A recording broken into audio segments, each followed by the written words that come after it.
A van sat half-hidden in a Queens alley, its windows fogged from breath and cheap coffee. Inside, Green scrolled through the news feed, jaw tight. "Damn it," he muttered, then snapped into the video call. Every outlet is screaming about Tony Stark's mechanical prosthesis. Nobody cares what happened in that town under Oswego's jurisdiction. On the screen, his partner leaned back like this was predictable. "Isn't it always like that?" the man said. Compared to uncovering the truth the government buries, people would rather watch celebrities, especially their private lives.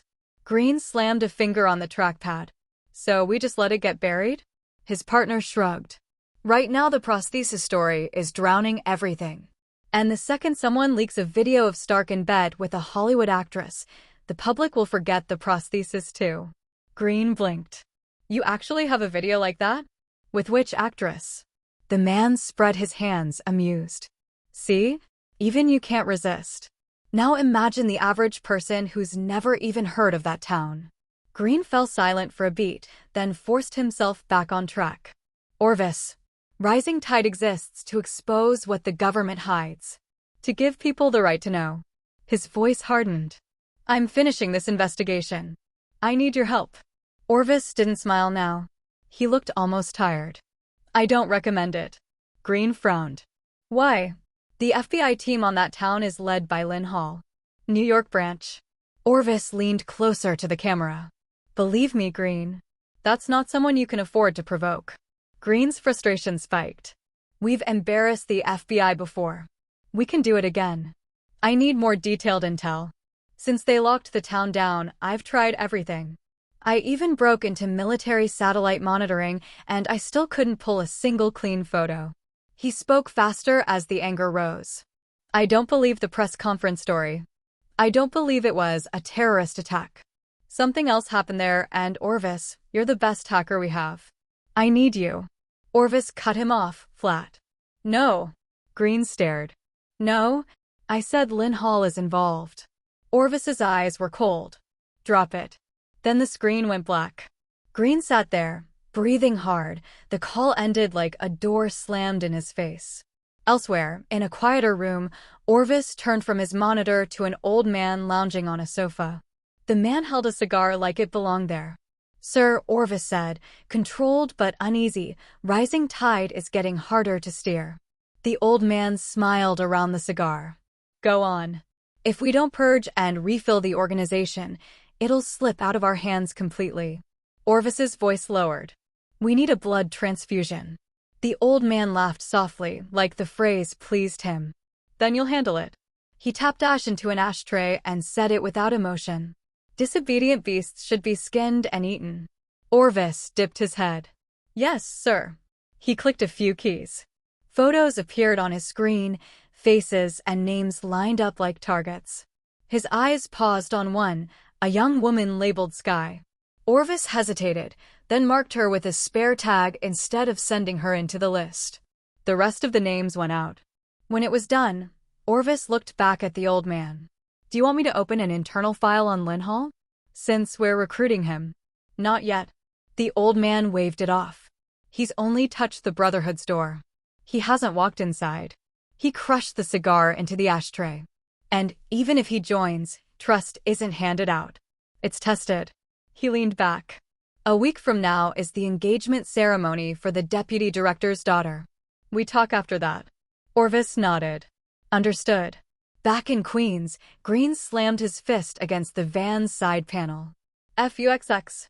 He couldn't understand it. They were both dealing with the FBI. Why did one name make Orvis fold instantly? On his screen, the video he'd posted about the town had already sunk into the algorithm's trash pile, buried by Stark headlines and celebrity noise. Green sucked in a breath, forced his focus back, and put on his headset. Fine. If the public's attention was short, he'd feed it again. He hit record, voice sharp and excited. The press conference conclusion is a lie. That town wasn't destroyed by some bear terrorist attack. It wasn't a biological virus. The van rocked. No, not rocked. Yanked. The side door tore open in a blur. A huge man grabbed Green by the collar and dragged him out like he weighed nothing, slamming him face first onto the pavement. Another figure climbed into the van and went straight for the laptop. Green's cheeks scraped asphalt as he struggled. Damn it. Let me go. Who the hell are you? This is kidnapping. A pair of brand new leather shoes stepped into his view. Green's breathing hitched. He raised his head as far as the pressure allowed. A young man stood over him, handsome, calm, smiling like this was routine. Green Tracy, the man said casually. University of Pennsylvania graduate. Rising Tide member. Big believer in the public's right to know. Green's eyes widened. The man continued, almost conversational. You've hacked military databases 7 times. You've taken a run at the Pentagon too. Green's throat went dry. Who are you? The man finally answered. Linn Hall. FBI. New York. He gestured slightly. Sean yanked Green up from the ground and forced him upright. Lynn's smile didn't change. I'm usually generous. I can pretend I didn't see the satellite intrusion. I can even ignore the Pentagon attempts. Green swallowed. But, Linn said, voice turning colder, you shouldn't keep digging into that town under Oswego. Green stared at him. You're Linn Hall. Linn lifted an eyebrow. You've heard of me? The people have a right to know the truth, Green snapped, trying to gather courage. And you're hiding. Before he could finish, a man stepped out of the van holding the laptop. Boss, Joey reported, he was still uploading content about the town. And there's some interesting stuff on here. I also found chat logs. Names. Rising Tide member coordination. Green lunged toward the laptop on instinct, desperate. Sean moved faster. A hard kick to Green's knee dropped him to the ground with a strangled cry, forced into a kneel. Linn looked down at him like he was studying an insect. Can you trace the other Rising Tide members from what's on this laptop? Linn asked calmly. Joey nodded. I'll need time. No problem. Lynn's smile returned, quiet and certain. Time is the one thing we have plenty of. Hey, what are you doing? A young voice shouted from the mouth of the alley. It's broad daylight. Are you kidnapping someone? Linn had just finished telling Sean to haul the suspect away. He turned. At the entrance stood a guy in a Spider-Man suit, except it wasn't the Spider-Man suit anyone had seen on posters or in comic shops. This one looked like it was stitched together from 3 different outfits. It was loose in the shoulders, bulky around the waist, and honestly kind of ridiculous. And as if that wasn't enough, the kid was holding a carton of eggs. Sean's hand went straight to his pistol. Linn lifted 2 fingers, calm, stopping him. Because Linn knew exactly who it was. That voice. The nervous rhythm. The awkward confidence that still sounded like panic. Peter Parker. The newly debuted Spider-Man hadn't learned how to disguise himself yet. Peter also froze when he saw Linn. His posture changed instantly, like his brain did a hard reset. He cleared his throat and spoke fast. Sorry, Mr. Linn. I didn't know the FBI was making an arrest. My bad. Really. Halfway through, Peter's eyes went wide. He slapped a hand over his mouth. He had just said Lynn's name out loud. Linn walked toward him, expression neutral, pretending ignorance. Who are you? He asked evenly. And why do you know who I am? Peter swallowed, backing up a step. I've seen you before. Where? On TV, Peter blurted. You were on TV. On TV?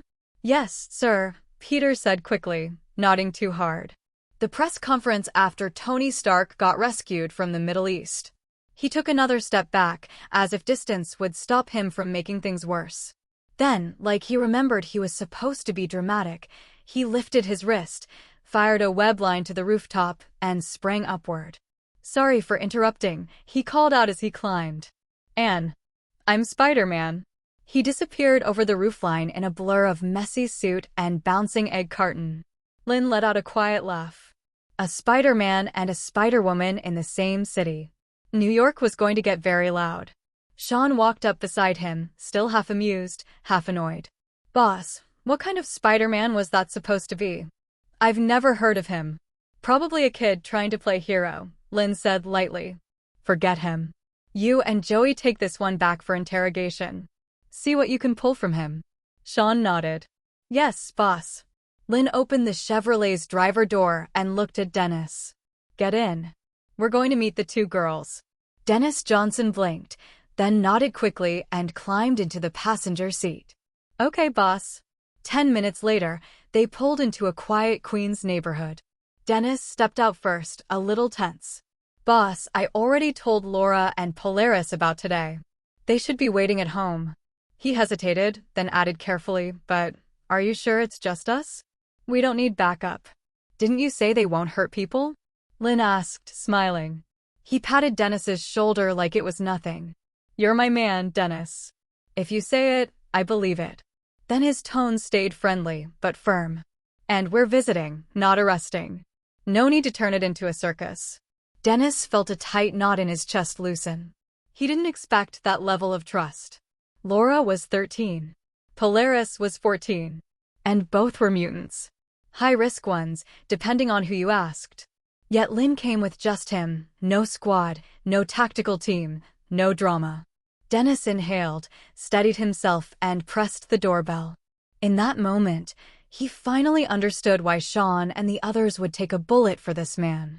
What Dennis didn't know was that Linn had already spent the past week digging through the girls' history. The orphanage. The incidents. The trail they left after they ran. Linn didn't walk into unknown situations. He just made it look that way. Inside the apartment, Laura tilted her head toward the door. Dennis is here, she said, then glanced at the girl beside her. And his boss. Polaris, Lorna Dane, closed her eyes and focused. She felt the building. The hallway.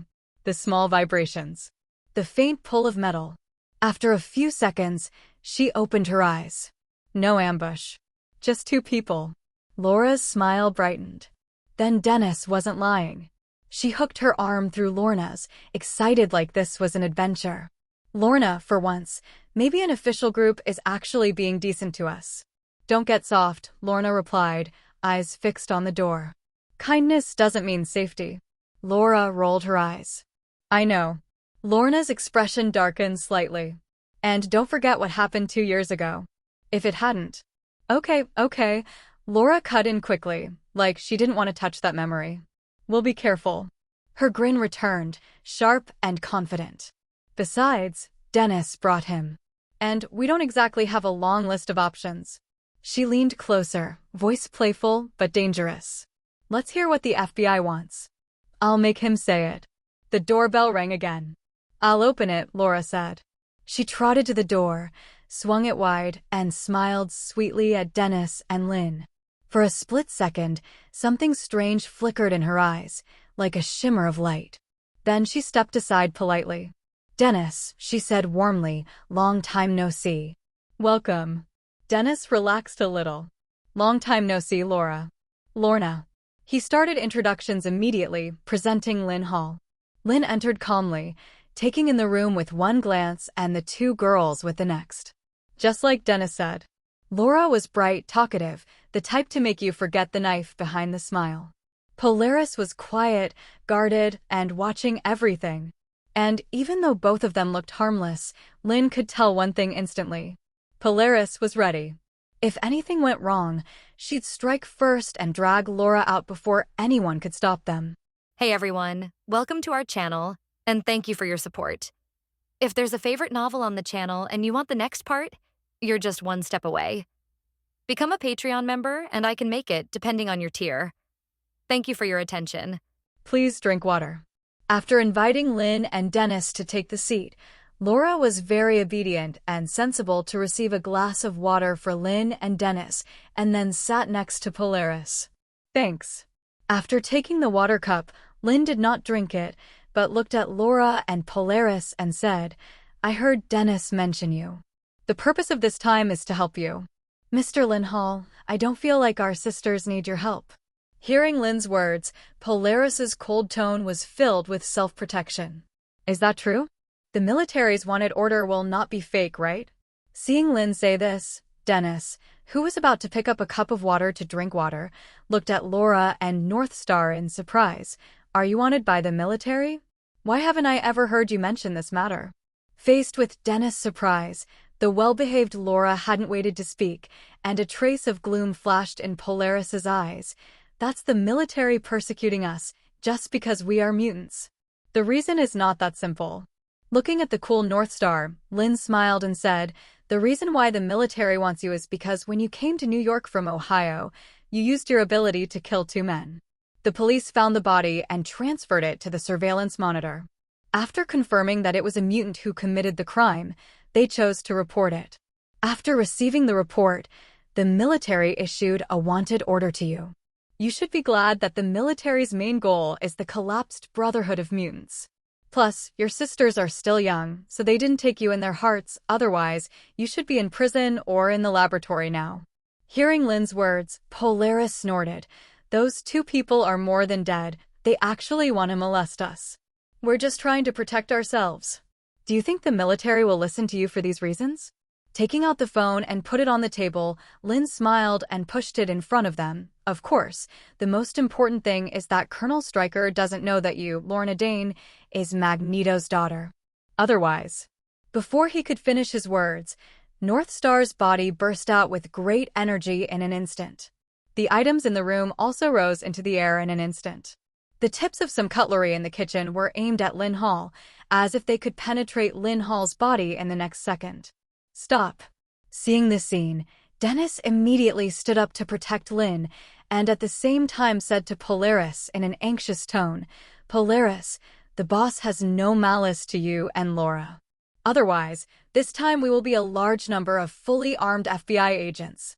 Looking at Dennis, who was blocking Linn and trying to use his body to help Linn Hall to resist the damage, Polaris said in a cold tone, "Get out of the way, otherwise I will kill you together." "North Star, calm down, Laura, please persuade me."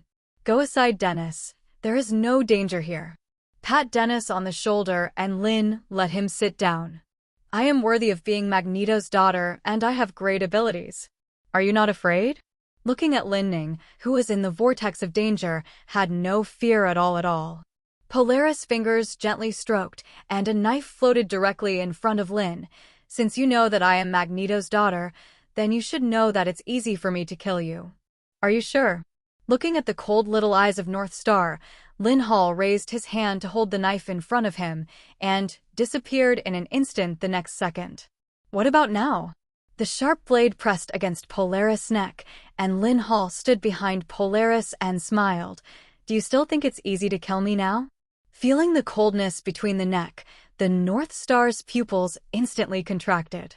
This was the first time she faced the threat of death.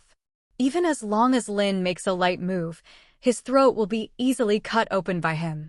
He raised his hand and patted the Polaris head gently. Linn Hall threw away the knife. "Remember, don't be so irritable next time." As he said that, Linn sat back on the sofa, always keeping a bright smile on his face. "Now, can we have a good talk? Are you a mutant too?" Looking at Linn's movement just teleported behind Polaris, Laura's eyes immediately released a gleam. "That makes sense. No wonder you don't discriminate against us, fear us, and even brought Dennis into the FBI. No wonder Dennis always said that you have a lot of kindness to mutants. Oh my God, I didn't expect you to be our own people." Looking at Laura, she was very excited, as if she had gone through so many hardships and finally found the organization. Even the Polar Star, which was originally a little gloomy and irritable, looked at Linn with a much warmer look. Only Dennis looked at Linn with a little confused. "No, when did the boss become a mutant? You should know that since the first mutant war, the official organization has found a way to effectively distinguish between ordinary people and mutants. Just perform genetic testing to distinguish the two. If you want to join a department with great power like the FBI, genetic testing will definitely not be able to escape." "So, how could the boss be a mutant?" Linn Hall didn't care about Dennis, who was a little skeptical about his life. Laura Bellick's favorability, 4. Lorna Dane's favorability, 3. Looking at the system, the 2 girls suddenly showed strong favorability because they misunderstood that they were the same kind. Linn Hall didn't intend to explain this misunderstanding. Misunderstanding is misunderstanding anyway. It will be of great help to gain their favorability and trust. Can the hallucination effect be removed? From the first moment Dennis and I entered the room, I think I was in a hallucination. Of course. clapped his hands happily, and the furnishings in the room changed instantly in the next second. Even the glass on the table turned into an ordinary paper cup. "Well, Mr. Hall, how did you find out that you were hallucinating?" Removing the hallucinations in Linn and Dennis' minds, Laura asked curiously, "Don't mind. I just want to know why you are looking for us sisters. At that time, I didn't know that you were also a mutant, so I can understand." Nodding gently, Linn Hall smiled and said, "I have investigated your information and know that you are very resistant to the official organization. Now that the official organization has come directly to your door, you must be full of vigilance and want to know what my real purpose is. Plus, I learned about your ability from Dennis, so I did a little test before entering the room. It turned out that there was no pain when the needle pierced my finger, so I can be sure that you have used hallucinogenic ability on me." In a special prison in a remote area in New Jersey, the prison guard sent the special meal tray in through the small window and looked at Magneto, who was resting with his eyes closed in the cell, and said, "It's time for lunch." Hearing the voice of the prison guard, Magneto did not move and still sat there quietly with his eyes closed. Seeing that Magneto was motionless, the prison guard pushed the meal tray in again and whispered, "I have told Mystique where you are imprisoned. It won't take long for her to find a way to rescue you." Hearing the words of the prison guard, Magneto continued to close his eyes, but asked Lorna, "I heard from the owl that she and Laura were taken away by the FBI." Before the prison guard finished speaking, Magneto opened his eyes instantly. Seeing this scene, the prison guard subconsciously took a step back. "How did the hyenas find Lorna? Didn't I ask Owl to protect Lorna in secret? Ask Raven to gather the members of the Brotherhood of Mutants immediately and rescue Lorna at all costs." Hearing Magneto's order, the prison guard said, "According to the information fed back by Owl, Lorna and Laura voluntarily followed the FBI agent to leave. She saw it clearly. Lorna even took the initiative to get into the FBI agent's car." "What?" Hearing that Lorna was voluntary, Magneto frowned. Before he could continue, the prison guard continued, "In addition, since you failed in the last war, Mystique said that most of the members of the Brotherhood of Mutants have been recruited by a mysterious force. Now time is running out. Do you have anything you want me to convey to Mystique?" Faced with the prison guard's question, Magneto was silent for a few seconds. "Tell Raven not to rush to rescue me, and find a way to find out why Lorna was willing to be taken away by that FBI agent. If Lorna is deceived, or if that FBI agent is going to hurt Lorna, kill him immediately." "Got it." Nodding calmly, the prison guard took out the dinner plate. "Forget it if you don't want to eat it." After saying that, he turned and left. Leaving the cell passage and passing through the inspection room, the prison guard put the dinner plate on the table. "Dane, Magneto doesn't want to eat lunch again?" The two prison guards in charge of guarding saw him coming out with a dinner plate and asked with a smile, "Oh, if he doesn't want to eat, forget it. Anyway, we just need to make sure he doesn't starve to death." Speaking of this, Dane glanced at his watch. "By the way, I have already asked for leave. I will go to the hospital to visit my daughter in the afternoon." After saying goodbye to his companions, Dane went back to the locker room to change clothes. Driving out of the prison after passing through layers of military inspections outside, Dane left smoothly. On the way, he took out his mobile phone and called Mystique. After conveying Magneto's words, Dane hung up the phone. A few minutes later, seeing that there was an extra sum of money in his account, Dane put down his mobile phone and drove towards the hospital. He was just a mouthpiece. As long as he conveyed a message once, he could get a considerable reward. A few more times, the treatment fee for his daughter would be enough. At the same time, at the home of a congressman in New York. "You heard it, Smith. Magneto's daughter was taken away by FBI agents." Hearing what Mystique Raven said, Smith sat on the chair and said, "With owls watching secretly, Lorna will be fine. Now I just want to know where you're holding Lena?" Looking at the question in Smith's eyes, Mystique leaned back in the chair and smiled. "I know she is the only light in your dark childhood, but she has been married to this congressman for 5 years, and you still miss her? Smith, this is inconsistent with your reputation as an executioner." Looking at Mystique's joke, Smith's dark green pupils instantly turned completely black. Okay, don't be nervous. She's still in New York. I said I won't hurt her for your sake. Smith, her husband, the congressman, has been killed by us. Wait until we rescue Magneto and establish the mutant nation. Maybe you can marry her. I believe Eric won't mind you marrying an ordinary person. His pupils turned dark green again, and Smith stood up and said, I'll go find Owl and rescue Lorna. Wait. Seeing Smith about to leave, Raven stopped him. Don't worry about rescuing Lorna. With Owl, that little bitch, watching, Lorna won't be in danger. Our main goal is to rescue Magneto. Let's find a way to gather people. Okay. Hearing Raven's words, Smith nodded. After he left, Raven picked up a photo that was pressed by a document. The photo was the scene of Linn Hall taking Lorna, Laura, and Dennis to sit in the Chevrolet. Obviously, she knew it the moment Linn Hall took Lorna away. Inside the FBI building. After entering the FBI department, Laura and Lorna were full of curiosity. They never thought that one day they could enter the official department openly. Barbara, who was watching variety shows on the computer at the moment, saw the boss coming in with two little girls. Then he asked curiously, Boss, where did you trick these two little girls from? Listening to Barbara's words, Linn Hall returned to his seat and said, Take them to handle the entry procedures and tell the Human Resources Department to use the special talent recruitment terms. Also, arrange a school for them. We won't go to school. Hearing that Linn was going to arrange for the two of them to go to school, Laura and Lorna spoke at the same time. Little sister, you can't not study. Looking at the two little girls, one well-behaved and the other melancholy, Barbara smiled and said, Don't worry, I will arrange a good one for you. Linn, can't we not go to school?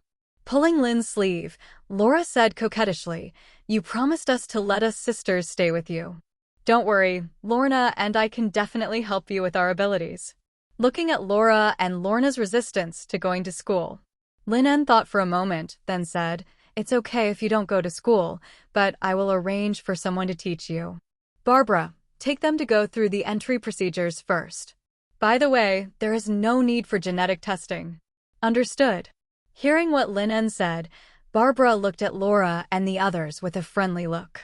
It seems that these two little girls, like herself, are mutants recruited by the boss. Let Barbara take Laura and the other two to go through the job application process. With the identity of FBI agents, the two of them don't have to hide from place to place every day. In fact, Linn was ready to take the two little girls with him from the beginning. Firstly, whether it is Laura's hallucinogenic ability or Polaris' weakened version of Magneto's ability, they can help Linn at critical moments. Secondly, it is also convenient to brush up the favorability. He took a look at the variety show that Barbara had just been watching, which was a variety show with the gimmick of mysticism, such as exorcism and haunted house adventure. Linn Hall laughed, then took out his mobile phone and sent a message to Gwen. Compared to Peter Parker wearing a bloated version of the spider suit. These 2 days, Gwen has officially stepped onto the stage of New York City as Spider-Woman. Her first target is a group of drug dealers from Mexico, who seem to be the group of guys that Uncle George has been keeping an eye on recently. Drug dealers are always ruthless, and Gwen has just debuted, so Linn is naturally a little worried. After looking at Gwen's reply, Linn told her not to act rashly and then put away her phone. Gwen's first battle, Linn naturally had to watch it in person to feel at ease. In the evening, Linn was in the large flat in Central Park. Since you don't want to live with Barbara, you can live here from today. After arranging Laura and Lorna to live in the guest room, Linn ordered some takeout. Then he said to the two, I have something to do tonight and I won't be back. You have a good rest. Okay, X2.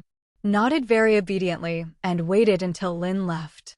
Polaris then said to Laura, Laura, why do we have to live with Linn? Although he, an adult, will not have any thoughts about the two of us, we are two girls after all, which is very inconvenient. Facing Polaris's inquiry, Laura shrugged and took out a bottle of water from the refrigerator and handed it to her. Seeing that Lorna didn't take it, Laura drank it by herself. Laura, don't you always want to know which prison your father Magneto is in? I don't want to know. Hearing Laura's words, Polaris's face suddenly became gloomy. I don't care whether he lives or dies. Looking at the stubborn Polaris, Laura smiled and walked up to her and held her hand. Come on, Lorna. Don't I know what you are thinking? Believe me, Lorna, with Linn in status and position, he must know where your father is imprisoned. Although you have been stubbornly saying that you don't want to see her, sometimes you dream of calling Dad. Hearing Laura say this, Polaris was silent for a while. I just want to find him and ask him why he adopted me after my parents died when I was 3 years old and sent me to an orphanage when I was 7 years old. Looking at Polaris, who obviously wanted to have a family but was still stubborn, Laura smiled and said, Okay, whether you want to find your father or want to ask him why he abandoned you, we need Linn's help. Believe me, when we are completely familiar with Linn, he will definitely find a way to let you see your father. Looking at Laura's solemn look, Polaris nodded gently and said, Thank you, Laura. You're welcome. Don't forget what you said, you will always protect me in the future. At 7 o'clock in the evening, the sky gradually darkened. I'm so sleepy today, Mom and Dad, I'm going to rest first. Yawned, Gwen said to George and Helen, and then ran back to the room. Seeing his daughter go to bed so early, George asked his wife with some concern, Why did Gwen go to bed so early? Is she feeling unwell? Don't worry, Gwen is just a little tired. Seeing her husband's worried expression, Helen smiled and said, Gwen said that Linn taught her many courses that she would learn in college in advance, so she worked very hard every day. I guess she overworked her brain. Don't worry, it will be fine after Gwen goes to school next week. Hearing his wife say this, George nodded. Back to the room and lying on the bed, Gwen picked up her mobile phone and started playing. When it was almost 7:30, Gwen put her mobile phone aside and pretended to be asleep. Sure enough, more than 10 seconds later, Helen gently opened Gwen's door. Seeing that Gwen was already asleep, she closed the door again with peace of mind. The moment the door closed, Gwen listened for a while. After making sure that her mother had left the corridor, she lifted the quilt and took out the spider suit under the bed. After putting on the spider suit, Gwen carefully opened the window and climbed out. Then she used the spider silk to swing into the distance and gradually disappeared into the night. In a box on the 3rd floor of a bar in Queens. Damn it, why are the goods getting less and less recently? The bar owner looked at the drug dealer sitting opposite the sofa, then frowned and said, Do you know how much less money I will make if the goods are half gone? Hearing the words of the bar owner, the leading Mexican drug dealer said, It's not peaceful recently. Those cops are staring at us like mad dogs. Not only did we lose a large number of goods a few days ago, but we also lost several people, and even the transportation channels were wiped out by the cops. I don't care about this. Faced with the complaints of the leading Mexican drug dealer, the bar owner closed the box on the table. If you can't trade according to the required weight next month, then don't blame me for finding other partners. Are you threatening us? Hearing the words of the bar owner, the leading Mexican drug dealer frowned and asked, You can understand it this way. Looking at the drug dealer, the bar owner snorted. If the underground emperor of New York had not suddenly suspended all drug business recently, do you think you can enter the New York market? Remember, I want enough goods next month, otherwise you can't do business in Queens. Outside the window. Using spider silk to hang upside down, Gwen took a micro camera and recorded everything that happened in the box. After the transaction between the two parties was completed, Gwen put the micro camera into the storage device on her waist. Then she took out the electromagnetic pulsar prepared by Linn for her and pressed it. Click. As the button was pressed, the next moment the originally lively bar suddenly lost power, and the box was suddenly dark. FUXX, what's going on? Damn it, are you trying to rob me? Bullshit, my reputation has always been the best. Damien, go out and see what's going on? Seeing the two groups of people in the box instantly draw their weapons to defend each other, Gwen took out a powerful flash bomb and smashed the glass and threw it in. A strong flash in the dark blinded everyone in the box, and then Gwen rushed into the box and started the battle. The sudden attack surprised the people in the box. With his eyes blind, the two groups of people began to shoot randomly with their weapons. For Gwen, who is spider sensing, the guns in the drug dealer's hands are just decorations. What's more, these people were blind and didn't know where Gwen was.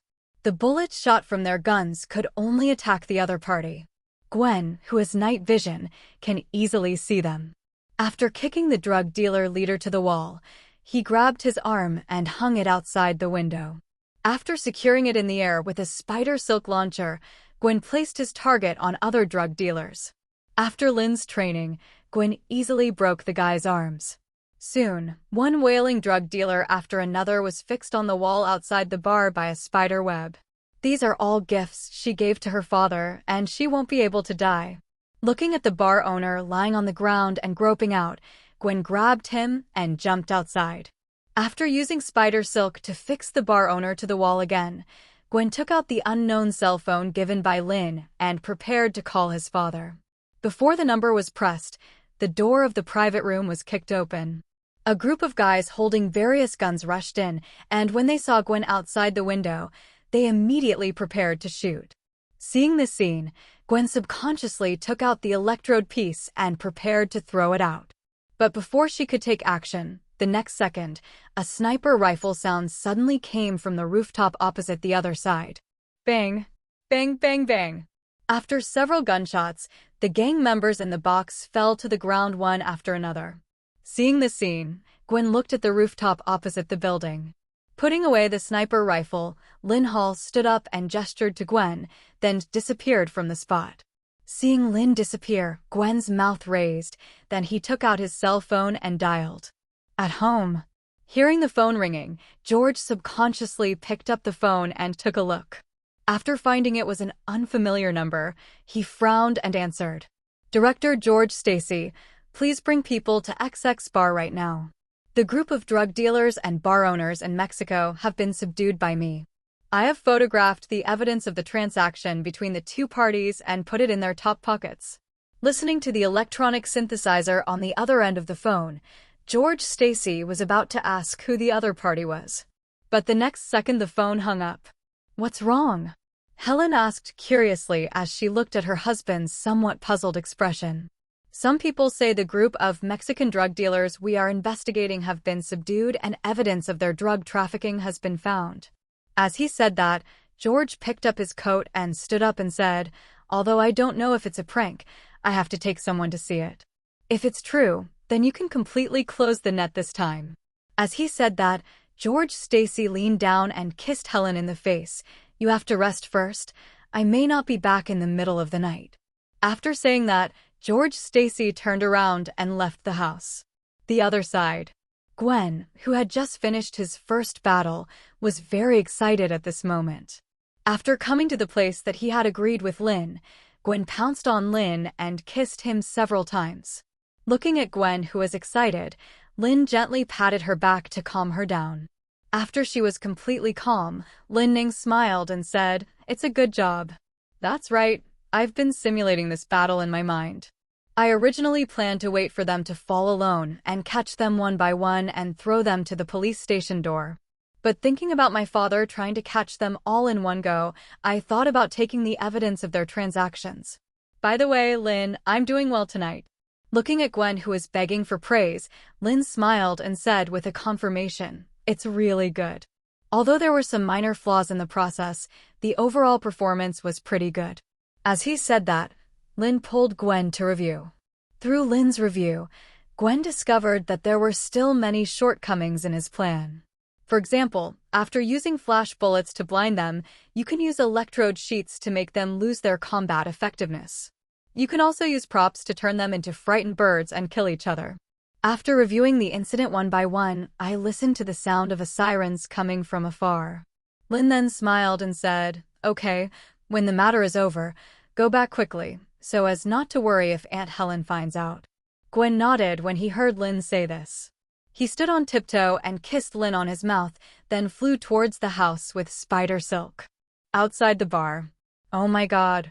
He looked up at the drug dealer who was being fixed to the wall by spider silk and was wailing in pain at this moment.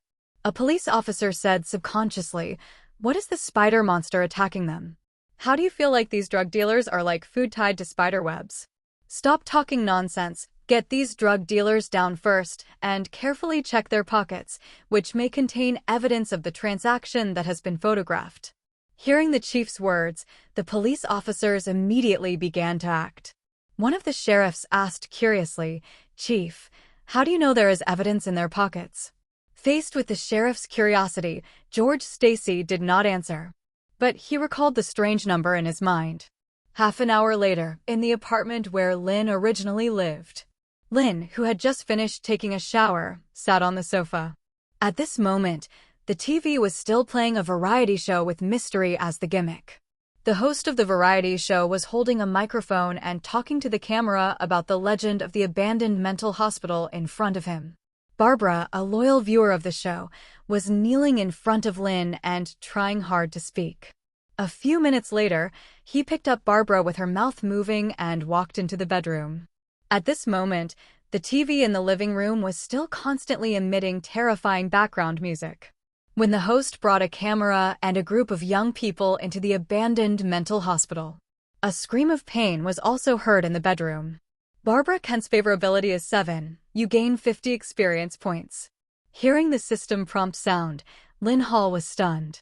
Looking at Barbara, who was tearful but still holding onto his neck, Linn Hall suddenly felt as if he had opened the door to a new world. It turns out that favorability can be gained this way. Moreover, when Sean Alice and the others' favorability reached 7, they only gave him 5 experience points. Unexpectedly, Barbara directly gave him 50 experience points. This is normal. After all, Barbara is a mutant and Sean Alice and the others are just ordinary people. But now is obviously not the time to think about these things. Looking at Barbara, whose pain is gradually disappearing, Linn started to act again. In the early morning, sunlight shone through the blinds into the bedroom. Pulling his arm out from under Barbara's head, he looked at Barbara, who was still sleeping. Linn Hall got up and went to the living room. After taking a glass of water from the coffee table, Linn turned on the system directly. Name: Linn Hall. Intelligence: 3. Strength: 4. Speed: 2. Endurance: 3. Energy emission: 0. Combat skills: 6. Skills: Israeli Krav Maga LV10 Max, Hot Weapon Mastery LV9, 2574/11000, Brazilian Jiu-Jitsu LV7, 755/2100, Muay Thai LV7, 125/2100, Cold Weapon Mastery LV6, 740/2600, Super Strength LV10/1500, Teleport LV10/2000. Experience: 1,580. Since Gwen became Spider-Woman, 9 points of favorability can provide her with 500 points of experience every week. Before, the favorability was also 9, but it only provided 50 points of experience per week, a full 10-fold difference. TSK. It seems that it is more cost-effective to brush the favorability of superheroes or supervillains, although it is more difficult. The second is the favorability of the ability users, such as mutants like Barbara or some superpowers. After Gwen became Spider-Woman, although the first gift was experience instead of ability, Linn was not in a hurry. 9 points of favorability are given once a week, and sooner or later, you can get the ability. Looking at the skill bar, Linn thought for a moment and then directly upgraded the Super Strength skill. With the Super Strength upgraded to LV2, Linn instantly felt that his strength had increased by nearly double. Seeing that the Super Strength in the skill bar became LV2 0/3000, Linn directly turned off the system. Coming to the bathroom to wash up, Linn suddenly thought of last night. If Gwen and I did this, would the favorability be directly increased to 10 points? Thinking of this, Linn shook his head. After all, Gwen still lived at home. Let's wait until she turns 18 next year to go to college and doesn't have to go home to live with me. New York Police Department. Director, the mobile phone number you asked us to investigate is anonymous, and we cannot track the holder through this number. Standing in front of George Stacy, the person from the technical department reported, and the use of this number is very clean. There is no second contact except you. Hearing the report from the technical department, George Stacy nodded. Did the surveillance cameras in the neighborhood near the bar capture the specific situation? Yes.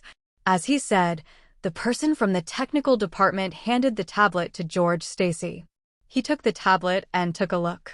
It was the whole process of Gwen's action captured on the street across the bar. Director, this Spider-Woman should have companions. Pointing to the second half of the video, the scene where the group of people in the bar box were shot by Linn with a sniper rifle. The person from the technical department said, after our analysis, after Spider-Woman captured the bar owner, a group of gang members rushed in to shoot her and Spider-Woman's companions used a sniper rifle to shoot them remotely. We compared the direction of the bullets and found that the sniper position should be the rooftop opposite the bar. Unfortunately, when we sent people to check, we found that the rooftop was very clean and there was not even a trace left. In addition, not only the surrounding surveillance, but also the process of Spider-Woman attacking the bar last night was filmed by many passersby and posted on the internet. Now there are a lot of discussions about this matter on the internet. Hearing the report from the technician, George Stacy nodded gently.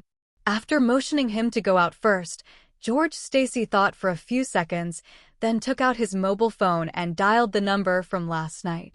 After the phone rang a few times, George Stacy heard the electronic synthesized voice saying, "Chief George Stacy, you should be satisfied with the gift last night." "Who are you?"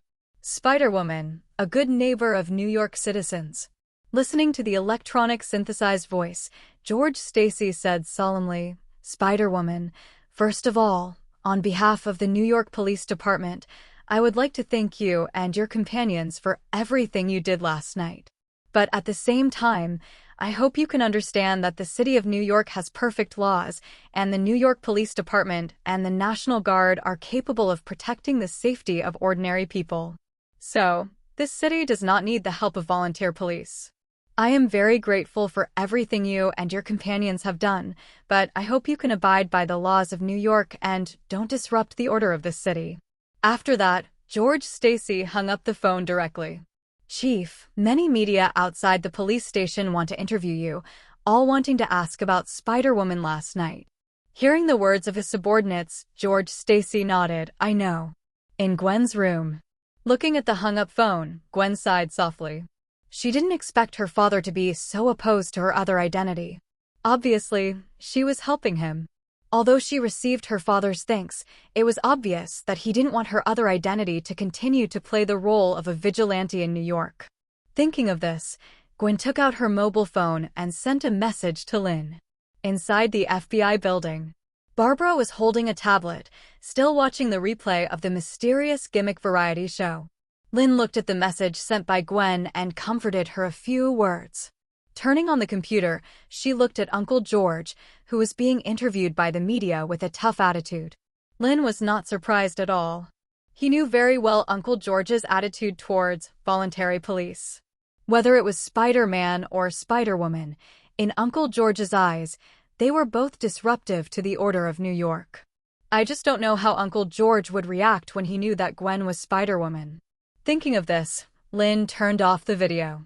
At the same time, at Peter Parker's home in Queens, Peter Parker almost spit out a mouthful of water while watching the interview on TV. Uncle George's attitude towards Spider-Woman and her companions on TV is not the point. The point is, there is suddenly a Spider-Woman in New York? Oh my God. Could it be that in that science exhibition, in addition to biting herself, the spider also bit another girl? Watching the media constantly broadcasting Spider-Woman's gorgeous spider suit and the various high-tech weapons in the waist device. More importantly, she has a very powerful companion. Seeing this, Peter Parker subconsciously took a look at the bloated spider suit that he had hidden. Why do I feel that compared with her, I am more like a fake substitute? Shaking his head, he threw this weird idea out of his mind. At the same time, a little excitement rose in his heart. I have the same kind. After media reports and the fermentation of videos on the internet, videos about Spider-Woman became completely popular in just 1 week. After Spider-Woman became popular, videos about her continued to appear online. Some are Spider-Women swaying spider silk between buildings in New York, while others are Spider-Women supporting the old man across the road. The most popular one is undoubtedly the video of Spider-Woman using spider silk to fix several car thieves on the wall on the street, and she solved 2 gangs of gang members who pulled their guns and shot each other because of their territory, and saved many innocent passers-by. Through videos, many people know that a messenger of justice appeared in New York City. But a few days later, another Spider-Man appeared. Compared to Spider-Woman's method of treating criminals is more cruel, Spider-Man prefers to tie up bad people while placing them. It seems that Spider-Man is more friendly to the people, but the public opinion on the internet supports Spider-Woman more. After all, she saved many people from the gang members. Brooklyn streets. Looking at the gangster who had either broken his arms or his legs broken. Spider-Man, who came with spider silk, looked at Spider-Woman and said, "Hi, Spider-Woman, I'm Spider-Woman for the first time. Actually, I'm not your fan. I'm not going to imitate you, but... Okay, you really debuted a few days earlier than me, but I actually became Spider-Man long ago. By the way, my spider suit inspiration has long been there, and yours is not. What the hell do you want to say?" Looking at the talkative guy in front of him, Gwen frowned and said, "If you have nothing to do, then go and help more people in need." Cool, I didn't expect that your thoughts were the same as me. Speaking of this, Peter Parker shot a spider silk and fixed a gang member who wanted to pick up the gun to the ground. Then he looked at Gwen and said, "Spider-Girl, although our ideas are the same, I think you seem to be a bit heavy." "Sorry, I have no other intentions." Looking at Spider-Man, who is organizing language while also acting very talkative. Gwen glanced at the police lane that was driving from afar. "The police are here. If you're idle, then leave them to the police." After saying that, Gwen left the place with spider silk. Watching Spider-Woman leave, Peter Parker scratched his head. However, after taking a look at the police car, he fired spider silk and chased the Spider-Woman. More than 10 minutes later, the roof of a building. "What the hell do you want to do with me? Don't get me wrong, I have no malice." Raising his hands, signaling that he had no malice, Peter Parker looked at Gwen and said, "I'm just a little curious. Are you a member of a certain organization? I've seen a video of you catching a drug dealer. There is obviously a very powerful sniper in that video to help you, and you have a lot of high-tech products. So I think you must be a very powerful organization behind you. It's so cool." Hearing Peter Parker say this, Gwen asked curiously, "So, is this what you are looking for me? Do you want to join us too?" I think since our ideas are consistent, they are all for helping these ordinary people, so I want to know your organization. For example, do you have any requirements for joining you? If you need to know my true identity, then forget it. I don't want to implicate my family because of this." Listening to Peter Parker's tone, Gwen thought for a few seconds, then said, "I have to ask. Also, don't follow me. If he wants you to join, then he will find you." After saying that, Gwen jumped down from the building, then swept through the buildings with spider silks and gradually disappeared. Watching Spider-Woman leave, Peter Parker shrugged. In fact, the so-called joining the organization behind Gwen is just his simple test. Since becoming Spider-Man, Peter Parker feels that being a good neighbor to New York citizens is good. But it would be even better if you had a companion. The appearance of Spider-Woman gives Peter Parker a feeling of finding his kind. In addition, they are all punishing bad guys and helping ordinary people in need, so Peter Parker is very curious about Spider-Girl and the organization behind her. If you don't need to show your true identity, you can join an organization with the same philosophy and you can get a salary. Then Peter Parker is definitely willing to join.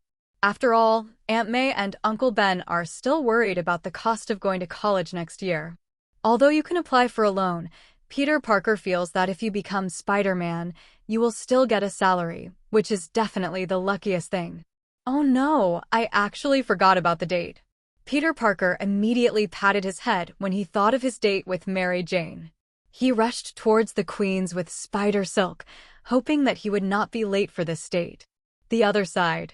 Sitting on the edge of the building, Gwen took out his cell phone and sent a text message to Linn. Through spider sensing Gwen, you can confirm that this talkative Spider-Man is very capable. If you can become a helper, it should be a good choice. Seeing Linn reply to something he knew, Gwen put away his phone. Well, he must be busy now. In a luxurious hotel in Washington, Linn Hall is very busy in a messy room. After all, today is the engagement party of senior Jessica. As a junior, I must help her. Huh. Lying on the carpet, Jessica's forehead was covered with sweat. There was an exquisite photo frame between her elbows, and in the frame was her sweet engagement photo with her fiancé. Seeing the sweat dripping on the engagement photo, Jessica raised her hand with the engagement ring and wiped it. Turning her head to look at the hard-working Linn, Jessica said softly, "Junior, you seem a little excited today." Puh. Slapping Jessica's hips, Linn Hall looked at the happy senior in the huge engagement photo on the wall with a serious look and said, "Don't disturb me while I'm working." I was wrong. Turning her head again and looking at the engagement photo between her elbows, Jessica felt that her soul seemed to tremble when she saw her fiancé's doting and adoring eyes. Jessica then whispered, "Be careful recently. Someone wants to deal with you." Lighting a cigarette, Linn Hall slowly exhaled light blue smoke and said, "Is there anyone who wants to deal with me?" "Yes." Getting up and taking out a document from the drawer and handing it to Linn, Jessica said, "The other 3 assistant agent supervisors. I heard that you have dealt with Miller Field." "How do you know?" Hearing what the senior said, Linn took the document and asked, "Didn't Miller Field secretly report some unfavorable evidence to the Ministry of Internal Affairs some time ago?" As a result, he took the initiative to find the Ministry of Internal Affairs a few days ago and said that the information he reported was wrong, and it was a misunderstanding and a lot of nonsense. "If I don't know that you have dealt with him, then I am the head of the Ministry of Internal Affairs for nothing." Raised his head and wanted to kiss Linn, but was rejected by Linn. After patting him in annoyance, Jessica continued, "After he turned against us, I asked the people in the Ministry of Internal Affairs to keep an eye on him, and found that he had been keeping an eye on the other 2 assistant secret agents recently. He should be paving the way for you." Alan Maxey is easy to deal with, although there are several congressmen in his family. But Kenny Davis is very tricky. After all, his uncle is from the Ministry of Justice. "I heard that he is ready to deal with you." Getting up from the bed, Linn Hall asked while putting on his clothes, "How did you know such a secret news?" "Hee, don't forget who my fiancé's father is. He is one of the 9 justices. He has a good relationship with the one in the Ministry of Justice. My fiancé heard a sentence when he followed his father to the dinner." Getting up to help Linn Hall put on his clothes, Jessica laughing, "My fiancé doesn't know what our relationship is like. He thought we don't get along." "But seriously, you have to be serious, Linn. The FBI seems to have great power, but politics is always dirty." Rejecting Jessica's kiss again, Linn said, "Woman, you are too greedy. You bastard." Giving Linn, who was very tough when she pulled up her pants, a blank look, Jessica said, "I got this information from my father. It's all Kenny Davis and people who have a gap with his family. So, Junior, how are you going to deal with him?" Putting on his coat, Linn walked out and said, "Just like feeding you baby burp pills in advance, I like to eliminate unstable factors before they break out." After that, Linn left the room directly. Before the engagement ceremony dinner, James Duke took Linn to a fraternity party sponsored by Hydra. It can be said that the members attending this fraternity are not only dignitaries and celebrities, but also elites in all fields of food, clothing, and housing. Listening to their conversation, a random decision can affect the jobs of thousands of people. Linn has seen what real power is. "I thought Duke was going to show his fangs through this party and force me to join Hydra." Linn has thought about how to express his shock. But Duke didn't show his attitude until the end of the party. He just patted Linn on the shoulder before leaving and asked him to pay attention to the stocks of a newly established group with a smile. "Obviously, Hydra is going to give me money to corrupt me again." After the fraternity party, the engagement dinner officially began. Sitting next to James Duke, Linn looked at Jessica in an evening gown and holding her fiancé's arm. But in his mind, he imagined the scene of her wearing a wedding dress. TSK. Today, she was unwilling to wear a wedding dress and insisted that she would invite herself when she got married. "Linn, I've always been curious. You and Jessica graduated from the same university, so why is your relationship so strained? Looking at Linn, James Duke asked with a smile. Director, you know me. I always like to be kind to others. Faced with Duke's inquiry, Linn Hall smiled and said, "It's just that when I was in college, I had a lot of friction with Jessica's boyfriend. I was still young at the time, so I used some methods to get Jessica's boyfriend expelled from school. I only found out later that the guy was Jessica's first love. The truth of the matter is not important." At least James Duke was still smiling after hearing Linn's answer. No wonder Jessica always dislikes you and makes trouble for you everywhere, but Linn, it's not good for your relationship with the Ministry of Internal Affairs to be too strained. Besides, her father is the deputy director of the FBI. At this point, James Duke looked at Linn and said, "Let me find an opportunity to help you mediate, which will also help your future promotion." "Thank you, Director." Looking at Duke's support look, Linn Hall thanked him very sincerely. While talking with Duke, Linn Hall's mobile phone suddenly vibrated. Picked up the phone and took a look, and found that it was Tony Stark calling. Getting up and walking to the side to answer the phone, he heard Tony Stark's voice hurriedly. "Linn, I need your help here. FUXX. Pepper was kidnapped by the bastard Obadiah Stane. He also threatened to take away the arc reactor. I hope you can help me rescue Pepper. Please." Listening to Tony's anxious tone, Linn nodded. "No problem." After hanging up the phone, Linn returned to Duke and said something, then left with Barbara and Lorna. After leaving the dinner, Linn asked Barbara to use her ability to send them to Stark Industries. As the portal opened, the four people came directly to the bottom of Stark Industries. At this moment, Tony Stark had not arrived yet, and Obadiah Stane was wearing the Iron Man armor and showing off his power. Seeing this scene, Linn turned his head and said to Polaris, "Lorna, can you control him?" Faced with Linn's question, Polaris nodded gently. After taking a step forward, Lorna stretched out her hand, and the green energy was released from her palm. The next second, the Iron Man flying in the air was instantly dragged to the ground by an invisible force. Controlled by the power of the North Star, Obadiah Stane tried to control the armor, but the armor remained motionless on the ground. Walking forward and asking Lorna to open the visor of Ironmonger, Linn Hall looked at Obadiah Stane and asked, "Where is Pepper?" Looking at Linn, who suddenly appeared, Obadiah Stane, who was struggling constantly, was full of anger in his eyes. "Damn it, what did you do to me?"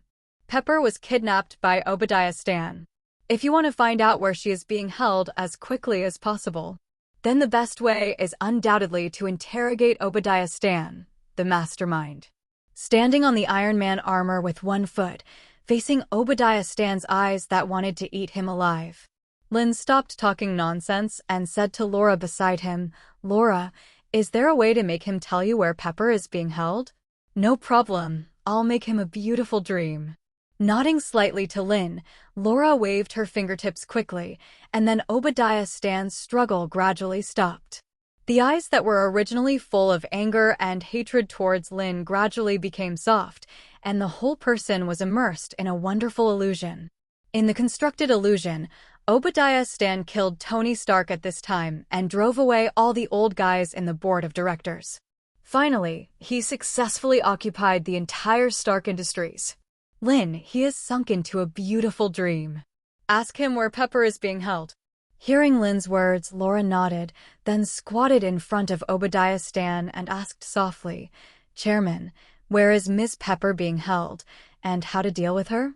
Faced with Laura's inquiry, Obadiah Stane's excited expression gradually showed a trace of struggle. But soon it returned to normal again. At this moment, it was the evening rush hour, but the surrounding traffic was blocked by the Ironmonger in the middle of the road. Looking at what happened in the middle of the road, many people subconsciously picked up their mobile phones to take pictures. When Tony Stark flew over in his armor, the curious people around him exclaimed directly. Ignoring the passersby who were taking pictures, Tony Stark anxiously came to Linn and said, "Linn, Pepper." Making a shushing gesture to Tony, Linn looked at Laura on the side. Seeing Linn's actions, Tony Stark was full of anxiety, but he still calmed down. A few seconds later, Listening to Obadiah Stane saying an address, Linn Hall looked at Tony Stark and said, "Pepper is locked up here. Do you want to go or do I?" Faced with Lynn's question, Tony Stark was just about to control the armor to take off. But soon he said to Linn, "You are professional in saving people, Linn. I'll leave Pepper to you.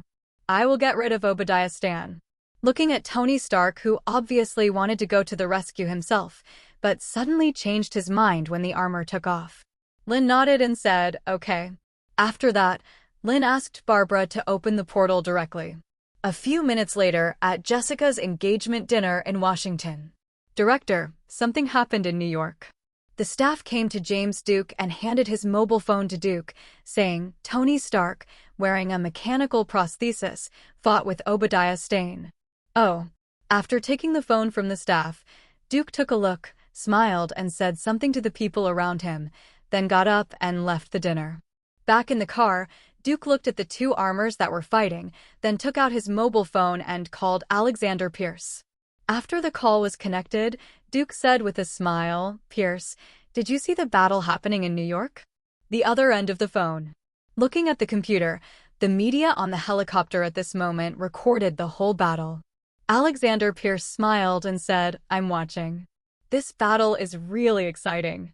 However, the armor Tony Stark is wearing is not a mechanical prosthesis, as he said.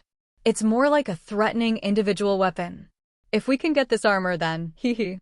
Hearing what Pierce said, Duke nodded and said, "I have to admit that Tony Stark is a true genius like his father Howard. It seems that we have to pay more attention to him." "What about Linn Hall? Isn't he very close to Tony Stark?" "Duke, maybe we can." "I don't think so." Before Pierce finished speaking, Duke interrupted directly, "Pierce, let's not talk about whether Linn can get the armor. Compared with Tony Stark's armor, I think it is more important to have someone who can control the New York FBI for us in the future. Besides, even if there is no Tony Stark's armor, it will not affect the implementation of your plan.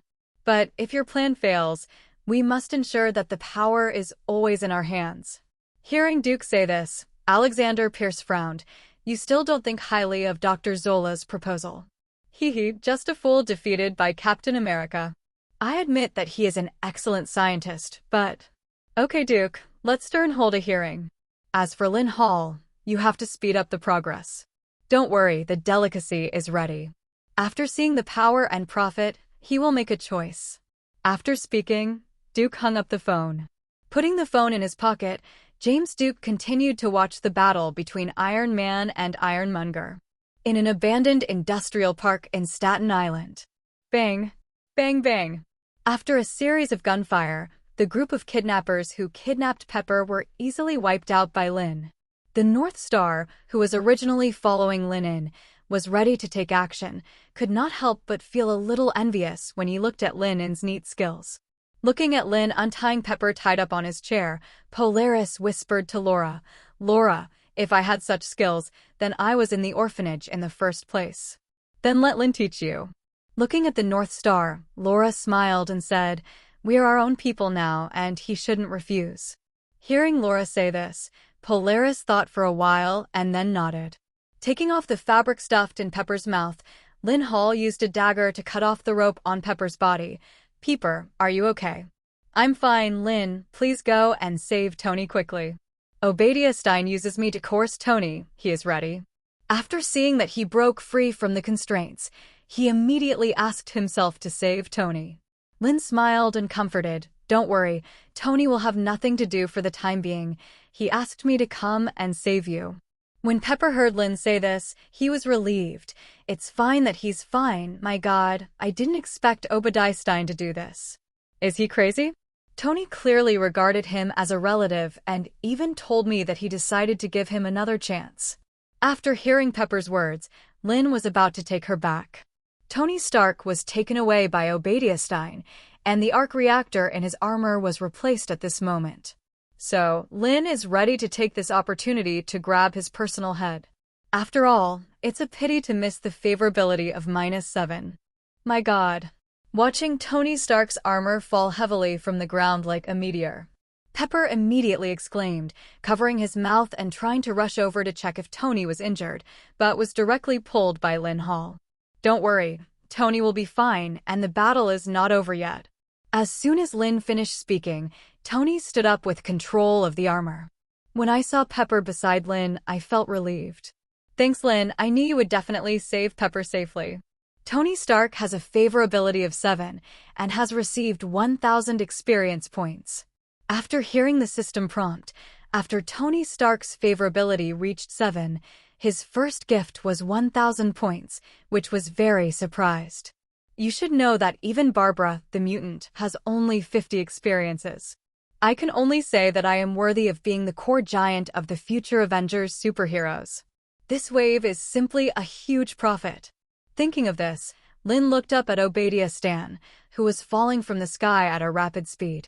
As a villain standing opposite Tony Stark, if he snatched someone else's head, the favorability of -7 will definitely be richer to himself. Bang! The Iron Overlord armor landed and made a loud noise, then fell to the ground without moving. Seeing the scene, Linn was a little worried that Obadiah Stan would not fall to death directly. Tony Stark breathed a sigh of relief, then walked towards this side and said, "I have given him a chance, but he didn't cherish it. But Linn, fortunately you rescued Pepper. Otherwise I can't imagine it." Before Tony Stark could finish his words, the Iron Overlord who fell to the ground stood up. "Be careful, Tony." Seeing the scene, Pepper was about to remind Tony loudly, but the next second Obadiah Stane directly grabbed Tony Stark's armor and threw it out. At the critical moment, a bunch of spider silk caught Tony Stark, and then Spider-Man rushed out from a distance. "Hey, Mr. Stark, are you okay? I saw the news that you were beaten by that big iron bucket, so come and help." "Oh, I forgot to introduce myself. You can call me Spider-Man. I am a good neighbor to the citizens of New York." As he was talking, the Iron Overlord who had originally rushed over was instantly blocked by the Spider-Woman. Before the Iron Overlord could counterattack, the Spider-Woman caught the Iron Overlord's arm and threw it out. "Oh my god, that's Spider-Woman? Beautiful job, Spider-Woman. Come on, knock down this damn guy." Listening to the cheers of the people around him, Tony Stark, who held his body firmly, said, "Is Spider-Man? It seems that in New York, Spider-Woman is more popular than you. Maybe it's because she debuted earlier than me." Peter Parker shrugged as Tony Stark said this. "Is that so? I think it shouldn't be that simple." After the words came to an end, Tony Stark took off the armor and rushed towards Obadiah Stane. "Hey, Spider-Woman, thank you for your help, but he's mine." Seeing Tony Stark rushing over in armor, Gwen stepped back and gave up the battlefield. "All right." After giving up the battlefield, Gwen came directly to Linn. Seeing Spider-Man follow him from the other side, Gwen did not show too close to Linn. After all, once you show a close look with Linn, if someone is interested in investigating, you will definitely find your true identity. "Are you here with Spider-Man?" You can tell what Gwen is thinking from her actions, so Linn asked her by treating her subordinates. "No, I saw the news that there was a fight here, and I rushed over because I was worried that they would hurt the innocent. But Mr. Hall, I met him during the day, and he said he wanted to join our organization." He deliberately put the word organization more heavily, specifically for Spider-Man, and Gwen wanted to show that the organization was huge. After hearing Gwen say this, Linn instantly understood what she meant. Turning his head and looking at Peter Parker and laughing, "Meet again, Spider-Man." Hello, Mr. Hall. I'm really sorry about the misunderstanding of you in the alley last time, but I didn't expect that the organization behind Spider-Girl was you. Did Spider-Woman join the FBI? Please don't get me wrong. I didn't have any idea about your privacy. I just wanted to know your organization, or it's a good idea." Looking at Peter Parker, who was worried about being misunderstood by himself, Linn Hall smiled and said, "Don't be nervous. I'm not that scary. Of course, I understand what you mean." Faced with the somewhat nervous Peter Parker, an idea suddenly popped up in Linn's mind. Perhaps it is also good to set up a superhero organization yourself, which will also facilitate your own favorability of superheroes. Thinking of this, Linn looked at Spider-Man and said seriously, "Spider-Woman is indeed a member of the organization, and this organization is not official, nor is it under the jurisdiction of the FBI. It exists alone. The organization's philosophy is actually very simple. That is, the greater the ability, the greater the responsibility. This world is too dangerous, so capable people are needed to protect the safety of ordinary people. The organization welcomes all partners with a sense of justice to join. When Peter Parker heard what Linn said, his eyes widened under his mask. The greater the ability, the greater the responsibility? This is so cool, Mr. Linn, may I ask? Don't worry, this is not a suitable occasion for a conversation.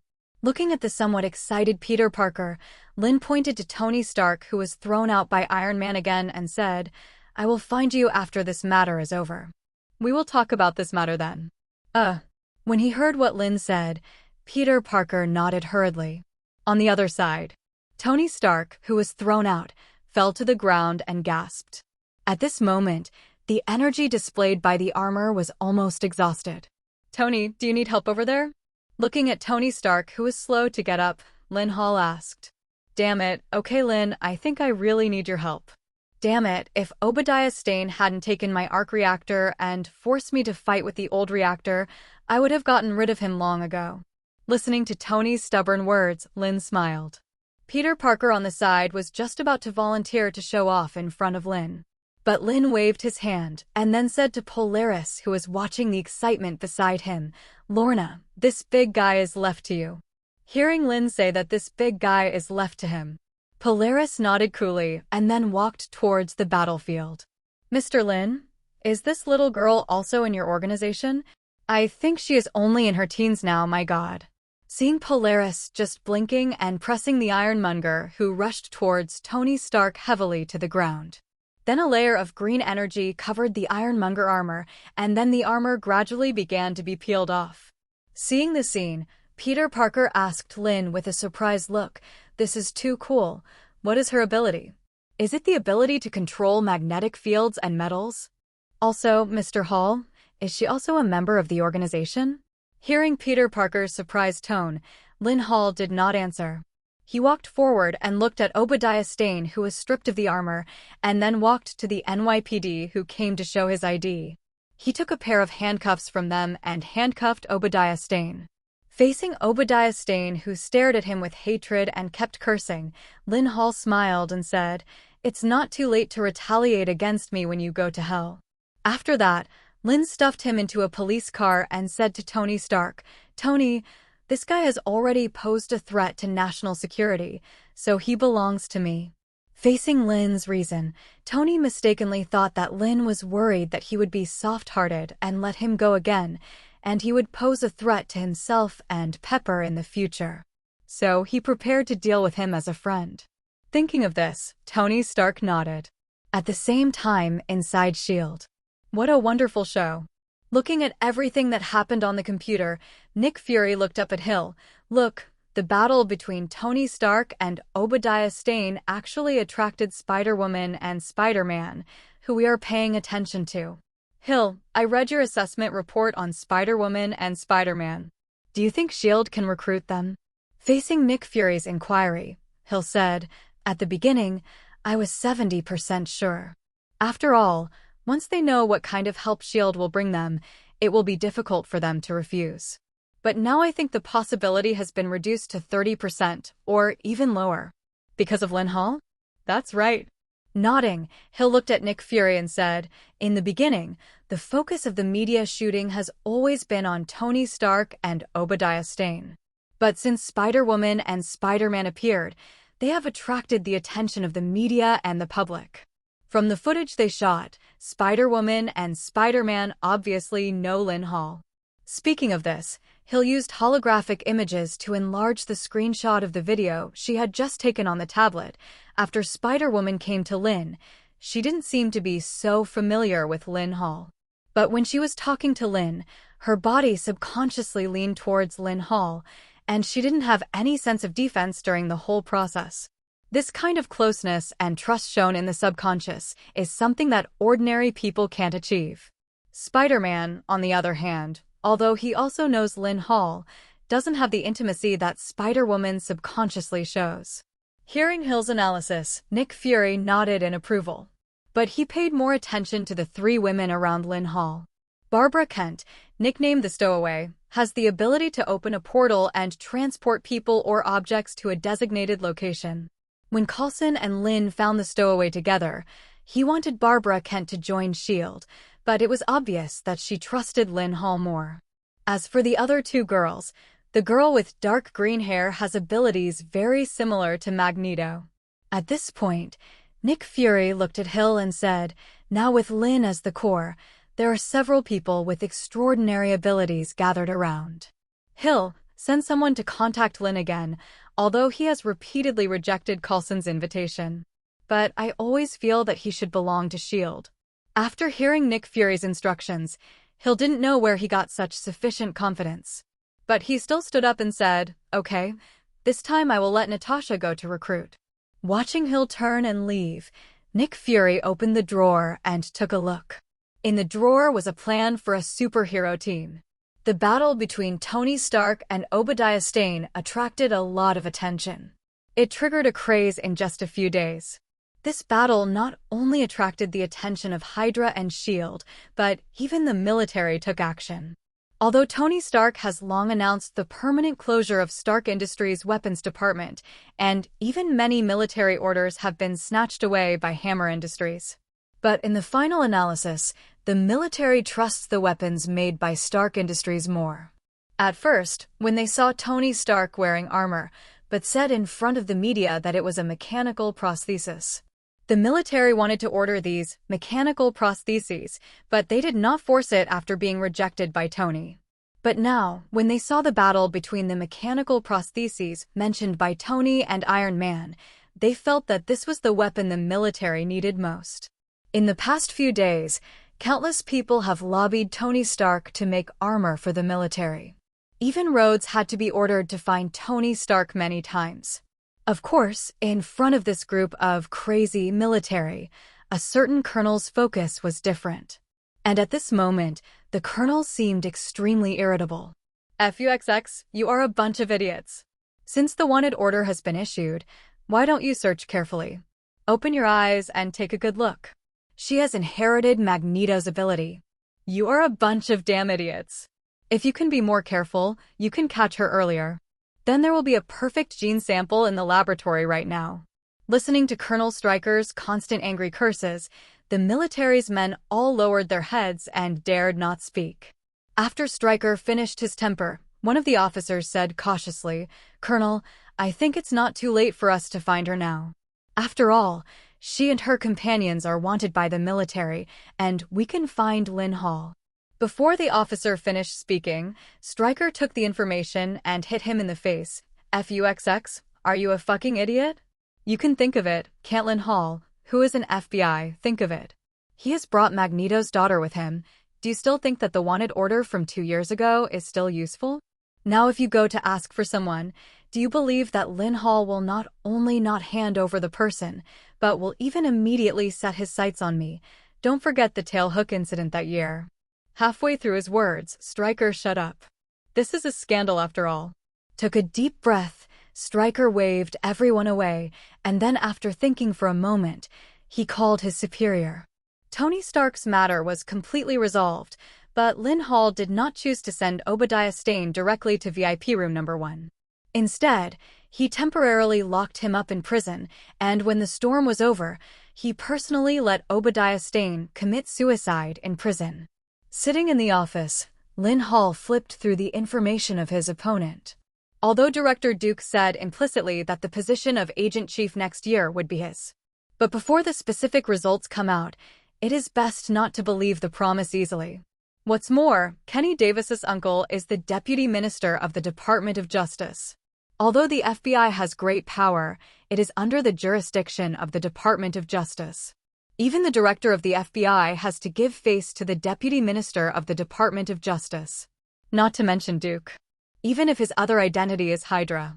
Linn absolutely believed that once the Ministry of Justice put some pressure on him, or the Deputy Minister discussed with Duke the position of FBI Director 2 years later, then Duke would definitely give up on him without hesitation.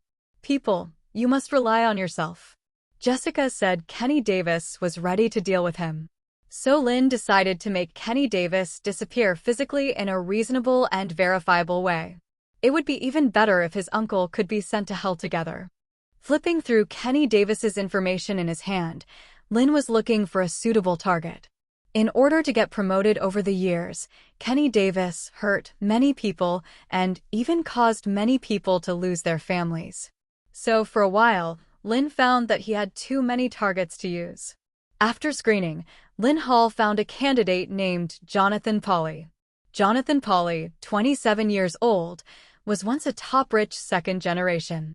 His father founded a company in the biological field 30 years ago and even worked closely with Osborne Enterprises. But 3 months ago, his father was suddenly investigated by the FBI and was later prosecuted for endangering public safety in the United States and was not allowed to be released on bail. Jonathan Pauly kept running for his father outside, but the lawsuit had not yet begun, but old Pauly committed suicide in prison. You don't have to think about it. This is a man-made suicide. After the death of old Pauly, Pauly declared bankruptcy and was acquired, and Jonathan Pauly, a rich second generation, went bankrupt overnight. Now, the villa where Kenny Davis lives is still the villa of the once Pauly family. After seeing this information, Linn Hall picked up the phone and dialed it to Alice. A few minutes later, Alice came to Linn Hall's office. In the evening, inside a bar in New York, Linn Hall was sitting in a chair drinking a cocktail, but the moon was watching Jonathan Pauly sitting in the corner, now with a decadent look on his face. According to the survey, whenever Jonathan Pauly is in a bad mood in the past 3 months, he will come to this bar to get drunk, even if there are only a few dozen yuan left on his body. After taking the beer handed over by the bartender, Jonathan Pauly was filled with grief and anger at this moment.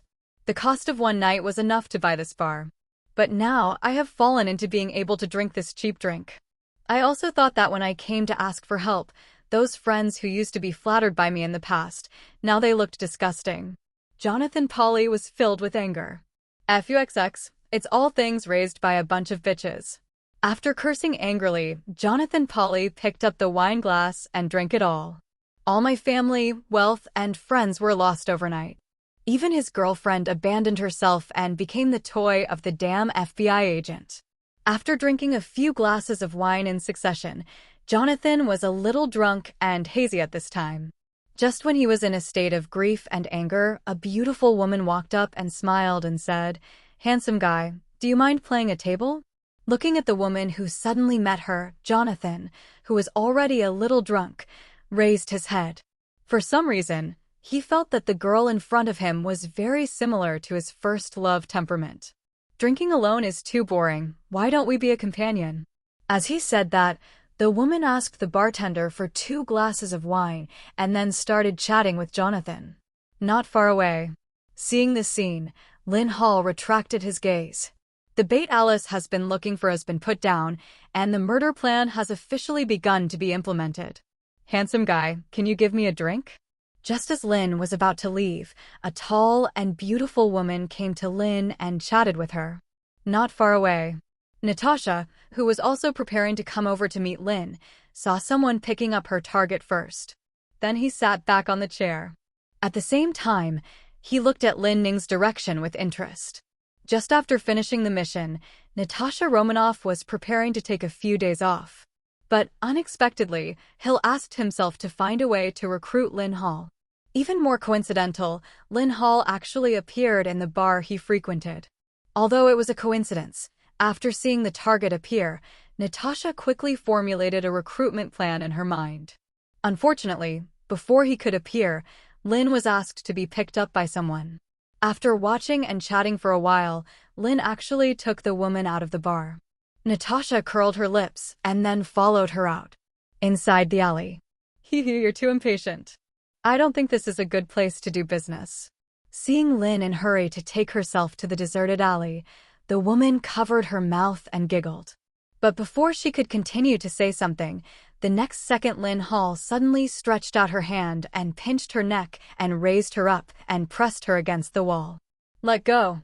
She grabbed Lynn's wrist with both hands and wanted to let her go, but the strong sense of suffocation made her feel dizzy. The palm between the neck seemed to be able to break his neck with just a light force. Before she could beg for mercy, she heard Linn Hall's voice coldly saying, "What's the purpose of getting close to me?" Magic-shaped girl Riven. Yes, the woman in front of me who was chatting with me was the magic-shaped woman Riven. Nothing else. When she was approaching herself, the system's prompt sound rang in her ears.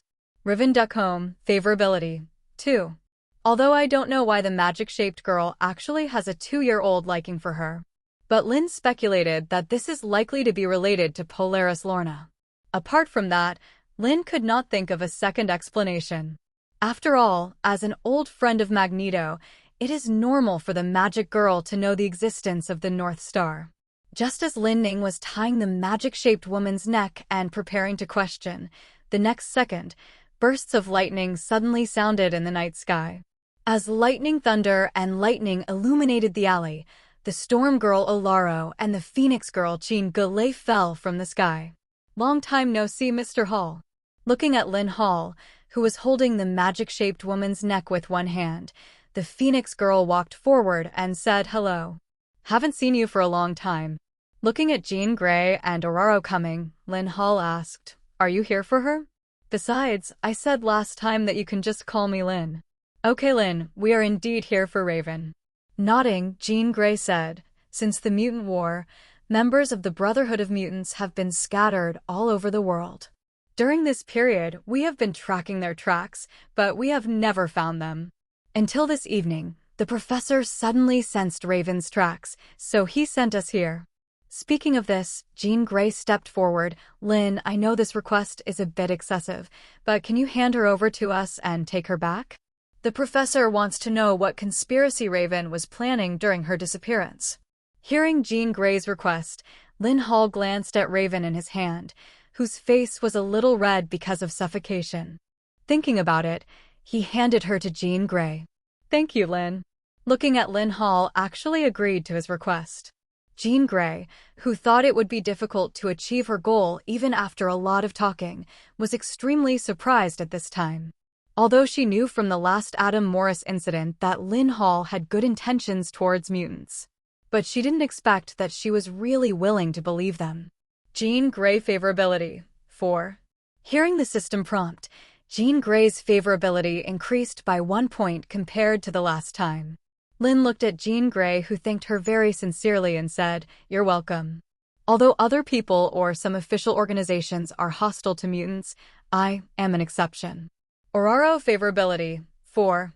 Raven Darkholm favorability, 3. Listening to the system prompt, Mystique's favorability actually increased by 1 point again. Linn was also a little surprised.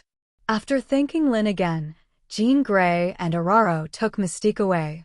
After the 3 disappeared, Linn looked to the other side. "I have been eavesdropping for so long. Now that they have left, you should come out too." As Linn finished speaking, Natasha walked out from the darkness. "I didn't expect that you would have a good impression of mutants. Although, you just allowed Jean Grey to take Mystique away because you wanted to transfer the trouble to the X-Men. Who are you?"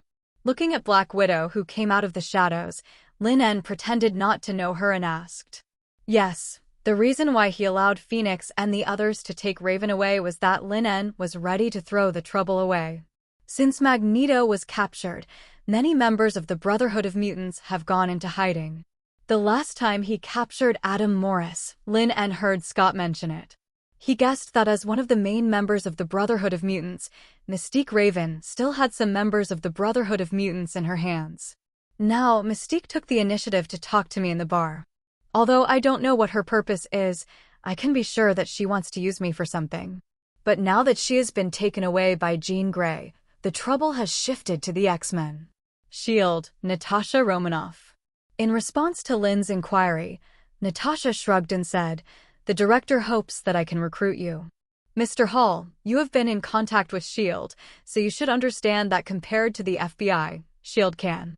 I have no interest in S.H.I.E.L.D. Before Natasha finished speaking, Linn Hall interrupted. "It's just like what Coulson said, but the more you refuse, the more Fury wants to get you." At this point, Natasha smiled at Linn. "Let's not talk about these things. Do you want to continue drinking? I'll treat you." In response to Natasha's invitation, Linn Hall refused.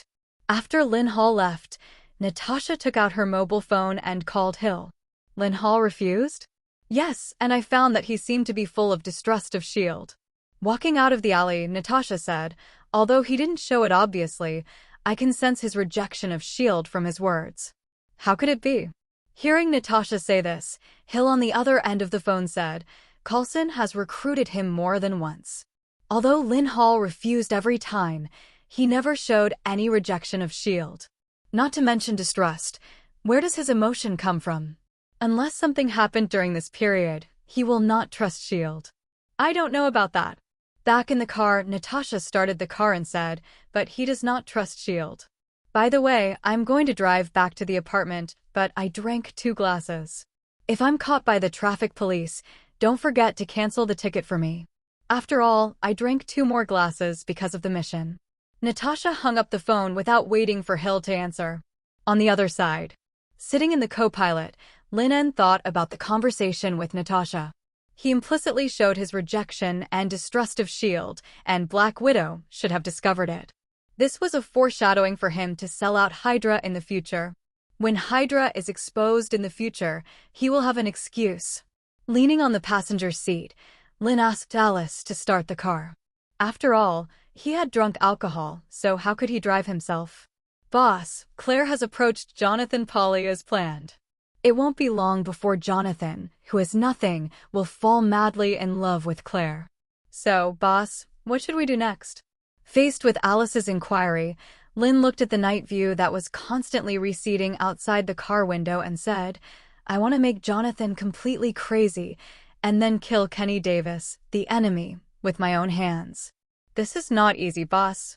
Claire is not a professional agent after all. She has been engaged in compensated dating in Portland. You are not a man, Alice. Although you like women, you don't know how to really destroy a man. Hearing what the boss said, Alice smacked her lips.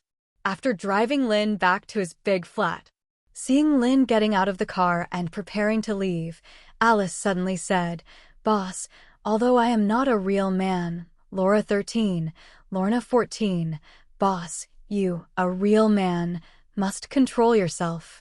Get lost. Hearing Linn's scolding, Alice smiled and then drove away. Inside Xavier Academy, seeing Jean Grey and Araro bring Mystique back, Professor X, who was sitting in a wheelchair, smiled gently and said, Thank you for your hard work. It's nothing, Professor. The process of capturing Mystique this time was very simple. When we found her, she was already controlled by Linn. Oh. Hearing Jean Grey say this, Professor X asked curiously, Is it Mr. Linn Hall, the FBI agent you mentioned last time who has good intentions towards us mutants? Yes, Professor. After recounting the incident, Jean Grey smiled and said, I thought I would have to waste more time talking today, but I didn't expect Linn to hand her over to us directly.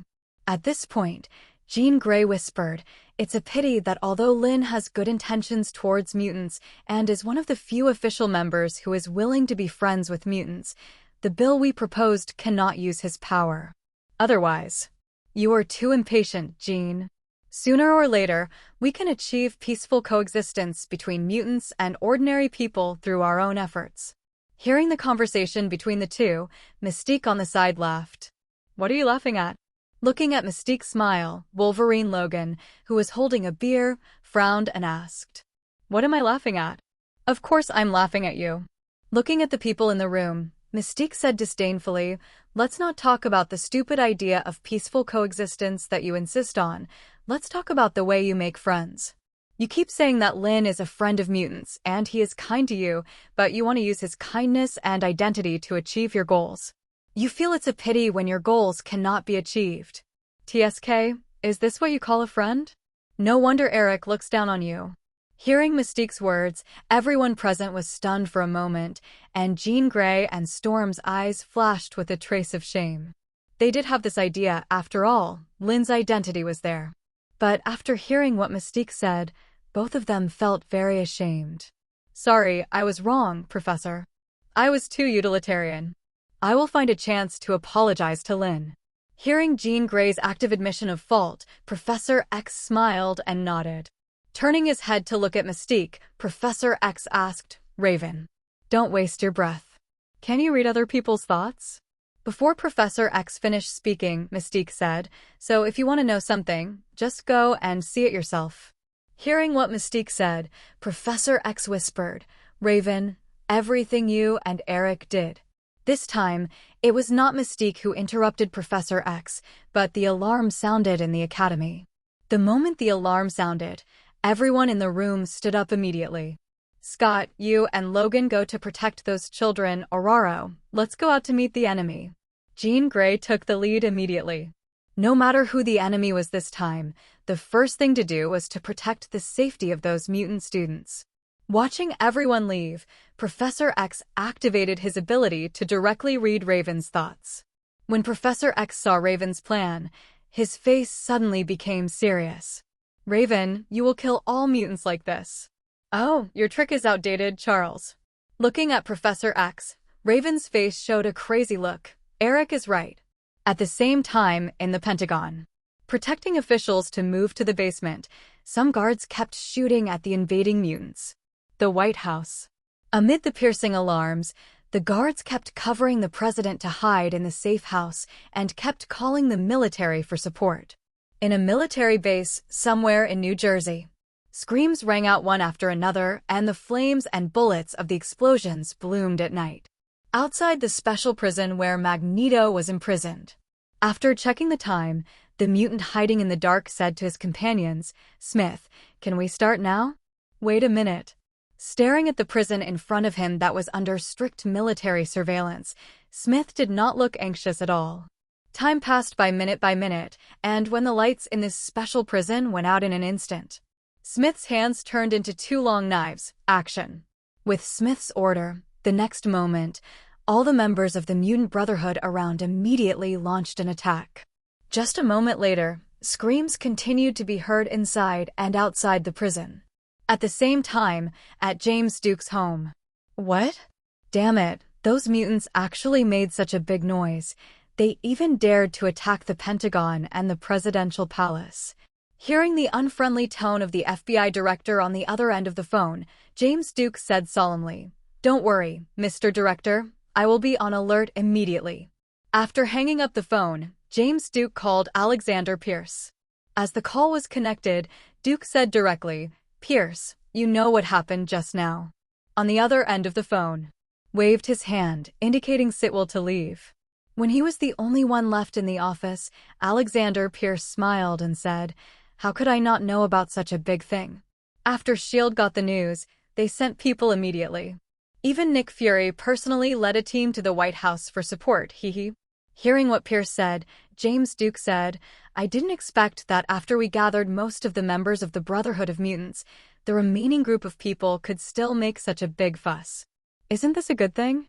"Duke, you are the director of the FBI in New York, and the White House is in Washington, D.C., and the Pentagon is in Arlington. They are all in Washington. So this matter has nothing to do with you in New York. Even if the Department of Justice blames it, there is the director of the FBI to take responsibility. And maybe after some people are angry, your position can be moved up in advance." Facing Pierce's statement, Duke lit a cigar and said, "I think so too, but I have to pretend."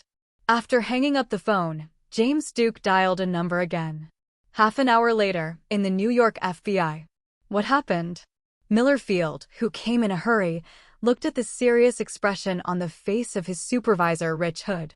Then he approached Linn and walked towards Director Duke's office and asked in a low voice, "You don't know." Seeing Miller, who came in a hurry and didn't even remember to wipe off the lipstick on his face, Linn handed him a tissue and said, "Wipe the lipstick on your face."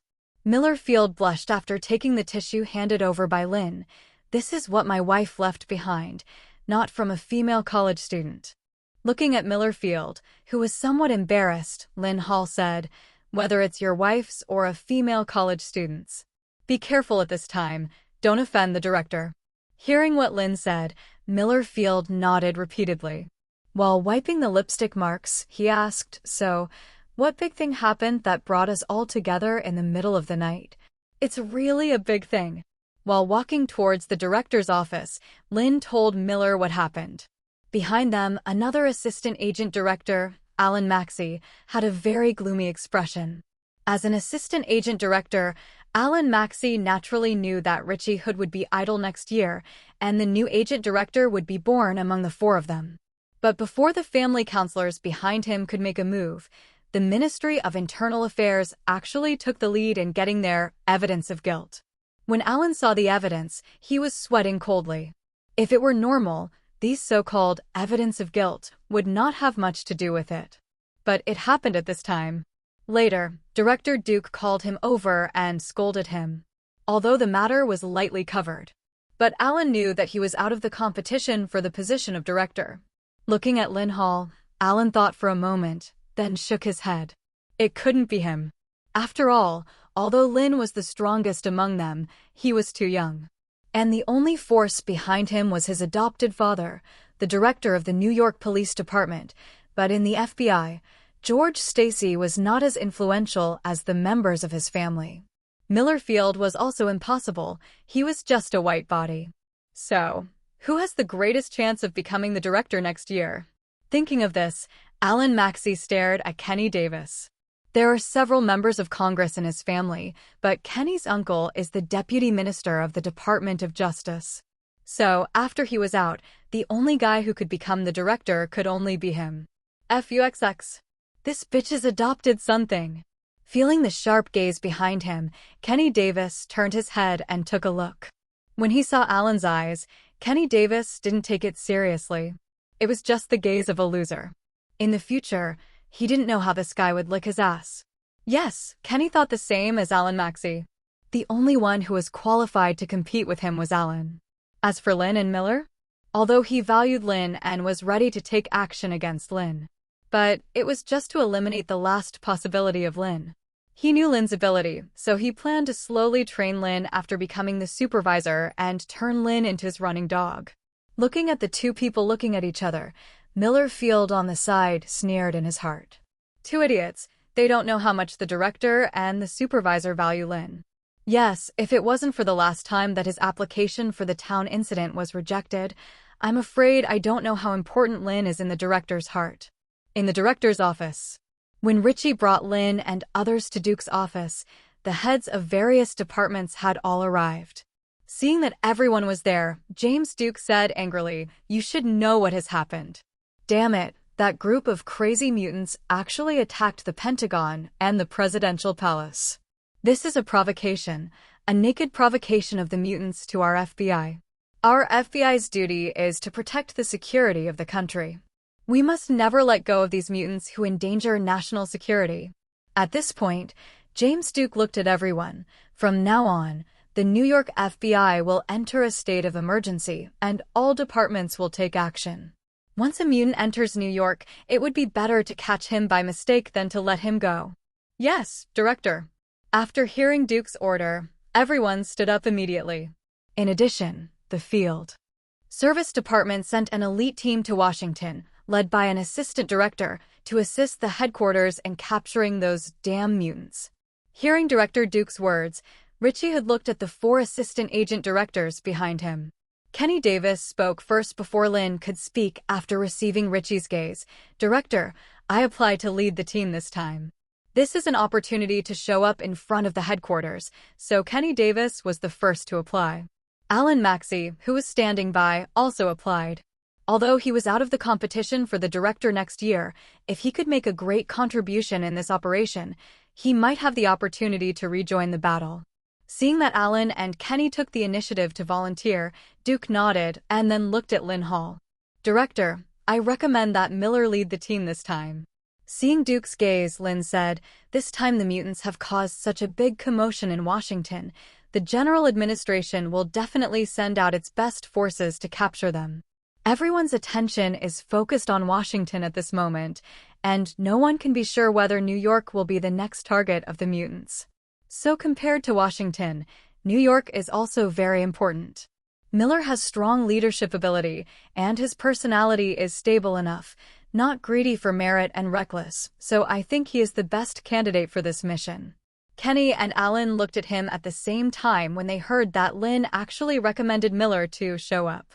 He didn't take the initiative to ask for such a show, but recommended others. Does he not want to compete for the position of supervisor? After hearing Linn's recommendation, Duke thought for a few seconds, then nodded and said, "Rich, you arrange the staff, and let Miller lead the team to Washington immediately." "Yes, Director." "Okay, everyone go to prepare. I want you to monitor every corner of New York. Also, Linn, stay."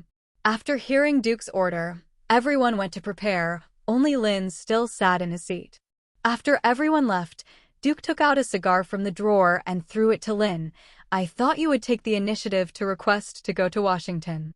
After all, showing your face in front of the President and the Attorney General will also be beneficial in the future." Taking the cigar and taking the initiative to stand up and pour a glass of water for Duke, Linn Hall smiled and said, "Director, compared to Washington, I am more worried about your safety. So it's better for me to stay in New York. In case the mutants go crazy and really attack our New York FBI, I can protect you, right?" "You." Raising his hand and pointing at Linn in the air, James Duke smiled and lit up the cigar. Why didn't Linn take the initiative to apply to lead the team to Washington? In fact, the reason is very simple. Linn knows that, even if he leads the team, it will only be a formality. Really expect to make merit in Washington and then be appreciated by the director of the headquarters? Don't talk nonsense. It's better to stay in New York to flatter Duke and play a loyal henchman. After taking a puff of his cigar, Duke looked at Linn with satisfaction and asked, "Did you buy the stock of the company they recommended you to buy at the last fraternity party?" "I have, Chief. The price of that stock is going crazy." After Linn heard the inside information at the party, he asked the securities manager Daniel to sell the stock of Stark Industries and then buy all the stocks of the one they recommended. The Stark Industrial stock that was purchased for 500,000 yuan increased by more than 10 times. After selling it for more than 6 million yuan, he bought all the stocks of this new company. In just a few days, the stock price of this newly listed company soared. Even if Daniel sold it now, his assets would exceed 30 million US dollars. TSK, he hasn't joined Hydra yet. Hearing Linn's answer, Duke nodded with a smile. This is the benefit of being a member of the Brotherhood. We can only go further if we stick together and help each other. I have to thank you for your support, Director. If it weren't for you, I'm afraid I wouldn't be qualified to join the Brotherhood. Hee, we won't treat our own people unfairly. By the way, Director, I met Mystique of the Brotherhood of Mutants tonight. After telling Duke what happened, Linn said, "So I asked the X-Men to take Mystique back. What the mutants did in Washington may not happen again in New York." Hearing what Linn said, James Duke nodded. Linn was right. Since the mutants could do such crazy things in Washington, New York might become their next target. At that time, City Hall and the FBI building might become the targets of the mutants. Linn chose to stay in New York to protect himself at this time, which was definitely not an empty talk. Thinking of this, Duke looked at Linn with more satisfaction. Capable, courageous, resourceful, and loyal to him. What a perfect subordinate. Thinking of this, Duke suddenly said, "Linn, accompany me to Los Angeles at the end of the month." "Okay, Mr. Director." Hearing the director say this, Linn Hall nodded. Although he didn't know why Duke suddenly wanted to take him to Los Angeles. But Linn Hall felt that perhaps this trip to Los Angeles should be Duke's showdown with him that he was Hydra. Returned to his office. Linn Hall looked at Miller Field standing at the door of his office and said, "Why don't you go in? The head of the Ministry of Internal Affairs is in your office."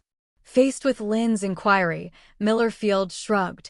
"I don't know if it's Alan or Kenny who reported you to the Ministry of Internal Affairs. Anyway, I think her face is not right. You should be careful." At this point, Miller looked at Linn and said seriously, "Thank you." "You're welcome."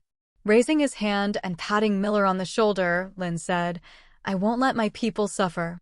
Nodding to Linn, Miller Field turned and left. He was about to lead the team to Washington, and there were many things to prepare. But even so, he still had to wait for Linn to come back to thank him. This already meant that he was showing his attitude to Linn. When he returned to the office, he saw Jessica sitting on his desk with her legs crossed. After closing the office door, Linn walked up and picked her up and put her on the desk. "Why are you here if you don't want to prepare?" While saying this, Linn raised Jessica's hand with an engagement ring, looked at the fair and delicate skin, and placed the hand where it should be. Of course, it's to remind you to be careful recently. Pulling open the shackles that symbolize Linn's fate with one hand, the white and tender little hand strangled the spear of fate. How come it sounds like someone is going to deal with me again? Slapping Jessica's hips unhappily, Linn said, "Last time it was Kenny Davis. Who is it this time?" "Obviously, I have always been kind to others. Why do I feel like I have offended the whole world when you say it?" Facing Linn's beating, Jessica hummed twice. "Isn't it because of your little lover?" Turning around and lying on the table, Jessica turned her head and said, "Do you think the military can't find out that your green-haired little lover is the daughter of Magneto? The last time we dealt with Obadiah Stane, your little lover was already targeted by the military. Colonel Stryker, who is responsible for dealing with mutants, didn't dare to ask you for help, so he went to his superiors. Plus, the mutants attacked the White House and the Pentagon this time, and I'm afraid the military will come to our door soon." Hearing what the senior sister said, Linn Hall approached and said, "Then let them come. Maybe I can even send a general to prison." Feeling Linn's iron-like hardness, Jessica's light green pupils gradually became thinner, and her tone was also intermittent. "This is the news that my fiancé heard, so I notified you as soon as I got the news." Halfway through the words, Jessica couldn't continue. Listening to the senior sister calling God for a while, and then starting to fuxx the scarce words, Linn leaned forward and felt that she should teach her some more beautiful words. After all, she graduated from Yale University. How could her vocabulary be so scarce? While the two were busy, Jessica's phone suddenly rang. Picking up the phone and taking a look, Jessica made a hushing gesture to Linn, "My fiancé's phone call." The senior took a deep breath and then answered the phone. On the other end of the phone, Henry Wayne felt distressed when he saw his fiancé's calm and trembling voice. This must be because his fiancée stayed up late to attend the meeting, so her body couldn't bear it. Alas, as an FBI, work is always so busy. The next morning, Jonathan Polly gradually woke up from his sleep after a hangover. Subconsciously covering the sunlight on his face and looking around, Jonathan realized that he was lying in a strange room. He suddenly lifted the quilt and sat up from the bed, but he found that he was only in a pair of shorts. And the headache after the hangover made Jonathan dizzy.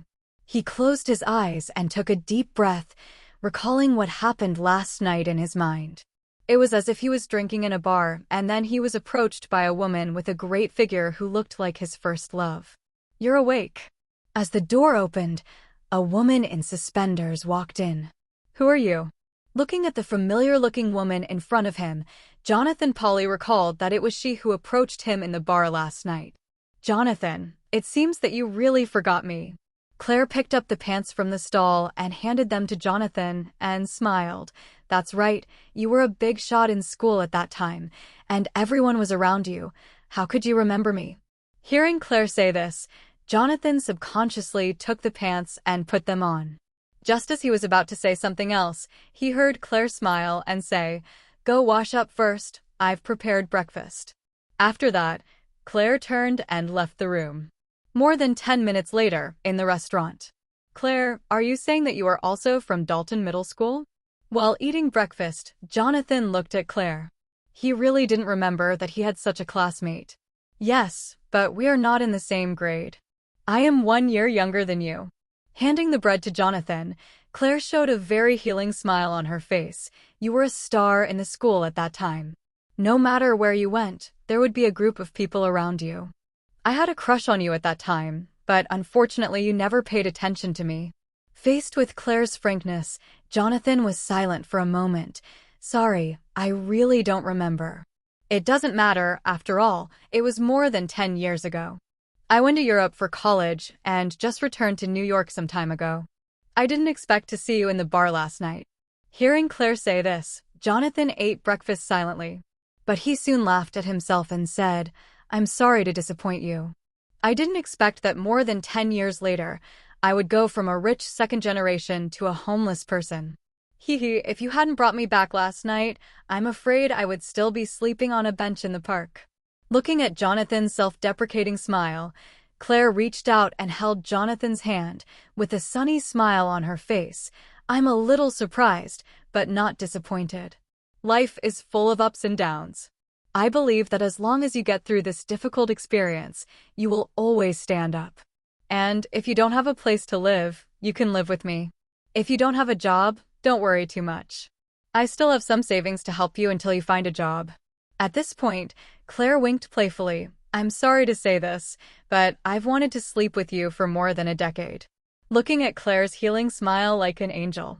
For a moment, Jonathan was a little stunned. This was a smile he had never seen before. It seemed that in this smile, his heart, which had sunk to the bottom of the valley, began to beat gradually. Okay, hurry up and have breakfast. After breakfast, go to the barber shop to get it done. The Jonathan in my memory is not so sloppy. Hearing Claire say this, Jonathan nodded a little embarrassedly. Seeing Jonathan lower his head, Claire smiled and turned on the TV. At this moment, all TV channels were reporting about the mutants attacking the White House and the Pentagon last night. Although the president and those officials were not injured, the entire Washington was in a state of emergency because of the terrorist attack last night. At the same time, at the gate of Midtown High School, don't show up as Spider-Woman in the near future.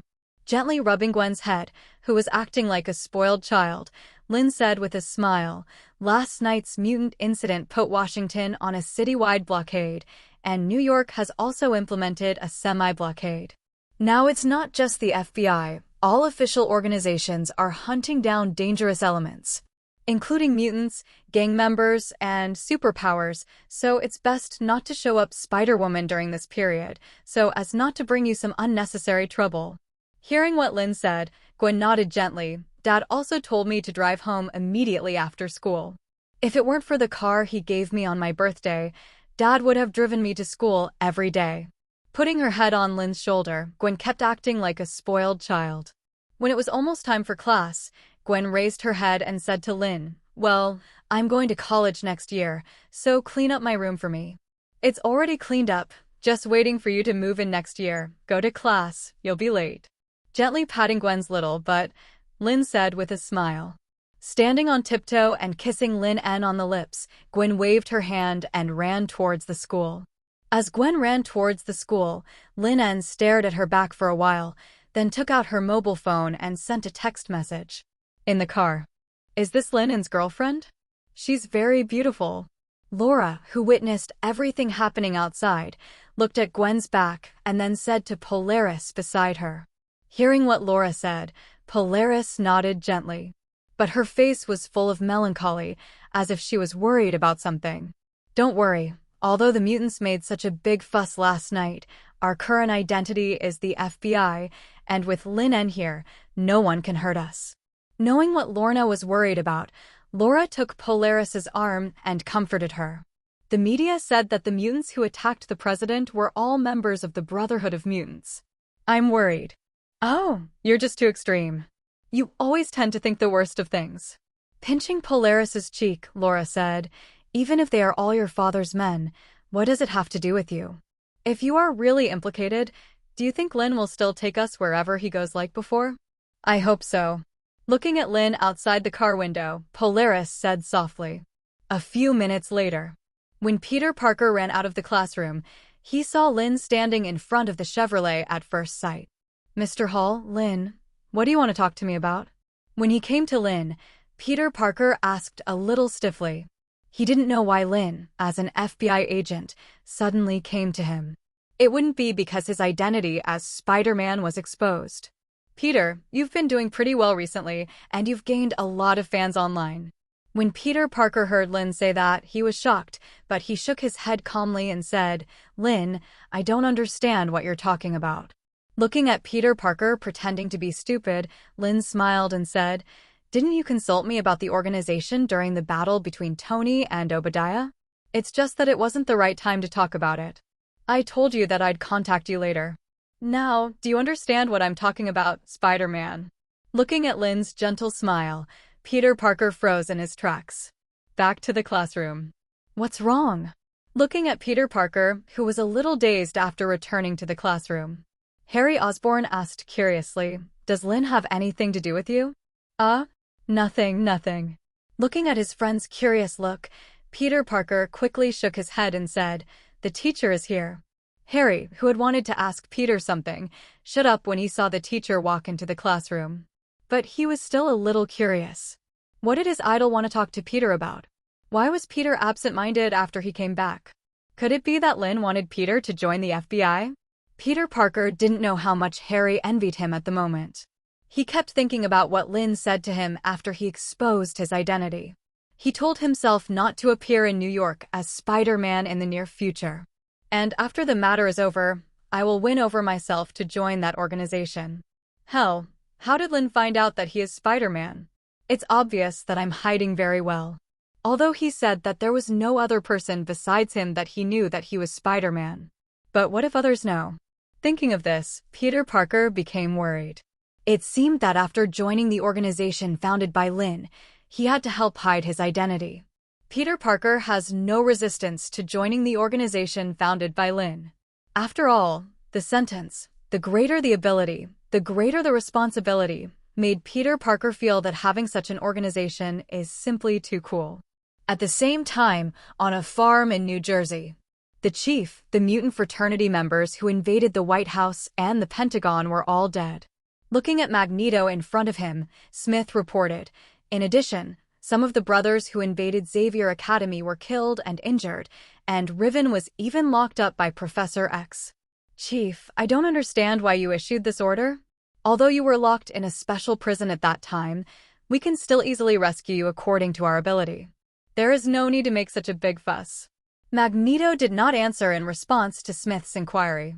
He just looked at the corn in the farm in front of him and said, "How is the girl you asked you to monitor now? She just entered college, and, because she has been hiding her abilities, no one has known she is a mutant since her parents died." Hearing Smith's answer, Magneto nodded with satisfaction. "She is our hope for the future, Smith. Don't worry about the dead brother. When hope truly comes, those who sacrifice their lives for their ideals will eventually return to us." Listening to Magneto's divine appearance, Smith frowned. Until now, even Raven doesn't know what Magneto's real purpose is. The reason they made such a big noise last night was entirely because it was Magneto's order. But what he is most worried about now is what to do next. After all, assassinating the president and invading the Pentagon will definitely cause the wanted by all official organizations. Streets of New York. Black Chevrolets stopped in the middle of the road, and rows of military vehicles blocked the way.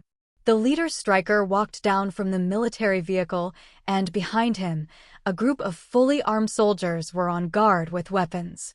"Don't be nervous, you can just stay in the car." Looking at the back seats, the North Star was a little worried because the military suddenly appeared. After Linn comforted her, he opened the car door and walked down. "Linn Hall, this is our second time meeting." Seeing Linn Hall get out of the car, Colonel Stryker walked forward and spoke. "Haha, such a big battle is quite scary. Why, the military is finally ready to attack our FBI." Hearing Linn say this, Stryker said, "Linn Hall, you should know what my purpose is this time." After taking out a document and showing it to Linn, Stryker spoke in a very tough tone. "As the FBI, you should know what happened last night. The president was attacked, the Pentagon officials were assassinated, and even Magneto was rescued from prison by the damn mutants. According to our investigation, Lorna Dane in your car is Magneto's daughter and is a mutant, so I have reason to think she's also involved in this. I hope you can hand her over to me otherwise. What else? Or order me to be arrested. Or shoot me into a sieve." He took out a cigarette and put it in his mouth to light it, and Linn then used a lighter to light the document together. Seeing this scene, Stryker's expression suddenly became cold. Before he could speak, he saw Linn throwing the lit documents directly on the ground. Then he stepped forward and said, "The first time I heard that this kind of thing was even sitting on my daughter. Stryker, you really fucking me. And let me hand over the person. This document is nothing. Even if you take out the documents signed by the chairman of the Joint Chiefs of Staff, I still don't care." Linn. Looking at Linn Hall's tough attitude, Stryker frowned and said, "It's about the country. Don't pretend to be loyal to the country in front of me." Either you let the Attorney General personally order me to hand over the person now, or you can let your subordinates beat me into a sieve. Do you dare? Lifting his finger and poked Stryker's chest, Linn sneered. You dare not, but I dare. From now on, the FBI will stare at you and your family's every move 24 hours a day. Even if I go to the toilet, I will not let you go. If you have any abnormal movements with these people, I will arrest you for treason. Linn. Faced with Linn equally tough attitude, Stryker immediately clenched his fists. Want to order a shot? Come on, if I frown, I will be a softie. You. Staring at Linn angrily, Stryker didn't expect that the guy in front of him would be so tough. You know, even the documents of the Ministry of Defense were obtained by him, but…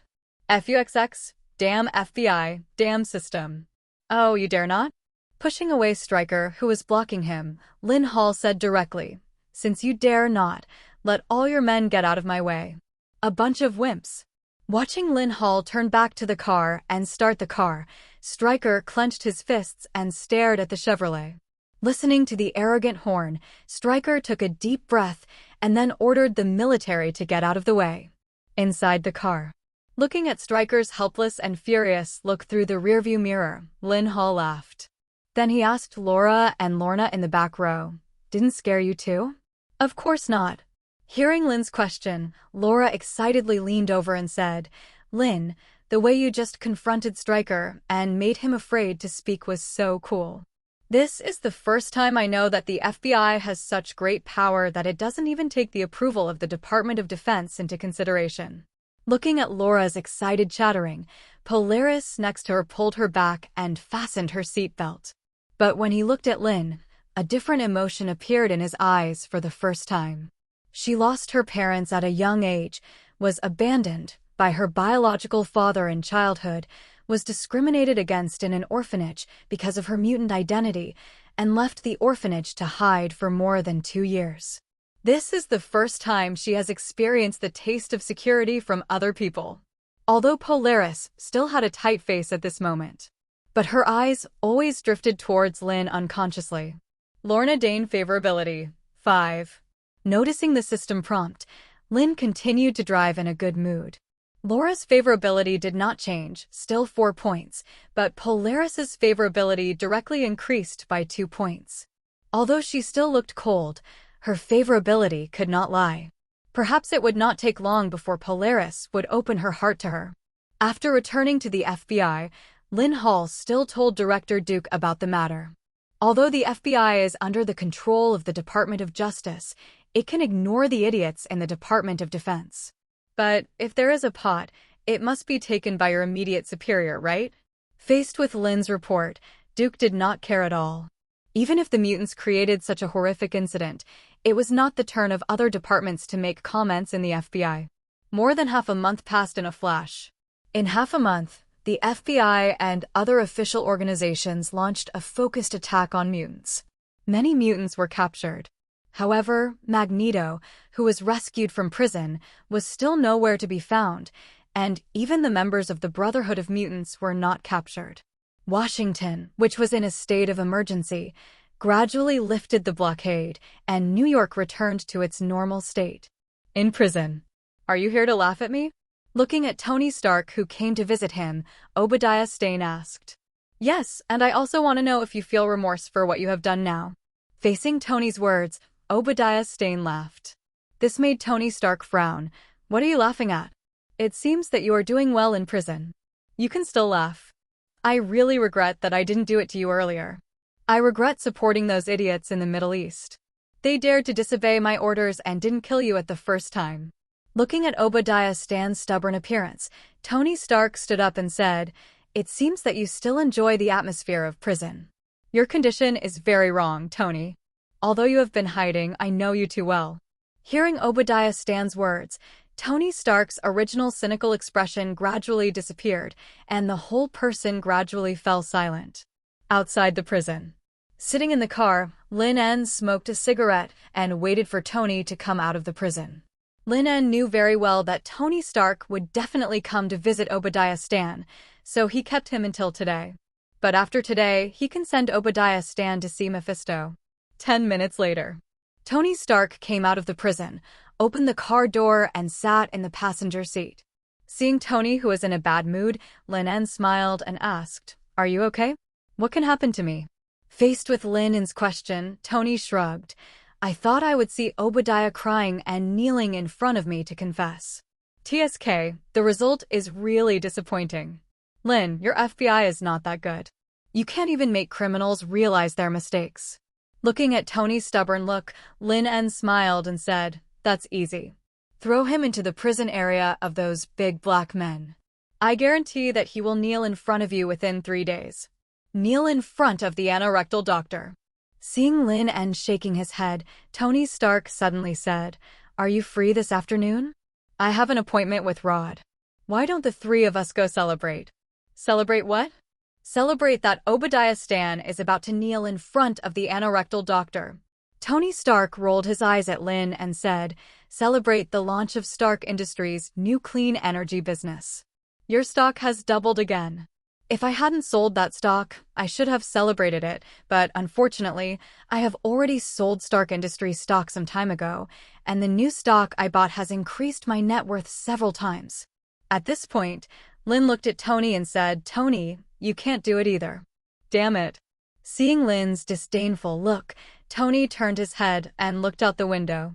He decided not to talk to Linn anymore. 2 hours later. Tony seems to be a little bit wrong recently. Looking at Tony, who was already drunk and sleeping soundly on the sofa, Rod said to Linn, "I always feel that he has been very depressed recently, and even a little indulgent." Hearing what Rod said, Linn shrugged. After drinking the wine in the glass, he stood up and said, "Everyone has secrets that they don't want to tell others. If he doesn't want to say it, can you force him to say it? Let's go.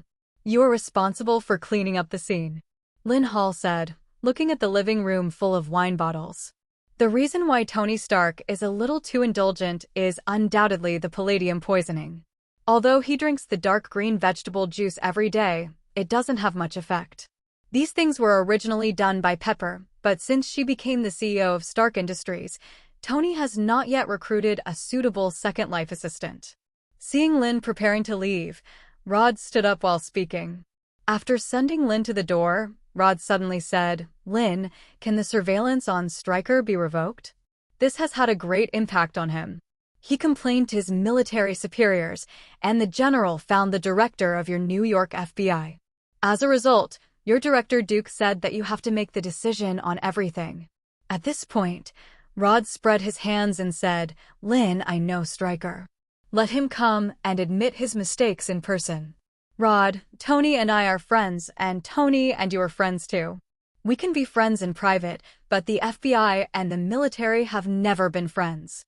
After that, Linn waved to Rod and then turned and left Tony's villa. Linn had just left the villa, but Tony, who was drunk, slowly opened his eyes. It seems that the talks have broken down. Sitting up from the sofa, Tony said to Rod, "I have met that guy Stryker.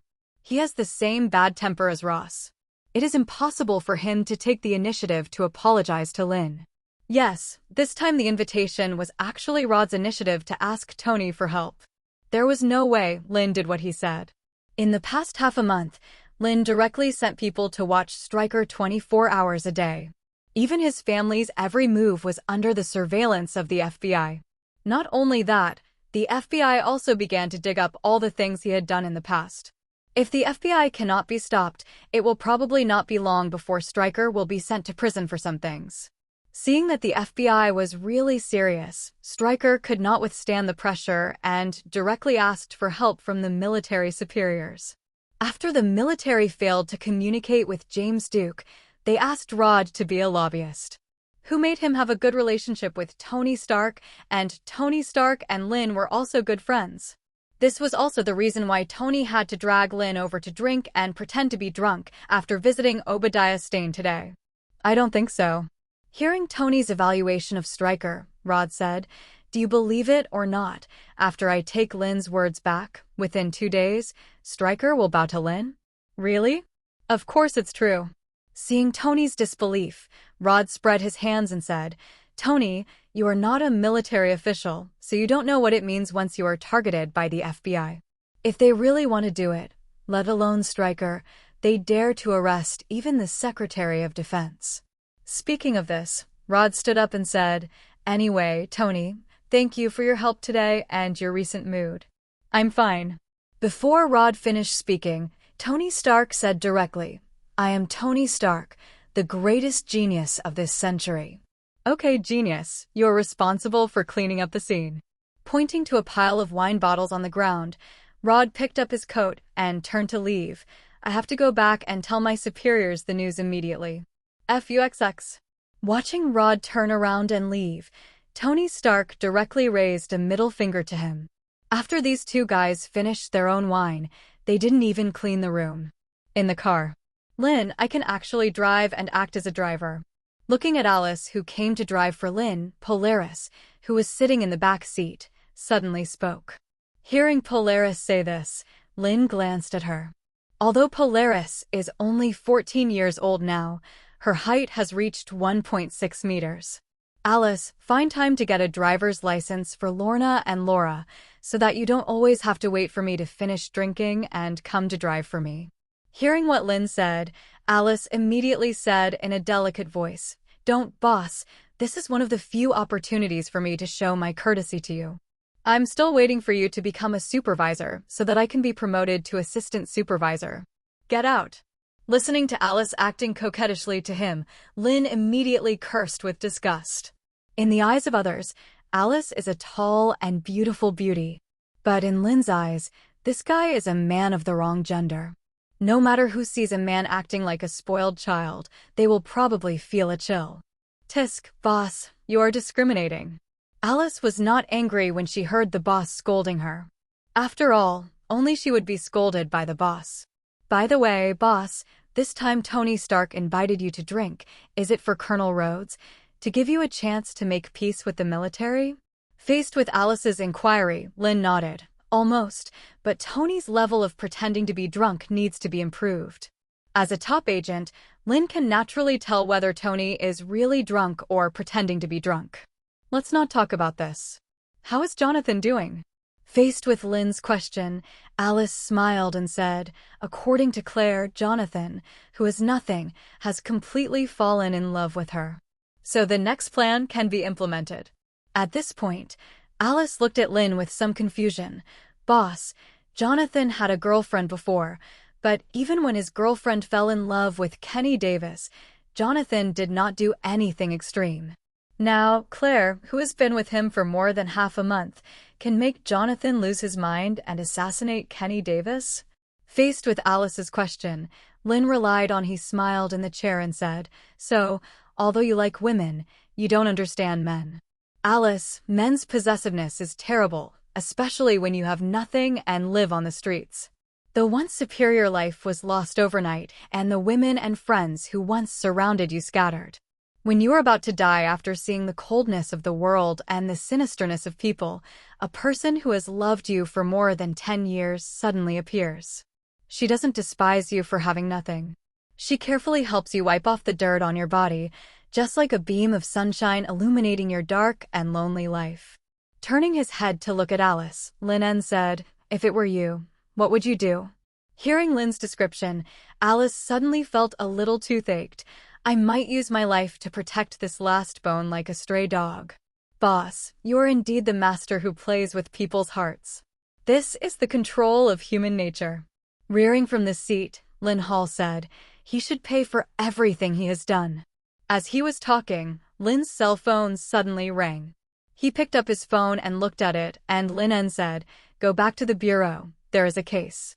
"Yes." Hearing Linn's words, Alice turned around and drove directly towards the FBI in New York. At the same time, Claire's home. Still standing on the table, Jonathan sat on the sofa and breathed a sigh of relief. This is the fourth company that has rejected itself in the past half-month. When Jonathan thought of the days when he had spent money, he wanted to slap himself. Otherwise, why can't you even find a serious job now? Turning his head to look at the photo of Claire placed on the table, Jonathan, who was originally a little discouraged, unconsciously smiled. Taking the photo frame over, Jonathan carefully wiped the dust that did not exist on the photo frame. Then he took off his coat and stood up to clean the room. If it were in the past, he would not have done such a thing even if he had killed him. But now, just think of Claire's angel-like smile and gentle encouragement. Jonathan felt that his dark life seemed to be illuminated by the sun. Thank God for letting Claire appear in his life. For her, I am willing to give everything. Just as Jonathan was cleaning the room, he heard the sound of the door opening behind him. Claire, you're back. He put down the tool in his hand and turned around, but Jonathan saw Claire's eyes red. What's wrong with you? Is something going on? Jonathan's eyes were filled with anxiety as he quickly came to Claire. Especially when Jonathan saw tears falling from Claire's face, he was at a loss for a moment. Nothing. Forced to squeeze a smile at Jonathan, Claire shook his head. Don't worry, I'm fine. I'll go take a shower. After saying that, Claire walked straight into the bathroom and closed the door. Jonathan felt anxious when he saw Claire walking into the bathroom. He cared so much about Claire that he thought of Claire crying. Jonathan had an inexplicable worry and irritability. At the same time, in a manor in West Village, Manhattan. Introduce what's going on here. Seeing police officers everywhere in the manor, Linn Hall asked to the district director who was in charge of the scene after revealing his ID. Mr. Hall, we received a call from Ms. Helena Johnny 3 days ago, claiming that she would hear someone coughing in the manor every day at 12 o'clock in the evening. After our investigation, there is no one else in the manor except the butler, chef, and maid. To prevent people from sneaking into the manor, we also installed a lot of surveillance, but no one was photographed. Speaking of this, the district director spread his hands. Mr. Hall, you also know that the Johnny family is an old political family, so after Ms. Helena called the police, we NYPD attached great importance to it. We even sent several police officers to guard the manor, but they also heard the strange cough that night. After hearing the district director say this, Linn Hall gave Sean a look. When Sean received Lynn's look, he immediately took someone to check inside the manor. Then Linning looked at the district chief and asked, "Where are those police officers?" "It's right here." He waved to the police officer not far away, and soon several police officers ran over. Facing Lynn's inquiry, one of the police officers said, "Mr. Hall, after we heard a strange cough at midnight, we immediately followed the sound and searched. But nothing was found, and everything was normal for the surveillance screen."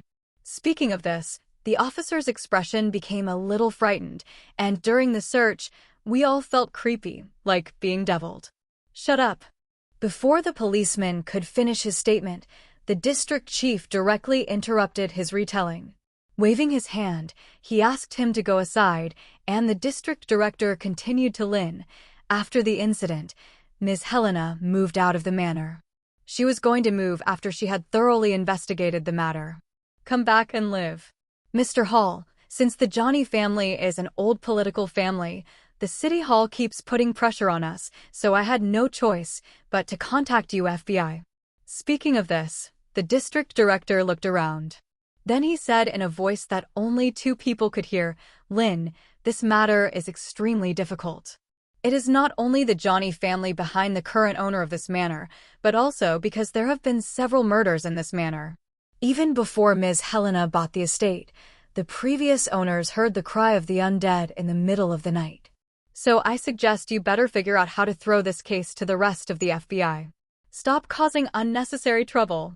Linn Hall nodded slightly at the hearing of the division director's words. When the district chief was the sheriff, he was always a subordinate of Uncle George. When Uncle George became the chief of the New York Police Department, he naturally became the chief of the district. It can be said that he is the direct descendant of Uncle George and his own. So for Linn, he naturally said whatever he knew and would not hide it at all. If it were someone else from the FBI in New York, he would never have said anything later. "I get it, Uncle Vandal. Don't forget to come to your house for a drink on weekends. Uncle George has a bottle of good wine he has collected since he became a police officer." Haha, George is reluctant to take out the bottle of wine.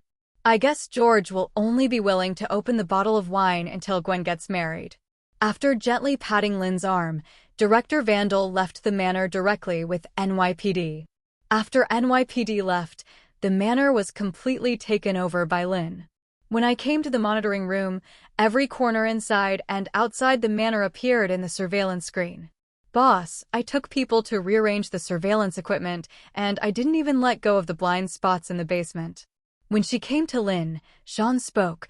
Alice is asking the housekeeper and maid in the manor. But I guess I won't get anything, otherwise NYPD would have asked a question long ago. Linn nodded slightly when he heard Sean say this. However, looking at Sean's expression, he was a little curious. Why have you always liked to be alone in the past few days? The happy expression on your face is almost impossible to hide. Is there any happy event? Hearing Linn's inquiry, Sean scratched his head. Boss, is it that obvious? You ask them yourself. Turning his head to look at Laura and Lorna sitting next to Linn, Sean said, Is it really that obvious? There is X too. Laura and Lorna answered in unison. Look, even Laura and Lorna can easily see that your years of agent career have been in vain. Hey. Hearing Linn's reprimand, Sean smiled and said, Boss, I've got a girlfriend. Didn't you always aim at Alice? That's different. She pulled over the stool and sat next to Linn. Sean smiled proudly on her face. Although my girlfriend is not as beautiful as Alice, she is a pianist, and her hands are tisk. Looking at Sean's intoxicated expression, Linn shook his head and said, I don't care about your personal affairs. Just give me an invitation when you get married. How is Dennis' latest training? I promised Kelly to train her son to be a qualified agent. It's okay. Dennis has grown a lot after investigating the Adam Morris incident and the mysterious incident in the town. Although the professional field is a little bit bad, if I pick me up for another month, I will definitely be able to train him to be a qualified FBI agent. Speaking of this, Sean looked at Barbara beside Linn. Don't look at me, and don't think about letting me go to those training.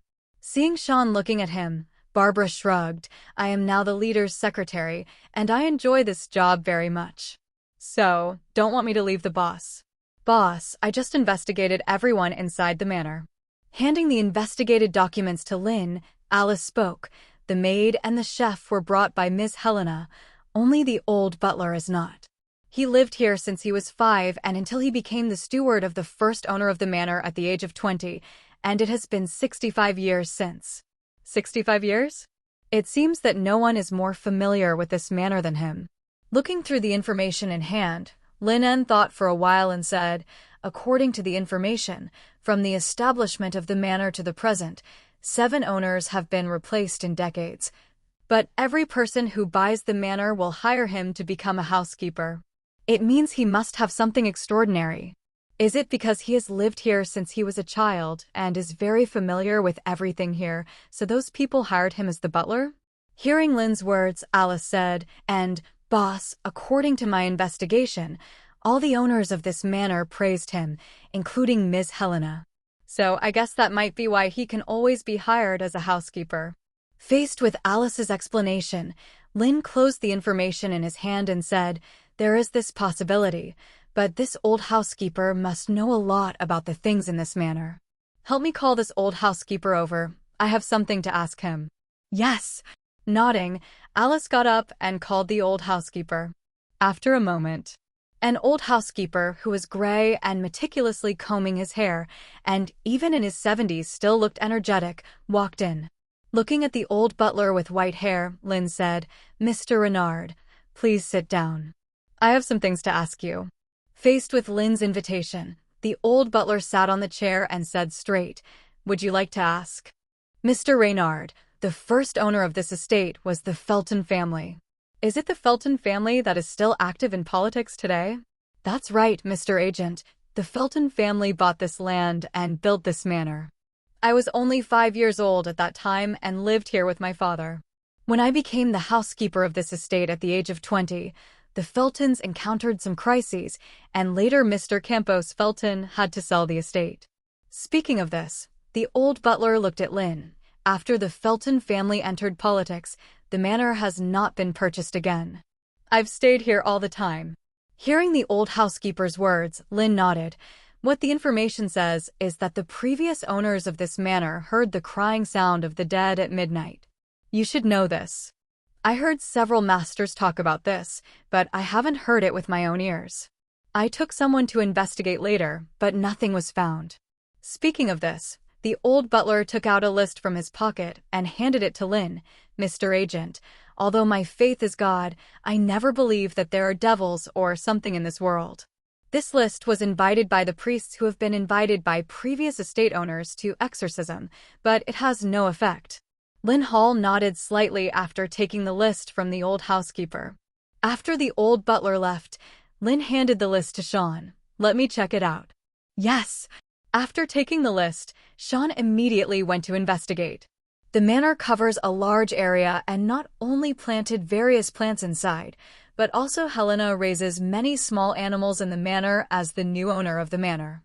He threw the frisbee out, watched the dog run out like a joyful look and caught the frisbee in the air and took it back and sent it to him. Barbara raised her hand and rubbed it on the dog's head, then continued to throw the frisbee out, turning his head and looking at the hedgehogs feeding Laura and Lorna. Then he said to Linn beside him, "Boss, it seems that Miss Helena Johnny is quite caring. She has raised so many small animals in the manor." "You really think so?" Hearing Barbara's words, Linn sat in a rattan chair and smiled. If Helena was really caring, she wouldn't have thrown the shark here and left alone. Not to mention stocking it with the hedgehog and those little rabbits. You should know that the shark, also known as the Antiorus, is a hunting dog. Hearing Linn say this, Barbara looked at the bunnies jumping on the grass in the manor. I looked at the shack dogs holding the frisbee in my mouth, but my eyes were always on the rabbits. Then he said thoughtfully, "Boss, what do you mean is that the reason why Helena raises these animals in the manor is to create a loving personality for outsiders to see?" Speaking of this, Barbara frowned and said, "According to the information, the Johnny family is an old political family. Although Helena did not participate in politics, she has several charitable foundations in her hands. And a loving personality can allow her to leave a better image in public. TSK, I am worthy of being a political family. As expected, I am glamorous on the surface and dirty on the inside." Hearing Barbara say this, Alice, who walked out with food, smiled and said, "It's great, Barbara. It seems that you have worked hard a lot with your boss, and you can actually pass the boss's words. Thinking of so many things. That's..."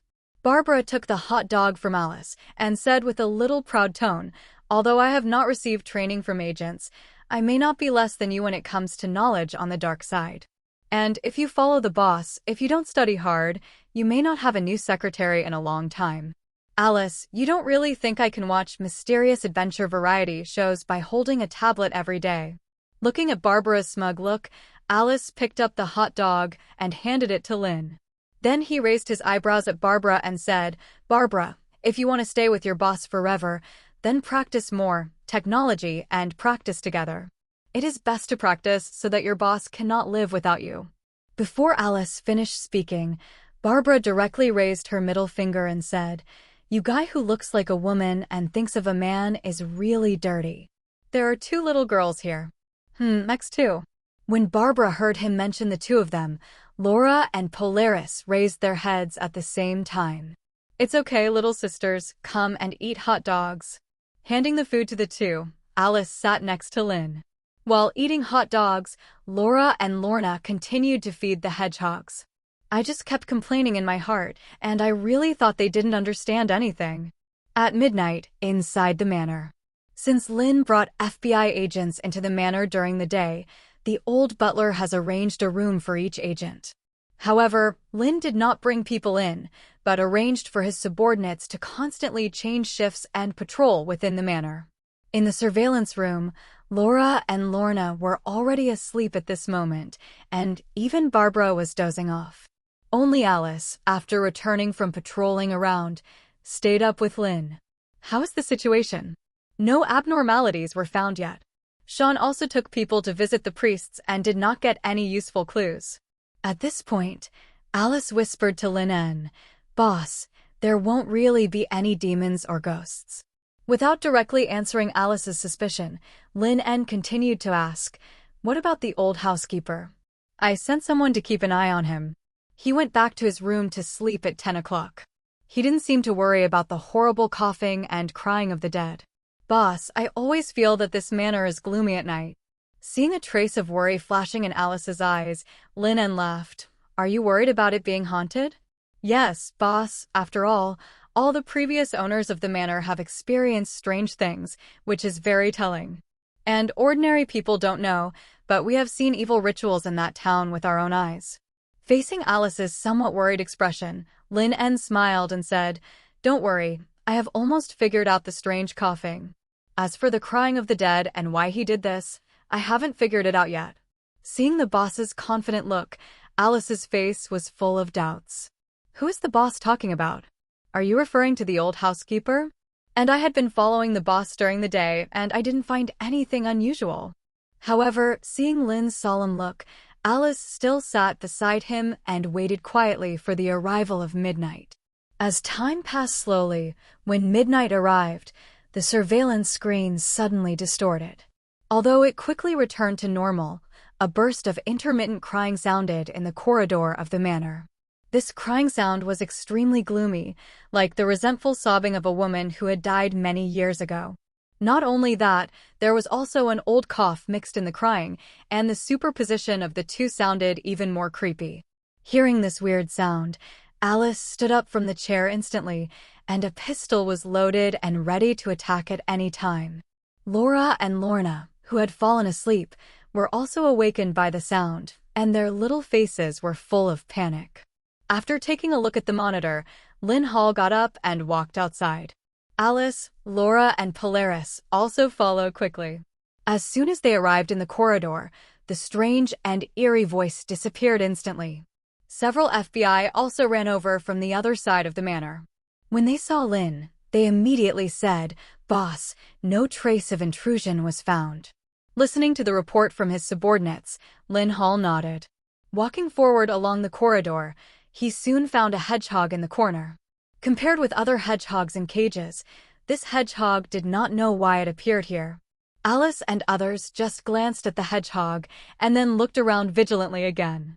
Only Linn squatted down, picked up the hedgehog, wiped the corner of its mouth with his fingertips, and then rubbed it with his fingers. The corners of the hedgehog's mouth were a little wet. Obviously, it had just drunk water. After putting the hedgehog down, Linn checked along the traces of the hedgehog's constant activities. The corridor of the manor is very wide, and there are no flower pots and green plants around it, which looks empty. Soon, Linn found a hair-like crack on the wall in a very inconspicuous corner. When he came to the edge of the crack, Linn squatted down and gently ran his fingers across the crack. Then he pushed hard, and a palm-sized secret door appeared in front of everyone. Seeing this scene, Alice also squatted down and looked at the plastic bottle cap inside the palm-sized secret door. Then he said to Linn, "Boss, if you don't look carefully, you really can't find that there is a small secret door here." As she said, Alice reached out and took out the bottle cap inside. The capacity of this bottle cap is not large, and it can only hold a few milliliters of water at most. However, the inside of the bottle cap is wet, which should have been filled with some liquid and drunk up. "Boss, I'll have someone do a test right away." "No need, it should be filled with salt water or sugar water." Linn pointed the laser pen at the hedgehog. "The old cough you heard just now was made by this hedgehog. After the hedgehog drinks sugar water or salt water, the stomach and intestines will be stimulated and make this sound. And the strange cough that scared Miss Helena Johnny came from this." After hearing Linn's explanation, Alice suddenly realized, "So that's it, no wonder you are so confident, boss. You guessed it when you saw those hedgehogs in the afternoon." "Yeah." Nodding and standing up, Linn looked at Alice and said, "Take people to search the manor carefully. Don't miss any corner. I guess there should be other secret doors in the manor." "Yes." After knowing that it was not a ghost or supernatural event, Alice's worries disappeared immediately. Since it was a man-made trick, she had the confidence to find out the clues. When they sat down in the living room, Barbara came over curiously and asked, "Boss, how do you know that hedgehogs will cough after drinking salt and sugar water?" Faced with Barbara's curious question, Linn did not explain. "This is just an ancient trick, just like the eel blood black dog barking bats knocking on the door." Unexpectedly, there are people in the West who know this trick. As Alice led the people to search inch by inch, she soon led her to find another very inconspicuous secret door in the owner's master bedroom. Take out an old-fashioned timer from the palm-sized secret door with gloves. Pressing the button on the recorder, a strange woman's crying sound came from the recorder. The old-fashioned tape starts to play, and the unclear sound quality makes the crying sound look particularly groggy.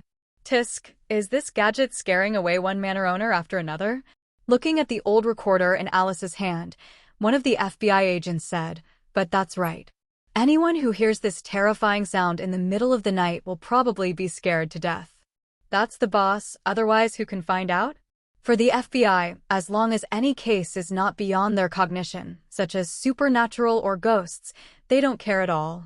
So when they learned that the case was a man-made trick, they immediately arrested the old butler of the manor.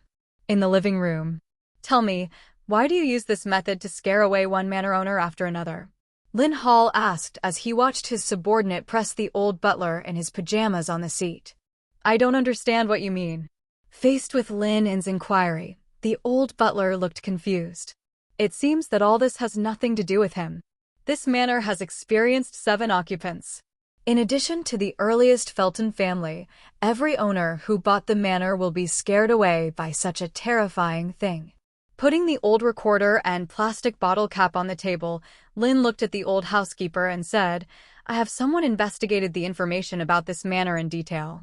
Since the Feltons, both maids and chefs have been recruited temporarily by those who bought the estate. You are the only one who stays in this manor for decades from beginning to end.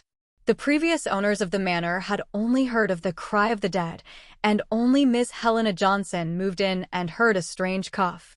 "Speaking of this," Linn Hall said, "I think you should have used Helena to raise so many animals before you think of the way Hedgehog coughs. Only you who know every blade of grass and tree in the manor know where there are devices like dark grids hidden."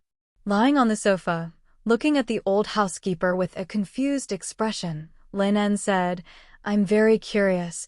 What is the purpose of your doing this? Occupy this manor? It probably isn't. You are in your 70s, but you don't have any children and you don't even have immediate relatives. Even if you occupy this manor, you can't leave it to anyone." Faced with Linn's inference, the old housekeeper still shook his head. "Mr. Agent, I really don't know what you are talking about. I have lived in this manor for decades, and the owners have changed 7, but there is no one at all necessary. Is it the Feltons, right?" Before the old butler finished speaking, Linn said directly, "Maybe the Felton family left some secrets that cannot be known after building this manor. And the reason why you stay here is not because the Felton family abandoned you, but because you have been keeping the secret for them." Hearing Linn say this, the old butler's expression stuttered.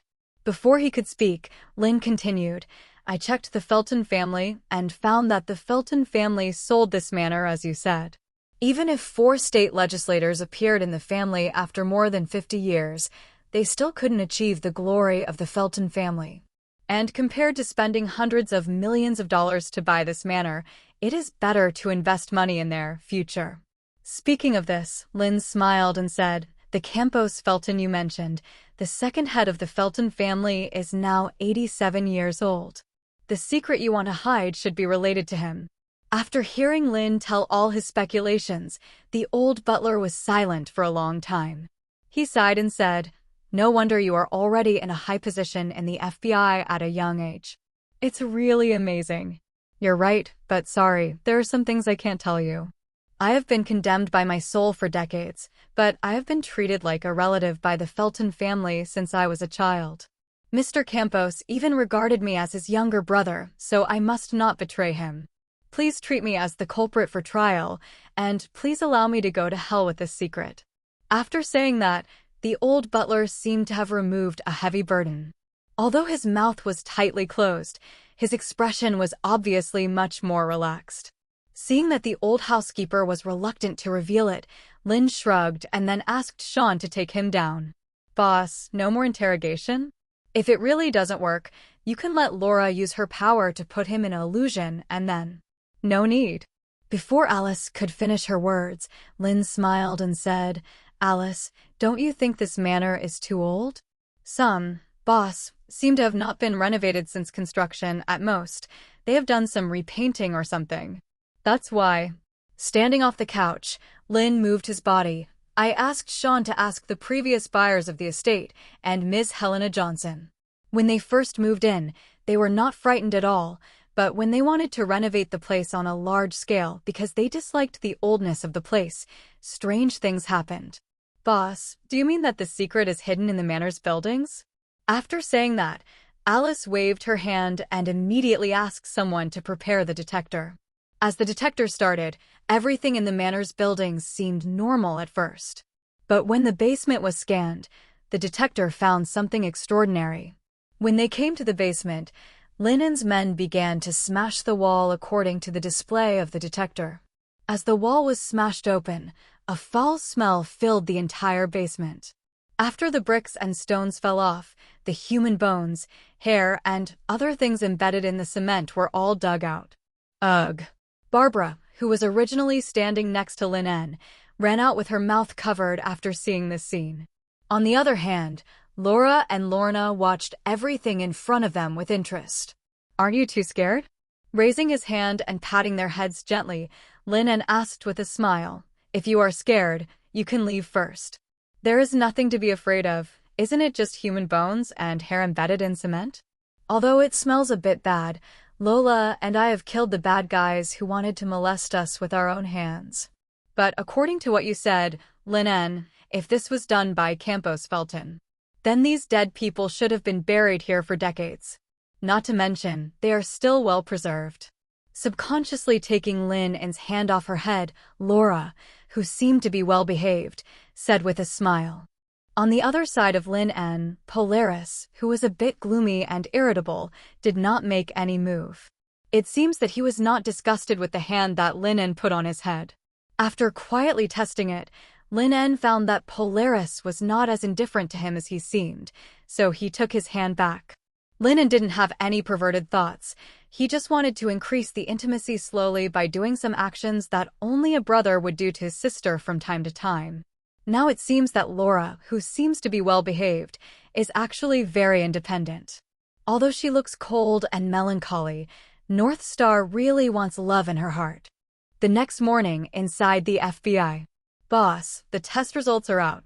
He came to Linn's office with the test form, and Alice spoke. According to the forensics testing, the human bones and tissues in the basement of the manor. It's a pity that after these bones have been steamed, they can no longer judge who the bone is through DNA. But what? Seeing Alice hesitating, Linn asked. You'd better take a look at it yourself. As he said that, Alice handed the information to Linn. After taking the information and opening it, Linn found that the test report records showed that most of the bones had traces of being gnawed. And it can be concluded by a small number of relatively complete bones that preserve the teeth marks on the bones belong to humans. Oh my God. Barbara, who was standing beside her, looked at the test report and couldn't help but cover her mouth and exclaim. No wonder the old housekeeper didn't want to say anything and would rather go to hell than reveal anything. After all, once the Felton family is known to the public, the Felton family will be finished. Hearing Linn's words, Alice said, Boss, what should we do now? We shouldn't let beasts like this live in this world, but the Feltons are political families after all. Even if we are the FBI, it takes enough evidence to throw them into jail. Faced with Alice's inquiry, Linn closed the test report and said, Alice, let me leave the physical evidence and other things to you. I want the kind of evidence that can both nail the Felton family and stand the inspection. As for the confession of the old housekeeper. Turning his head to look at Laura, Linn said, Laura, can the old housekeeper wildly confess the Felton family matters within an hour? No problem. Faced with Linn's request, Laura stood up and said, the old butler is just an ordinary person and can't resist my hallucination ability at all. Okay, then start acting. At the same time, in the farm in New Jersey. We have to leave here as soon as possible. Looking at Magneto, Smith said seriously, Chief, the chaos we created has caused the X-Men to leave, and members of the Mutant Brotherhood also took advantage of the empty space of Xavier Academy to sneak in to save Riven. but all the official eyes are staring at us, so it has become unsafe here. Hearing Smith's persuasion, Magneto moved his body. Where is the owl?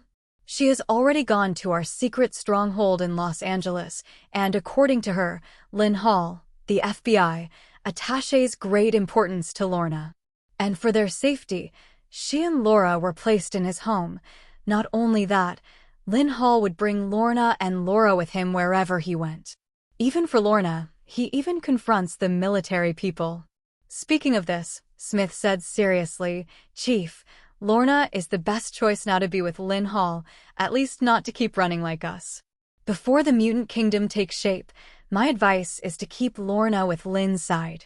Hearing Smith's suggestion, Magneto was silent for a moment and said, Let me think of a way. I want to see Lorna. Chief, as long as we show up now, we may be targeted by those official organizations. Listening to Magneto's request, Smith persuaded with eager expression, Before our plan is completely completed, once the official targets us, the leader will never have any chance. Looking at Smith's anxious expression, Magneto suddenly fell silent again. The daughter and her ideals constantly collide with each other in her mind. After a long time, Magneto breathed a sigh of relief. You are right, Smith. Lorna is the best choice to stay with Linn now. As long as we can fulfill the ideal of the Mutant Brotherhood, I think Lorna will understand me. Go and prepare. Let's head to Los Angeles now. Seeing Magneto make a choice, Smith breathed a sigh of relief, then nodded heavily and said, Yes, leader. 2 hours later, New York's Upper East Side, inside the Feltons' apartment. The FBI has withdrawn from the manor in West Village and has also taken the old butler away. Looking at the father sitting on the recliner, the eldest son was worried and said, Father, will the FBI discover anything? Don't worry, Renard grew up in the Felton family, and decades have proved his loyalty to the Felton family. Looking at his eldest son, Campos Felton smiled and said, What if the FBI can't find the truth? They don't have substantial evidence to prove that those people are us. When my eldest son heard his father say this, he was still a little worried. Just as I was about to continue saying something, I saw his daughter walking down the stairs. Grandfather, Dad, I'm going to school. Picking up the key from the coffee table, the daughter smiled at the two of them and then walked outside.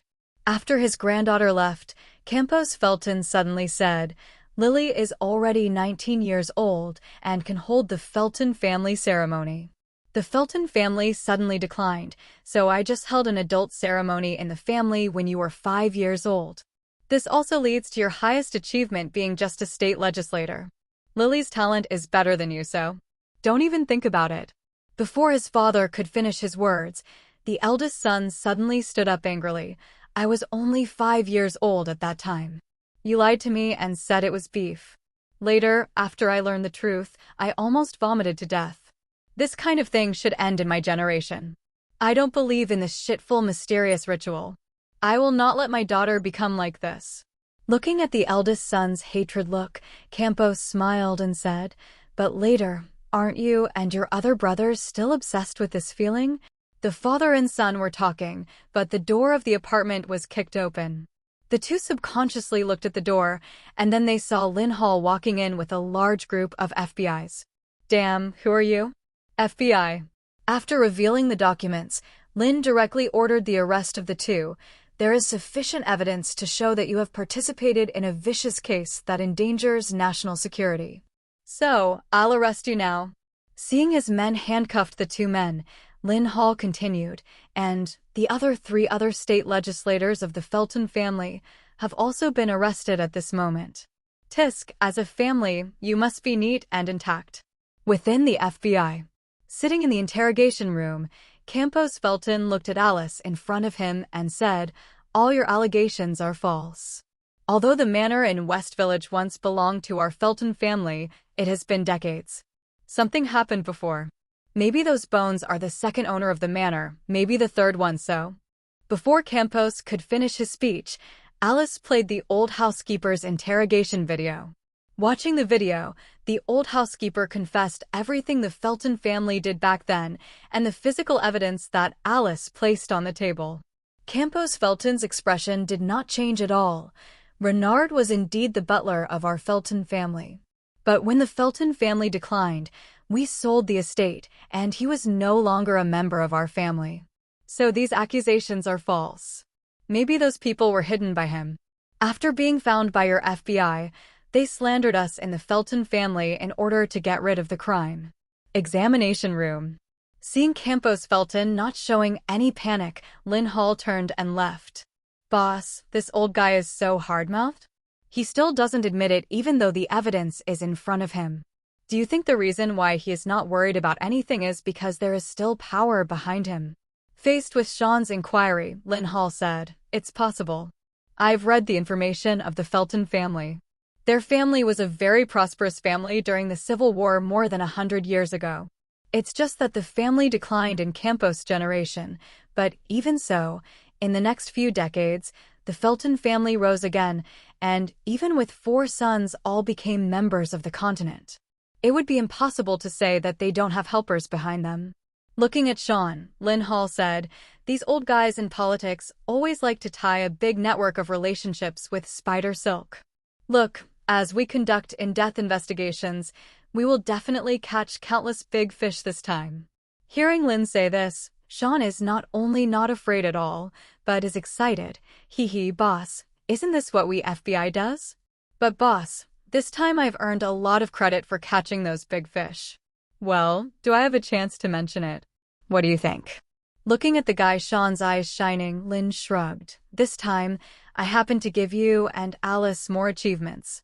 In this way, after I became the supervisor, you two happen to be promoted to assistant supervisors. It's a pity that you two are not at the same level as you are now, otherwise you can also touch the position of the deputy supervisor." Hearing Linn's words, Sean rubbed his hands excitedly. He knew that as long as he followed the leader, he would never suffer any losses. "I just didn't expect that one day I could get into the position of assistant supervisor." Looking at Sean with a giggle and a slutty expression, Linn kicked him directly. "Smile. Hurry up and do the serious business. I'll go interrogate Ledger Felton. You take Laura to interrogate the other 3 Campos son. Let Laura confirm whether the old guy's other 3 sons have done it too." "Yes." After being kicked by Linn, Sean tried hard to put away his smile, but no matter how hard he tried, he couldn't hide his excitement. Just a few steps away, Sean suddenly thought of the other 3 assistant supervisors. "I was about to ask the boss if he and Alice were promoted to assistant supervisors. What should the other 3 assistant supervisors do?" But he thought of the boss's methods and then kept the conversation in his mouth. Since the boss said that, there must be a way to solve this problem. When he came to other interrogation rooms, Linn recalled Ledger Felton's information. Ledger Felton, Campos' eldest son, is currently a member of the Continental Congress in New York. The wife at home disappeared 12 years ago and currently only has one daughter named Lily Felton. Ledger loves this daughter very much. Maybe this is a good breakthrough. Pushing open the door to the interrogation room, Linn sat directly opposite Ledger Felton. "I have nothing to say, it has nothing to do with the Feltons." Before Linn could speak, Ledger said directly, "Your daughter Lily is only 19 years old this year." In order not to tell Ledger anything else, Linn asked directly about his daughter. Ledger Felton was obviously excited when he heard Linn's words, but as soon as he was about to say something, he obviously stopped the words to his mouth. "Actually, you should understand that if there is no conclusive evidence, our FBI will not arrest all of your family. Now, the evidence we have is enough to keep you locked up for a lifetime." "Then why are you interrogating me?" Ledger Felton asked, leaning against the interrogation chair when he heard Linn's words. "I just want to know through you, the network of your Felton family, and whether there are other big figures involved. Also, don't think that someone will save you, believe me. Even the Secretary of State can't take you out of the FBI's prison." Faced with Linn's candidness, Ledger Felton lowered his head and laughed. "Of course I know this. After all, you FBI is different from other law enforcement agencies, but if other law enforcement agencies have the evidence of your Felton family and arrest you, you should know this if you Feltons will be killed in less than 3 days." Looking at Ledger, Linn lit a cigarette and said, "You only have 1 cigarette to think about it. By the way, I would like to remind you that all the main people of your Felton family have been arrested. I cannot guarantee that those big people cannot rescue you or make you commit suicide. To prevent you from talking nonsense, how will they treat the rest of your family? For example, your daughter who is just 19 years old, maybe they have started to act now. Who told us to arrest you to be seen by many people? Hearing Linn say this, Ledger Felton's pupils contracted instantly, and then he looked at Linn excitedly and said, "Damn it, you did it on purpose. How can you do this?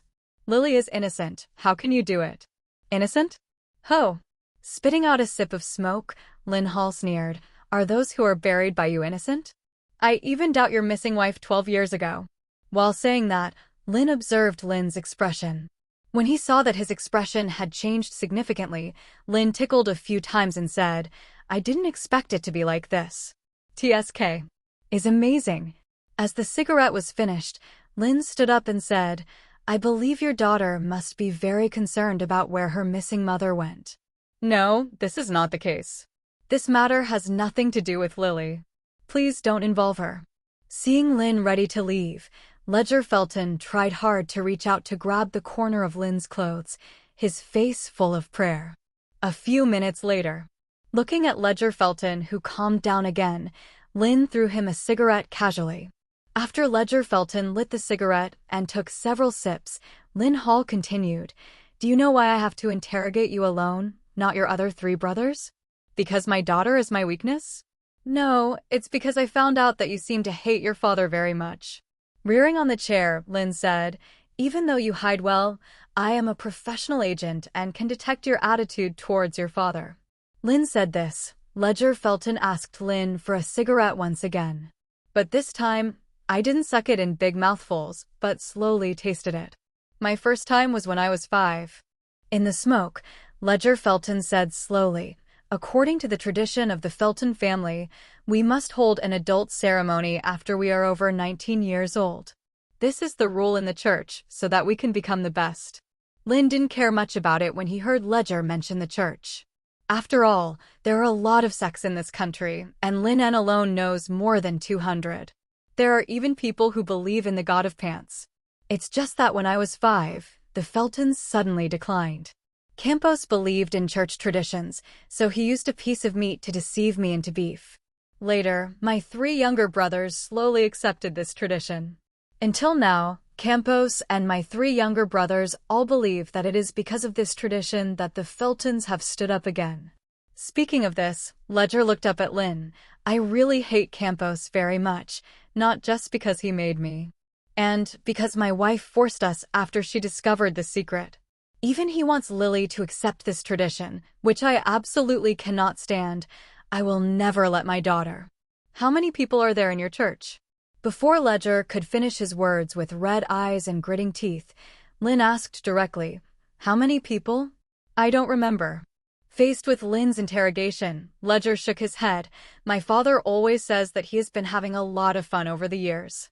Listening to Ledger Felton hated him while confessing and constantly confessing everything he wanted to know. Linn Hall also recorded it quickly. When Ledger Felton confessed everything he knew, even Linn couldn't help but frown when he looked at this long list. He confessed that there were not many people in the church, only more than 200 people. But these people covered all walks of life, such as politics, military, business, education, etc. If Hydra tried to win him over, it would slowly corrupt him with money and power. Then this church used deception, regardless of whether the people they wanted to win over knew it or not. Then, the next thing was a matter of course. And the sect behind the Felton family has been established for 200 years. Linn couldn't imagine how many people these guys had harmed. After getting the list, Linn went directly to Duke's office. After learning the whole story and seeing this long list, even Duke, who was a member of Hydra, couldn't help but frown and said, "Damn it, I didn't expect there would be so many crazy guys in the United States." Looking at Duke, who was frowning, Linn said, "Director, the people involved in this list are all over the United States. So I think it's best to report to the headquarters and let the headquarters issue arrest orders to the FBI in various cities." Hearing what Linn said, James Duke nodded. He picked up the landline on the table and dialed it. Seeing Duke calling the headquarters, Linn was about to go out, but saw Duke signaling him not to leave. After reporting the incident, Duke looked at Linn and said, "You did a great job on this matter, Linn. I didn't expect that a haunted case of Helena Johnny could lead to such a horrific case. More importantly, it's been less than 48 hours and you solved the case. I knew you were the best in the FBI." Facing Duke's admiring eyes, Linn said modestly, "Thank you for the compliment, but I think Miller, Kenny, or Allen should be able to solve this case." Hearing Linn mention the other 3 assistant directors, Duke waved his hand. "Family members know their own business. The 3 of them may be good, but compared to you, their abilities are far worse. Let's not talk about this. The bonus for each agent involved in this investigation will be doubled. In addition, I will hold a press conference on this matter, and you will accompany me." Hearing the director say this, Linn's heart moved. This is to train himself in the direction of a successor. Perhaps this is related to the trip to Los Angeles at the end of this month? Thinking of this, Linn nodded and smiled. "Okay, Chief." Seeing that Linn understood what he meant, Duke nodded with satisfaction. After Linn left the office, James Duke picked up the phone and called. "Get everything ready." This time on the trip to Los Angeles, Linn, the young man we all like, will officially become one of us. After saying that, after hearing the answer from the other end of the phone, James Duke hung up the phone with satisfaction. "I hope that the experiment will succeed, otherwise I will only have a lifespan of 20 to 30 years at most." As the list was reported to the headquarters, even the director of the FBI was shocked. After the order was issued, the FBI in various cities immediately arrested people according to the list. The large-scale movement of the FBI naturally could not escape the eyes of other departments. For a while, whether it was the military or the CIA, even the Shield was paying attention to the reason for the FBI's action this time. When they learned about the course of events, they were all a little surprised. This kind of thing is not uncommon, but such a large scale and long time still make them feel a little shocked. At the same time, because of this incident, the name Linn Hall was heard by them for the first time. Even the president, who Linn often talked about arresting, was discussing with his staff whether to award Linn Hall a medal or something like that. It can be said that Linn is now truly in the sight of the big shots. The next morning, inside Stark Industries. This is not bad. Looking at the photo of Natasha Romanoff's figure on the tablet computer, Tony smiled at Pepper and said, "She is very beautiful. The information says that she used to be a model." Tony. Looking at Tony's comments on the life assistant he chose for him, Pepper frowned and said, "This is not the behavior of a gentleman." "Gentleman? Pepper, what do you think of me?" Halfway through his words, seeing Pepper staring at him, Tony shrugged and said, "Don't get me wrong, I'm just praising her. Besides, I think if she has a pair of long legs, then Linn will definitely like it." Looking at Tony starting to change the subject again, this time he dragged Linn into the water. Pepper shook her head helplessly. "This is the life assistant I hired for you, not the female companion I chose for Linn. Also, why do you always talk about Linn recently? When did your relationship become so good?" Faced with Pepper's question, Tony thought for a moment and said, "Maybe it's because he rescued you from the kidnappers? Anyway, I think he and I have a good temper. And I owe him 2 favors, so I decided to hold a party in the near future to bring the Anne Hathaway in Hollywood, and I promised Linn to be a wingman for him." Pepper shook his head when he heard Tony say this. Just as he was about to say something, he saw that Happy on the Ring was knocked down by Natasha. "Oh my God." Seeing this scene, Pepper exclaimed, while Tony spread his hands and said, "Are you sure this is the living assistant hired for me, not a bodyguard?" After hearing Tony's jokes and seeing that Happy is fine, Pepper replied, "I don't think there is any difference anyway." Halfway through the conversation, Pepper's cell phone suddenly rang.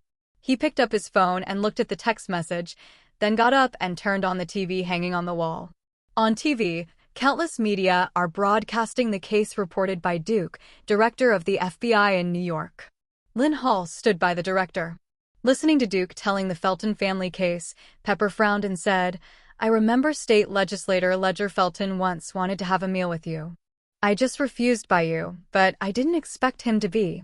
Watching on TV, after James Duke reported the case, he asked Linn Hall to come forward to be interviewed by a reporter. Pepper said with some lingering fear, "Fortunately, you didn't like him at that time, so you threw his invitation into the trash can." Natasha on the ring was watching Linn, who was answering an interview with reporters at this moment. A hint of surprise flashed in his eyes. She knew that Nick Fury admired Linn Hall very much. So even though Linn Hall repeatedly refused SGLD, Fury still did not give up on recruiting him. But now, James Duke takes him with him even when he holds a press conference. This is obviously to be cultivated as a successor. It seems that it is impossible to join SGLD. I just don't know why Linn Hall is full of distrust of SGLD. Thinking of this, Natasha took her eyes back from the TV and looked at Tony Stark. Tony Stark's eyes were all attracted by Linn Hall's interview at this moment. Especially when Linn on TV tells the details of the case, Tony Stark is even more focused. Seeing the scene, Natasha walked off the ring quietly, then took out her phone and sent a message. She knew that Tony Stark and Linn were friends, so she wanted to notify Coulson so that Linn would not expose her identity when Tony was in the face. Midtown High School canteen. My God, didn't expect that there were ogres in the United States, and there were so many. Watching the TV report, Mary Jane's face was filled with surprise. Turning his head to look at Gwen, Mary Jane said, "This case was solved by Linn again. Oh my God, as long as Linn is in New York, I feel full of security." Gwen was a little surprised when he heard Mary Jane say this, especially when he saw Mary Jane staring at Linn on TV. He felt even more whispering in his heart. "My Linn is in New York. Why are you feeling safe?"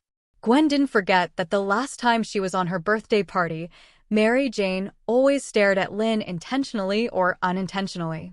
This is simply too cool. Hearing Linn telling the process of solving the case, Harry Osborn excitedly said to Peter Parker, "Linn is indeed the most powerful person in the FBI. It's such a scary thing about the strange old coughing at midnight, but he didn't expect it to be seen through at first glance. I am worthy of being my idol." Seeing Harry's excited and even a little yearning for his appearance, Peter Parker nodded. "If it were me, I'm afraid I wouldn't have guessed that strange cough was actually caused by the hedgehog drinking sugar water. Not to mention that the ogre sect was involved later." Looking at Linn on TV with some emotion, Peter Parker looked at the food on the plate. "But in my mind I imagined that Linn knew his true identity." Peter Parker didn't feel too panicked when Linn knew he was Spider-Man. After all, he still trusts Linn very much. "I just don't know when the organization founded by Linn will extend an olive branch to me. The last time I met was the incident of a mutant attack on the White House." Just as I was thinking, my phone suddenly vibrated. I took out my phone and looked at it and found that it was a message sent by Linn. Peter Parker's eyes lit up immediately. After having lunch quickly, Peter Parker looked at Harry and said, "Harry, can you please ask me for a leave from the teacher? I have something to go out in the afternoon." Hearing Peter asks him to ask for leave, Harry Osborn nodded. "Of course it's okay. Is something happening? If you need help, speak up. You know, we are the best friends. It's just a little bit of my personal matter." With a smile at Harry, Peter looked at Mary Jane again. "Jane, I won't send you home after school today." "Good." Smiling at Peter, Mary Jane continued to ask Gwen about Linn. Perfunctorily placing Mary Jane's inquiry, Gwen glanced at Peter Parker and then became suspicious. Could it be that Peter Parker is Spider-Man? I also received a text message from Linn. "The last time Linn told me not to appear as Spider-Woman for the time being, Peter Parker also hurriedly ran outside after I returned to the classroom. This shouldn't be a coincidence." In Queens, in a 3-story apartment in a single-family house. Sitting on the sofa with her feet up and playing PSP, Laura looked at Linn, who was packing things not far away, and said, "Linn, are you going to take us home tonight?" Hearing Laura's question, Polaris, who was sitting next to her, also raised her head and looked at Linn with a hint of hope in her eyes. Linn would not live at home for 1 or 2 days every weekend. He would either go back to George Stacy in Queens or go to Barbara's apartment. Polaris felt that although he was very strong, he was also very powerful even among mutants. But with Linn, Polaris always had a strong sense of security. "You can stay here tonight. The first floor is the base of our organization. The second floor is the equipment and laboratory. You can choose any room on the third floor. Linn is not as rich as Tony, who can build a Avengers building for the Avengers. But he still has the money to buy a 3-story building in Queens. Organization? The organization you deceived Spider-Man last time? Hearing Linn mention the organization, Laura immediately put down the PSP in her hand. Linn, Polaris, and I are also members of this organization. That's what you said to Spider-Man last time. Of course. Then what is the concept of our organization? Is it to perform any special mission? And what is the name of our organization? Is it an organization like the Brotherhood of Mutants and the X-Men? Looking at Laura, who has always behaved very well, she seems very excited at this moment. Linn put down the equipment prepared for Peter Parker and asked with a smile, "You seem to want to join such an organization." Of course. Facing Linn's curiosity, Laura took Polaris' arm and said, "Don't you think it's cool to be in a mysterious organization? And with the organization, we no longer have to hide like before. If we encounter danger, maybe someone from the organization will come to save us. The most important thing is that once we encounter an enemy that we can't beat, I can say that I am from the XXX organization. If you dare to hurt me, the organization will not let you go. Anyway, it's like this in the movies I watch." Looking at Laura's excited and joyful appearance, Linn smiled and said, "You're a member of the FBI now, you don't need to hide, and no one dares to bully you." That's different. Shaking her head very stubbornly, Laura's expression was full of ritual. Although the FBI can also solve the problems I mentioned, it is different from my own organization. Facing Laura's firm tone, Linn suddenly felt that he seemed to understand where the favorability switch of this little girl was. Thinking of this, Linn turned around and took out 2 badges from the side and threw them to Laura and Polaris. The badges were made of silver, and the smooth surface was a bit old, and there was a red sun engraved on it. Under the red sun, the identity was engraved with cloud patterns. Of course, it was not the real name engraved, but the nickname. For example, on Laura's badge, it was engraved with Illuminati Illusionist. And on Lorna Dane's badge, it was engraved with Illuminati Polaris. Wow, this is so cool. Holding the badge in her hand, Laura's eyes were a little bright at this moment. Laura Bellick's favorability, 5. Looking at Laura holding the badge and not letting it go, the favorability directly increased by 1 point. Linn has completely mastered how to correctly obtain the favorability switch of these 2 little girls. What Laura needs is a sense of belonging. Only with enough sense of belonging can she truly identify as one of her own. What Polaris needs is love. Although she is a bit gloomy and irritable, this is her disguise. She lacks a sense of security and longs for love and warmth. After knowing the favorability switch between the 2, Linn is ready to start slowly brushing the favorability after returning from Los Angeles this time. Especially Polaris's ability, Linn has coveted it for a long time. Linn, will our organization be called the Illuminati from now on? Yes. Faced with Laura's inquiry, Linn smiled and said, "Our organization is named the Illuminati. The current members are me, you, Polaris, Spider-Woman, and Spider-Man. The core concept of the organization is unity, mutual assistance. The greater the ability, the greater the responsibility. Of course, there are no tasks in the organization for the time being. There may be new people joining in the future, but so far there are only 5 of us. In addition, there is no salary in the organization, but each person can apply for $3,000 in activity funds and equipment update fees every month. I will pay this money in the early stage, and someone will pay it later." Hearing what Linn said, Laura put away the badge and nodded solemnly. Just when she was about to say something else, the 3 of them looked out the window at the same time. "Hi, good afternoon, all 3 of you." Outside the window, Peter Parker kept waving to the 3 people, although his expression could not be seen clearly under the spider mask. But his tone was full of excitement. "Linn, is this the organization's base? Cool. Although this is more like a 3-story office building, it is more concealed. Ordinary people will never guess that this is the organization's base. Linn, you sent me a message this time. are you going to invite me to join the organization? This is so cool, I am now. Listening to Peter's somewhat excited tone, Linn waved his hand to signal him to come in. Oh, sorry. Just thinking that he was talking to the three people through the window, Peter Parker hurried in from the door. After entering the room, Peter Parker thought about it and took off the hood. The three of them knew their true identities, so Peter felt that he didn't need to hide it. Linn, are you going to let me join this organization this time? Faced with Peter Parker's question, Linn didn't speak yet. But Laura ran directly to Linn and stretched out her white and tender little hand, with a firm look in her eyes, as if to say, leave it to me. Seeing Laura's look, Linn handed her the Illuminati badge. Taking the badge, Laura came to Peter Parker and said, Spider-Man Peter Parker, are you willing to join the Illuminati? Don't worry, I'll explain the reasons for the establishment of the Illuminati, what our organization is going to do, and the benefits of members, and then you can consider whether to join us. Oh, by the way, whether you are willing to join the organization or not, Linn has prepared better equipment for you. After all, Linn admires you as a spider vigilante. More than 10 minutes later, Polaris came down from the second-floor laboratory and came to Linn with a slightly strange expression. What's wrong? Linn asked with a smile, putting away her phone and looking at Polaris. This is the first time I know what Laura wants. Sitting next to Linn, Polaris whispered, when she was in the orphanage, Laura behaved very well and cute. In fact, she just wanted to please the nurse and the director. But because of her mutant identity, no matter how hard Laura tried, the director and the nurses were full of fear of Laura.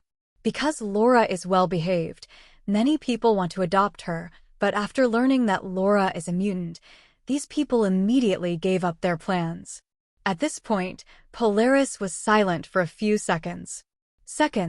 She was very lonely at that time, until I entered the orphanage and slowly became friends with her. She actually cared about the orphanage very much, and was afraid of being kicked out of the orphanage and abandoned again. But later we both left. Hearing Polaris say this, Linn said, I investigated the orphanage. The reason you left was because the director died of cancer.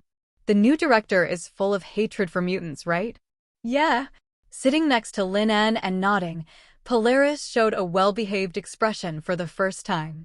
It's not the new dean's fault. After all, his wife and children died at the hands of mutants. Although he is full of resentment towards mutants, he has never treated us badly. Spreading his hands to Linn, Polaris continued, but it wasn't until today that I understood what Laura really wanted. What she wants is not a house, not a place to move out at any time, but a real home. So now Laura has burst out with great enthusiasm. Just now on the second floor, I heard Laura telling Peter Parker the reason for the establishment of this organization and the people inside the organization. How should we unite like a family?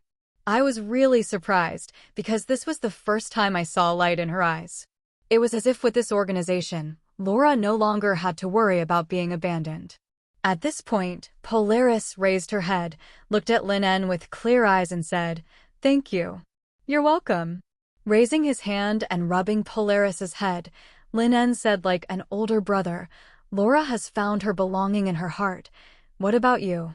For Linn's actions, Polaris was not disgusted and even seemed to enjoy Linn's intimacy from a brother. I want to find Magneto and ask him why he abandoned me like a puppy and threw me to an orphanage after adopting me. I don't care whether he treats me as a daughter or not. I just want to know what I did wrong to make him treat me like this. Hearing the complex emotions in Polaris's tone, Linn patted Polaris's head. Stay with me in the future. At least I won't abandon you like others. Yeah, raised her head and showed Linn a big smile. This is the first time Polaris has acted like a 14-year-old girl. Unfortunately, the warm scene didn't last for a few seconds before Peter Parker's constant exclamation came from the second floor. Oh my god, this is so cool. Is this the equipment that Linn prepared for me? The spider suit is bulletproof. Really? A salary of 3,000 yuan a month? That's great. Uncle Ben and Aunt May don't have to worry about my college tuition. I can actually have a laboratory? Oh my god, I don't have to study the spider silk launcher secretly. listening to the constant cheers from Peter Parker on the second floor and Laura's bewitching voice. Linn and Polaris looked at each other and then laughed. It must be said that although Laura is only 13 years old, her ability to bewitch people is very powerful. At least now, Peter Parker is full of goodwill towards the Illuminati created by Linn. I can't wait to fill out the registration form or something, although Linn didn't prepare that thing. When Peter Parker walked down holding the Illuminati badge, his face was full of excitement. Linn, thank you for your invitation. Really, I promise I won't let you down. Looking at Peter's excitement, Linn raised his hand and patted him on the shoulder, not to let me down, but never let you down in yourself. Peter, you are full of kindness and justice in your heart, which is very good. I hope you can keep it up. Hearing Linn say this, Peter Parker nodded solemnly. I don't think I will live up to the reputation of the Illuminati, I promise. Listening to Peter Parker's generous and powerful assurance, Linn smiled. At the same time, Linn had a deeper understanding of Laura's ability to brainwash. At the same time, looking at Claire, who seemed to have been tortured by bruises all over her body. Jonathan clenched his fists tightly, and his whole body was full of violent aura.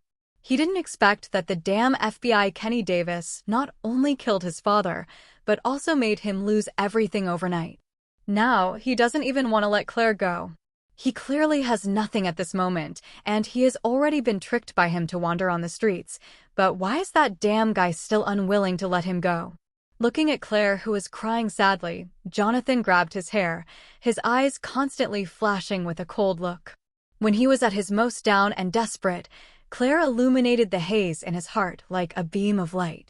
But I also hurt this girl who was like an angel and suffered such painful torture. Taking a deep breath, Jonathan gently hugged the crying Claire. Don't worry, there will be no problem. I promise you will never be hurt in the future, I swear. Listening to Jonathan's tone was filled with sinisterness. Claire raised his head and said in a trembling voice, Can we leave New York? As long as we leave here, then It's useless.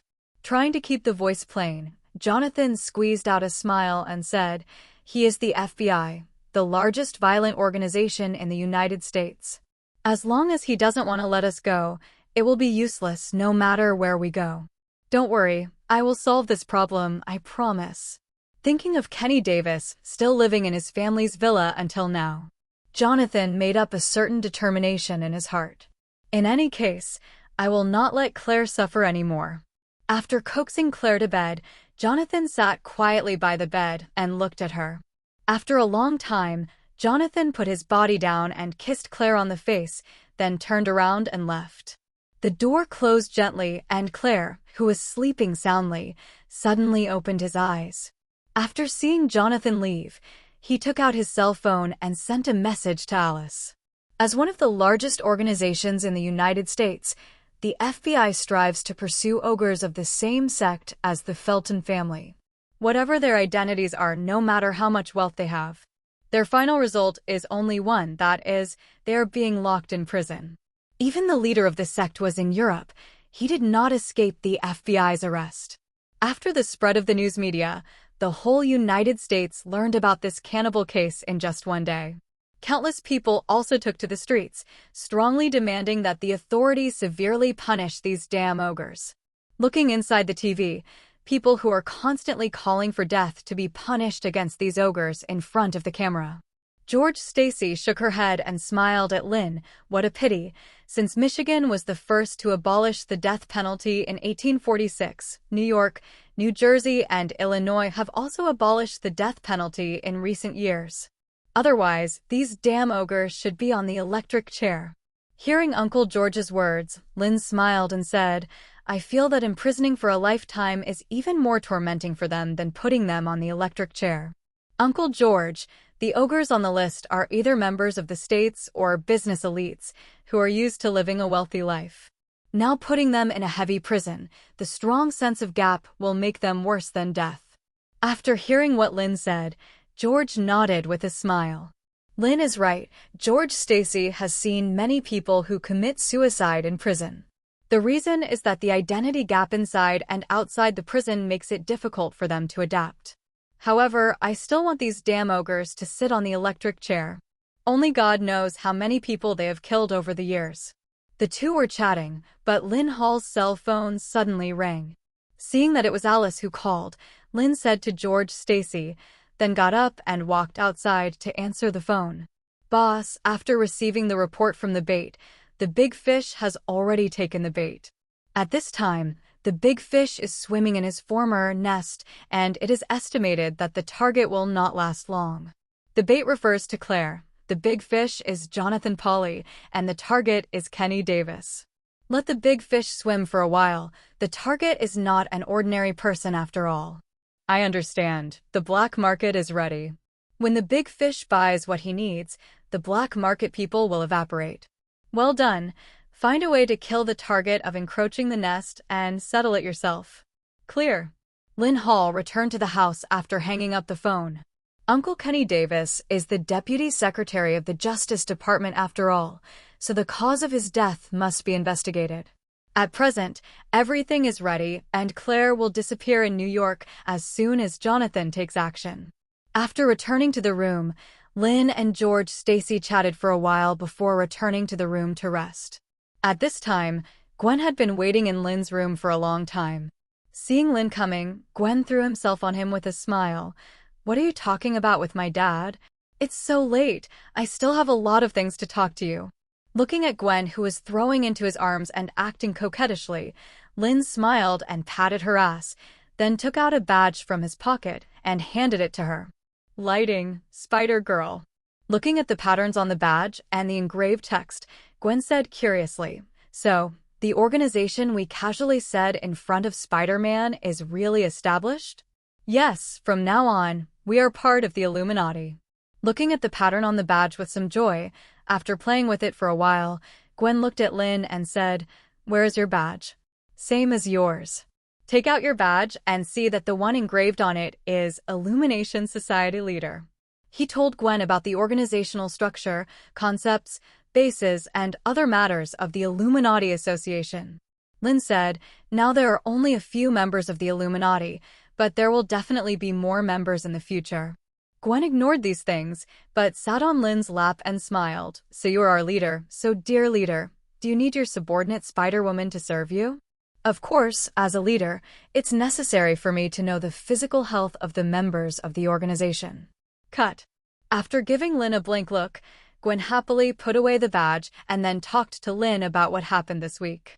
New York was half-locked a while ago, and many gang members didn't dare to cause trouble, but the Hell Kitchen is still the same, and it's still so chaotic. By the way, I heard that there seemed to be a street hero named Daredevil in Hell's Kitchen. In addition, a tough guy appeared in New York. He took advantage of the semi-lockdown of New York and actually slaughtered the entire gang. And he took the initiative cleanly, and when my dad brought people to the scene, this guy had long disappeared.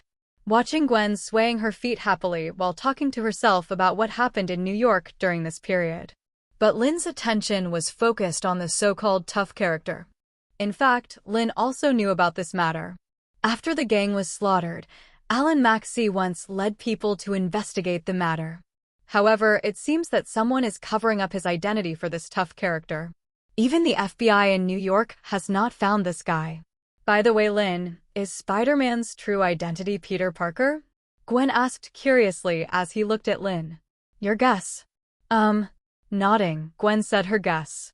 At the same time, inside an apartment in Brooklyn. You're better off disappearing in recent times, and the FBI in New York has noticed you. He spoke at Nick Fury, who was wearing a leather windbreaker and eye mask, who was wrapping his scratched arms in front of him. FBI. Faced with Nick Fury's persuasion, Frank wrapped the gauze and picked up the beer on the table and said, I don't care about them. After saying that, he drank all the beer in one breath. I know your strength, Frank. I'm even willing to call you a level 10 agent, but if S.H.I.E.L.D. hadn't been helping you cover up the information, you would have been exposed long ago. As he said, Nick Fury sat opposite him, and you have to be glad that the guy who investigated you this time was not Linn Hall otherwise. Is it the young man who is interviewed on TV during the day? Hearing Nick Fury's words, Frank put down his beer and said, This is the first time I have seen you admire another official person so much. Why, besides me, do you want to recruit him? Nick Fury still attaches great importance to Frank. Although Frank is just an ordinary person, Nick Fury believes that as long as he is Frank's enemy, no matter whether the other party is a mutant or a supernatural ability, they must be the ones who died in the end. Linn Hall is the second person who made me strongly recruit, but he, like you, has rejected SHLD more than once. Speaking of this, Nick Fury stood up and said, "Get a good rest. Since the revenge has been avenged, then enjoy the world as an ordinary person." After saying that, Nick Fury turned around and prepared to leave. Looking at Nick Fury, who was walking to the door, Frank suddenly said, "Next time to let Nick Fury come in person, don't worry, I won't shoot him in the head with one shot." Nick Fury paused when he heard Frank say this. In the end, he didn't say much, but quickly left Frank's apartment. After throwing a miniature bomb onto the table, Frank picked up the remote control and turned on the TV. At this moment, news about the Felton family cannibal case is still being played on TV. Watching the ordinary man who raised a banner to protest on TV and demanded the execution of ogres. Frank's voice is a little low, ogre. At the end of September, the sensational Felton family cannibalism case had come to an end. In just half a month, all the ogres were tried in courts in various cities. Generally speaking, cases like this that involve a wide range of criminals cannot be completed within half a year, or even a year.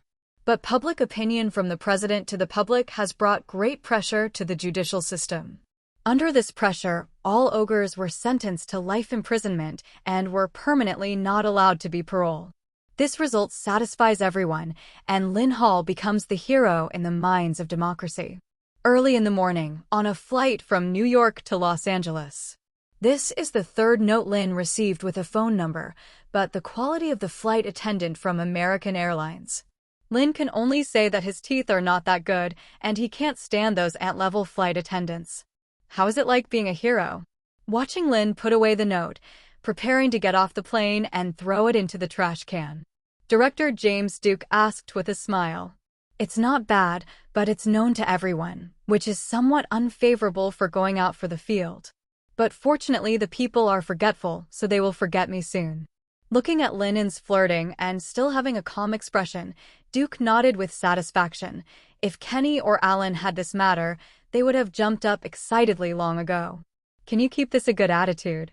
Speaking of this, Duke suddenly said, do you know? A few days ago, the president discussed with the Secretary of State and others and was preparing to give you a medal in person. But this matter was finally persuaded. In his words, these are matters within the FBI, and internal rewards are enough. Hearing Director Duke say this, Linn asked with a smile, Ministry of Justice? Who else can you have besides them? That Deputy Minister of the Ministry of Justice, hee. Duke didn't continue to say anything. Linn nodded and did not continue to ask. The Deputy Secretary of the Justice Department is Kenny Davis's uncle. It doesn't matter that, at the critical moment when Richie Hood was in a free position, the Deputy Director was vacant, and several assistant supervisors competed for the position of supervisors. As Kenny's biological uncle, it would be strange if the Deputy Minister didn't stab himself. But he probably wouldn't have thought that Kenny Davis would go to hell to meet Mephisto. Linn, this time I will take you to Los Angeles to see the world. If it goes well, maybe you can take the supervisor's position in advance after you come back. When Linn heard Director Duke's light words, he pretended to be a little surprised, but he was not easy to ask. But I knew in my heart that Duke was preparing to showdown with him. As for why he chose Los Angeles instead of New York, which Duke was in charge, Linn didn't know this either. At the same time, New York's Upper East Side. Alice stood by the window, holding a telescope and watching Kenny Davis running in the morning. According to her investigation, for more than half a month, Jonathan Pauly has been silently observing Kenny Davis's life habits. Plus, the villa where Kenny Davis lives is itself Jonathan's former home. So Alice believes that Jonathan's success rate in assassination of Kenny is at least 90%. Success is the best. Even if it is not successful, I have prepared some steps to ensure that Kenny can't survive today. As the executor of the Vinade plan, Alice certainly has to watch this good show herself. On the way, the morning jog continued along the Upper East Side Road, and Kenny smiled and nodded from time to time. As a wealthy district in New York City, the level of security is very high, and if a case occurs, the police will arrive in a few minutes. In addition, as a member of the FBI, Kenny doesn't feel that he will encounter any danger. After 3 miles along the road, Kenny Davis picked up the water bottle and prepared to replenish it. Today's morning jogging exercise is half over, and I am going to run back and take a shower before going to work. Linn's national hero brought great pressure to Kenny, and he felt that he had to find a way to suppress him. After replenishing the moisture, Kenny was just about to return. But I saw a guy wearing a shabby windbreaker in front of me and a bearded face walking towards me. Seeing this sloppy guy, Kenny Davis subconsciously frowned. When will such homeless people be allowed in rich areas? As soon as this idea appeared, the next second the homeless man took out his pistol from his worn windbreaker and pointed it at him. Bang, bang, bang. With several gunshots, without waiting for Kenny Davis to take action, several bullets penetrated his body. Jonathan laughed wildly as he watched Kenny Davis fall into a pool of blood with fear and confusion on his face. The gunshots broke the tranquility of the rich area, and soon some people took out their phones and started calling the police. In the villa not far away, Alice, Jonathan has killed Kenny. It seems that the backup we have prepared is no longer useful. Hearing Sean's voice coming from the headset, Alice spoke. Has Claire handled it? Don't worry, Claire should be in a small Eastern European country at this time. She is a smart person. She knows what the outcome will be when she comes back. After having a lot of money, she will never come back. Stay on it. If she has the idea of coming back within at least 3 years, she will kill her directly. After saying that, Alice took off her headset, but her eyes remained at Jonathan. If Jonathan did not choose to commit suicide, then someone would help him death. Airport. Just as he walked off the plane, Linn Hall and Duke's cell phone rang at the same time. As soon as I picked up my phone, I heard Alice speak in a hurry and say, "Boss, it's not good. Just now the police received news that a shooting occurred in the Upper East Side. According to the police investigation, the deceased in the shooting was Kenny Davis of our bureau. Because of Kenny's special identity, NYPD reported the case to us." What? Hearing Alice's angry and sad tone, Linn immediately frowned and said, "How could this happen? What about the murderer?"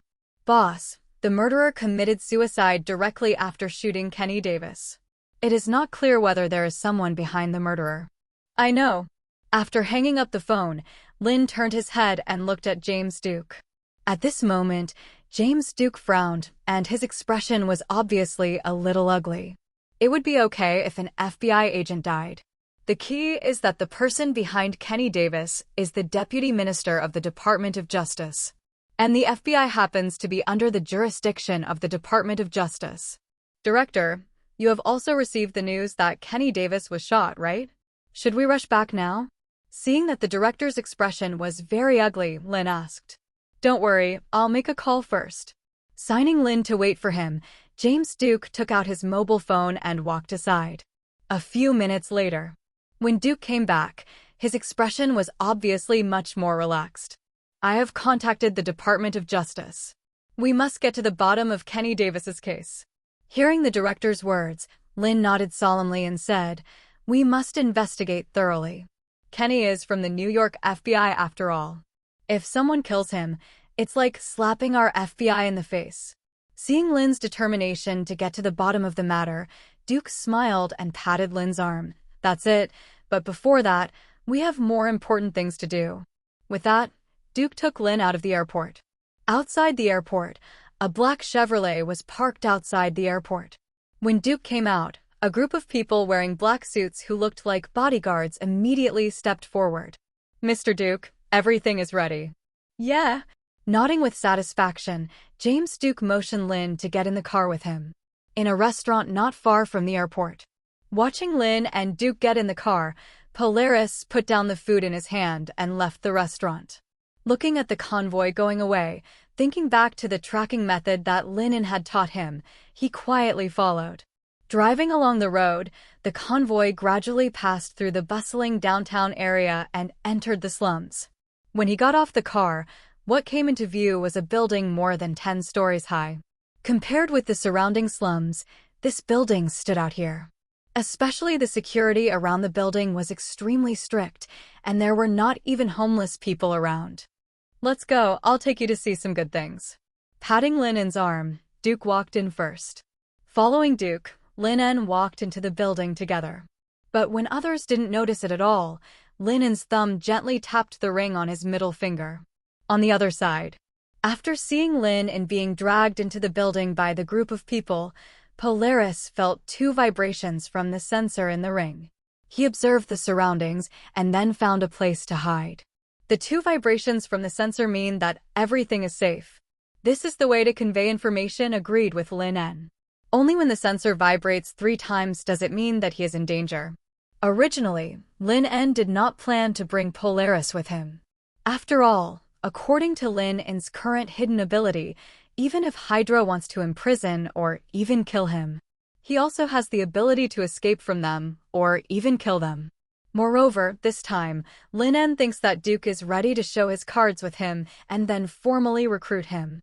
As for Polaris, it is just an extra guarantee given by Linn to himself. After entering the building, everything around seems very normal, just like an ordinary office building, with a front desk and staff.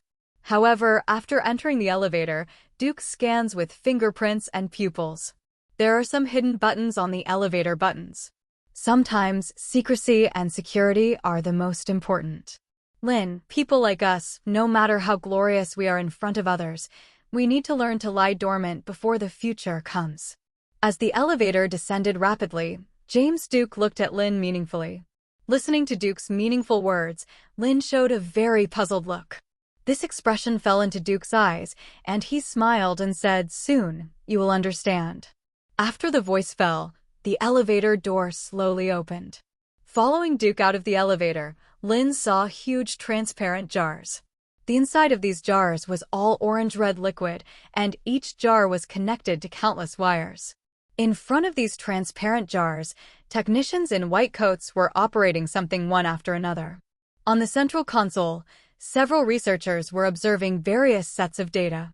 When they saw James Duke coming, these technicians ran over immediately. "Mr. Duke, how is the experiment going?" "Everything is normal at the moment, but the test product has not yet reached the standard, and it will take some time to study." Hearing the researcher's answer, Duke nodded. "Where is the semi-finished product?"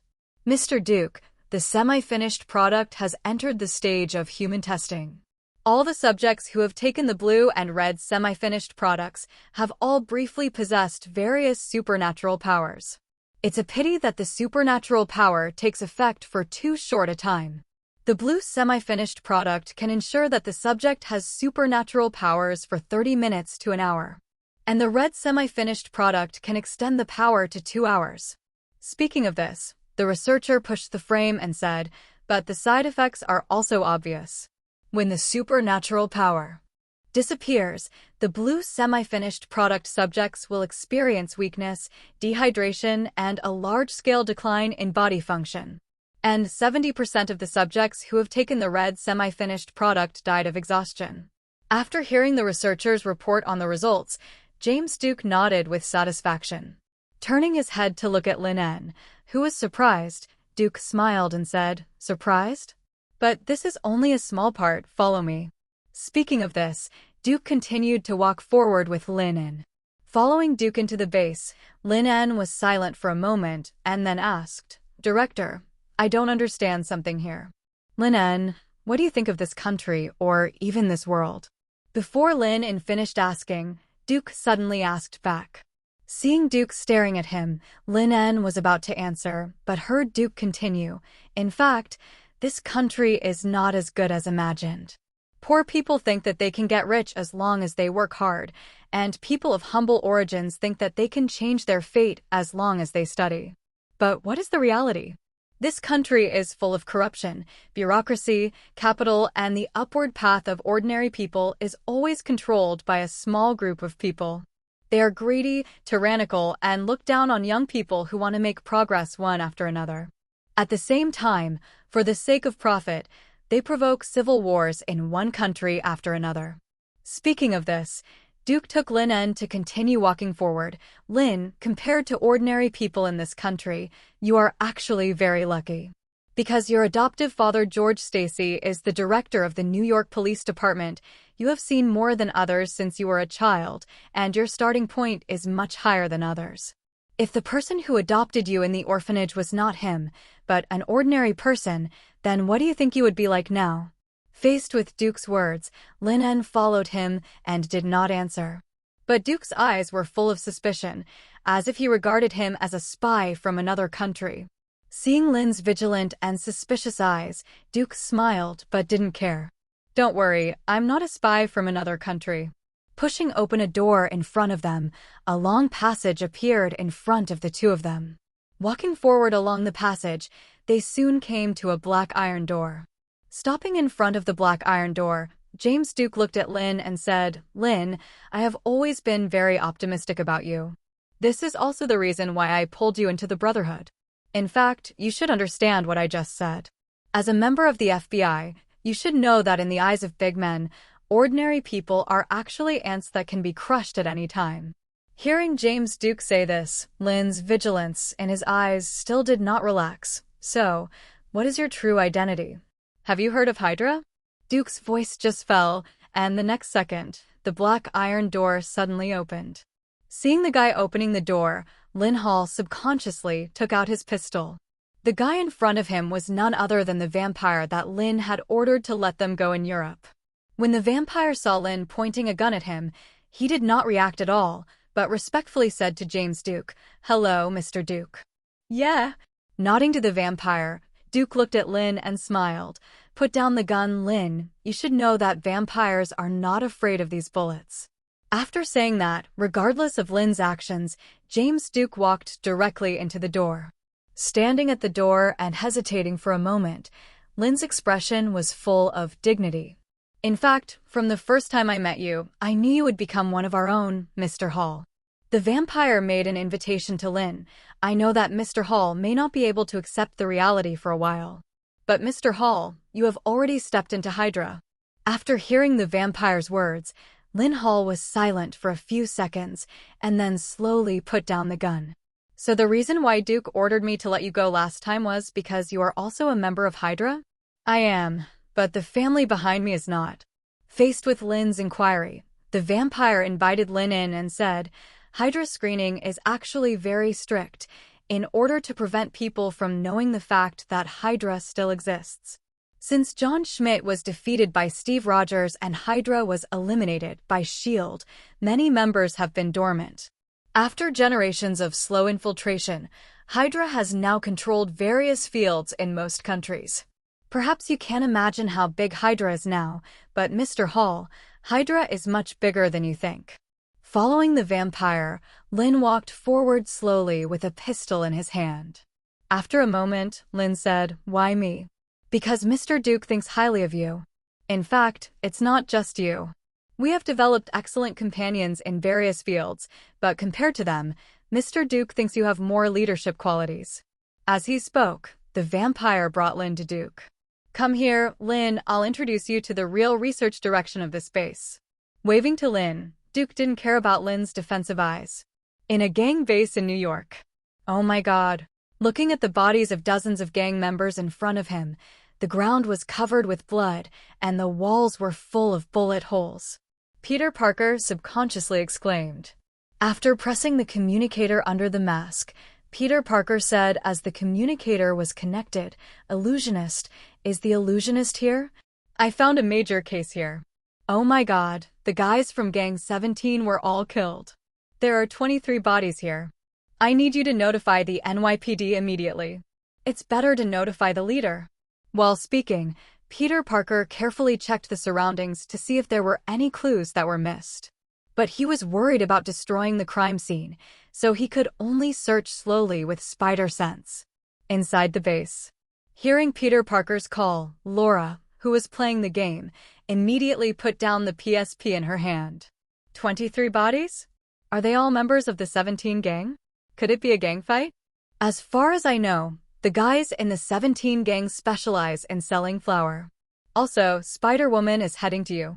I will notify the NYPD, but the leader and Polaris are not in New York. They went to Los Angeles.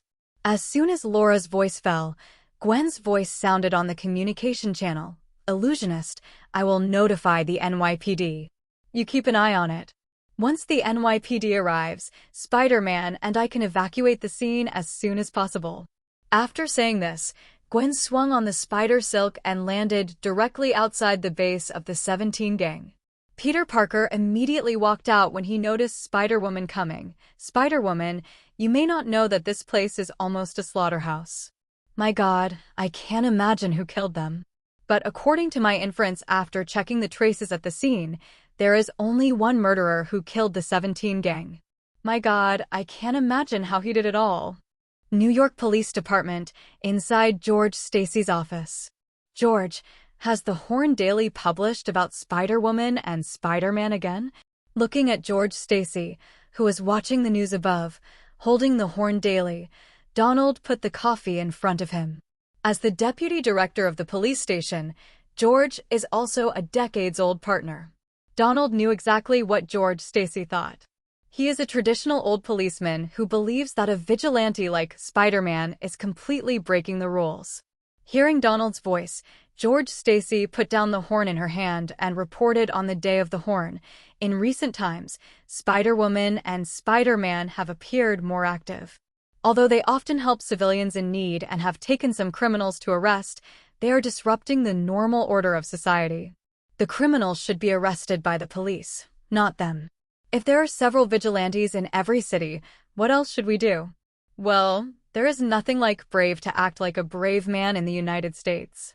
So George was a little dissatisfied with Spider-Woman and Spider-Man catching criminals at will. Listening to George's words, Donald smiled and didn't refute. Instead, he picked up the newspaper and took a look, then said to George, "You can see that the Horn Daily is really in the Black Spider-Man without leaving any effort. But I'm merciful to Spider-Woman. It's obvious that Spider-Woman and Spider-Man are doing the same. Is it because Spider-Woman is a female?" Hearing his old friend's words, George Stacy remembered the criminals who were hung on the walls by spider webs. That was the first time Spider-Woman had appeared to arrest a criminal and then informed herself to end the incident. Afterwards, although Spider-Woman contacted her several times, every time the criminal was fixed to the wall by a spider web. I have never met Spider-Woman. Otherwise, I really want to talk to Spider-Girl and tell her to do this. Halfway through thinking, George Stacy's phone suddenly rang. After picking up the phone and looking at it, it was the unnamed familiar number, so George Stacy answered the phone. "Chief George, a gang murder case occurred in District 17, and the murderer massacred all gang members of the 17 gang. We did not find any traces left by the murderer at the scene. You didn't destroy the crime scene." On the other end of the phone, when he heard his father's inquiry, Gwen used a voice changer and said, "Don't worry, the crime scene is protected very well. You can send a forensic doctor as soon as possible." After saying that, Gwen hung up the communication directly. Listening to Gwen finishing the call, Peter Parker, who was conducting an inspection on the spot, suddenly raised his head. "What's wrong?" Gwen asked as he watched Spider-Man Peter Parker staring at him through the mask. "It's nothing, but when I heard your tone just now, I seem to be very familiar with Director George. Do you know each other? If that's the case, it would be great. You know the director of the NYPD, and our leader in the Illuminati is Linn of the FBI. Will we not have to worry about being officially taken from now on? The identity of the leader is not something that others can know except for us. In addition, I have only contacted Director George a few times." Looking at Peter Parker, Gwen explained, "But Director George clearly thinks we are destroying the normal order of society, so..." "How could he think so?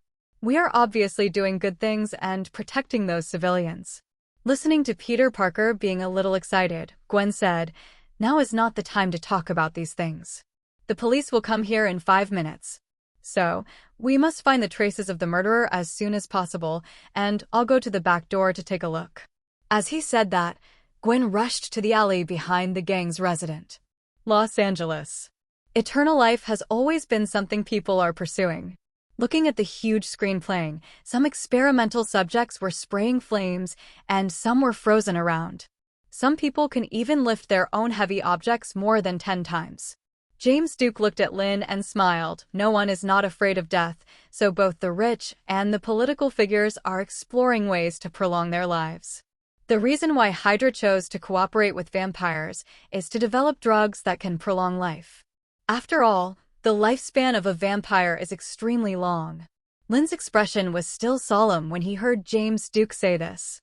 Looking at the dozens of experimental subjects that I think have been made, with supernatural abilities in a short period of time, Linn asked, "So, has Hydra's secret research been successful?" "Not yet." Shaking his head gently, Duke took out a cigar and handed it to Linn. Seeing that Linn did not take it over, Duke did not force himself. Some Hydra members hope to dominate the world with the power of technology, and for this purpose, even transfer the soul of a dying scientist to the computer. Some Hydras cooperated with AM, which split in the 1990s, to create a super warrior. There are even some Hydras that keep building bases in every corner of the world. And I want to master the continuation of my life. After all, most of us Hydra leaders are old. Unlike you, you're only 24 years old and still young. Unfortunately, there has been no progress in the current research, and the blood serum can only create some failed products with short-term superpowers. I haven't joined Hydra yet. Hearing Linn's resistance, James Duke shook his head. "Linn, this world is ugly. War, famine, oppression, and exploitation are constantly happening in every corner of the earth. And suffering these hardships, just like ordinary people in hell, no matter how they pray for God's mercy will never fall on them. So only we, Linn, only we Hydra can change all of this, and only when Hydra truly controls the world can we change this situation and bring absolute fairness to the world." After speaking, Duke took out a new cigar from his arms and put it in Linn's hand. "I know that people your age grew up listening to Steve Rogers stories, but Linn, it turns out that the world Steve worked so hard to save was wrong. Join us. After becoming a member of Hydra, you can have absolute power, status, money, and the ability to change the world. I believe you will make the right choice." After saying that, James Duke turned around and left with the vampire. Only Linn was left in the room, looking at the cigar in his hand in silence. In the lounge. After taking the red wine handed to him by the vampire, James Duke looked at the screen on the monitor, where Linn, who was sitting on the sofa with a constantly struggling expression, was sitting. "Mr. Duke, do you think Linn Hall will agree to join us Hydra?" Faced with the vampire's inquiry, Duke laughed, his eyes full of confidence. He is a smart man, so he will definitely make the most correct decision. What if he refuses? Looking at the confident Duke, the vampire laughed. After all, it should be difficult for a guy like this who grew up listening to the story of Captain America and whose adoptive father is an upright policeman to accept us. You underestimate Linn too much. If he is the kind of rigid and inflexible person, how could he sit in the position of assistant director at such a young age? Moreover, not everyone is qualified to be brought to this base by me to see the secrets of Hydra. There is one thing Duke didn't say. That is, Linn should be very clear that after knowing these secrets, if he does not join Hydra, then what will be waiting for him? Duke really admires Linn. And Linn is outstanding in ability and has a strong personal charm. He is really suitable to lead the young generation of those brats. If Linn can surrender to Hydra, then he won't have to worry about many things. By the way, did your gene transformation plan between blood race and human being succeed? It still failed. In response to Duke's question, the vampire shook his head, although he was not afraid of sunlight at the beginning and had some abilities of blood race. But he died of body failure before he lasted a day. Hearing the vampire's answer, Duke's eyes flashed with disappointment. He is already over 50 years old, so he needs to find a way to prolong his life. Perhaps he should talk to Ophelia and see how her transformation experiment results are. Outside. Looking at Linn, who was no longer in danger, he walked into a store with the disguised Polaris. Polaris didn't care about Xiaohei, who was robbing the store. Instead, he picked up a bag of snacks and prepared to pay after Xiaohei finished robbing the store. As Linn's subordinate, Polaris is not short of money now, so naturally there is no need to do such things as running away. Polaris frowned when he saw that Xiaohei pointed a gun at him. But when he thought that he would be discovered by the people in the building if he took action here. Polaris, wearing a red wig, took out a roll of banknotes from his pocket and handed it to Xiaohei. Seeing that the red-haired woman in front of him was so sensible, Xiaohei ran out with the loot from the robbery. The owner who was robbed seemed to be accustomed to all this, so when he saw the bag of snacks in Polaris's hand, he said directly, a total of $7. Hearing the words of the owner, Polaris shrugged and then took out a $20 bill from another pocket and handed it to him. After taking the US dollars, looking at the change in the drawer that had been robbed, the owner shrugged and said, "All the change has been taken away. How about you take some more?" Hearing the words of the owner, Polaris turned around and took some food from the shelf. The whole process was so natural that the shop owner thought that Polaris was also from this slum. Seeing Polaris was about to leave, the shop owner suddenly asked, "How much?" "Huh?" Hearing the shop owner's words, Polaris, who was about to walk out the door, looked at him in confusion. Seeing that Polaris didn't understand, the shop owner pointed out the window and said, "It's still daytime, so you don't stay overnight. I don't do that kind of business anymore. I've saved enough money to go to college." "Tisk, you're really lucky." "Yeah, I feel lucky to be out of the control of the gang." After saying that, Polaris turned and left the store. It was a plain conversation, and anyone who heard it would think it was a conversation between two locals. No one would have thought that this beautiful red-haired girl would be the daughter of the famous Magneto. The next morning, the door of the lounge opened, and the vampire looked at Linn, who had been sitting on the sofa all night and whose expression had returned to normal. I couldn't help but wonder what choice Linn would make. Duke looked at the lit cigar and then smiled with satisfaction. "After we go back this time, we can let Richie hang on to his idle position. He has complained to me more than once that he wants to live a retired life."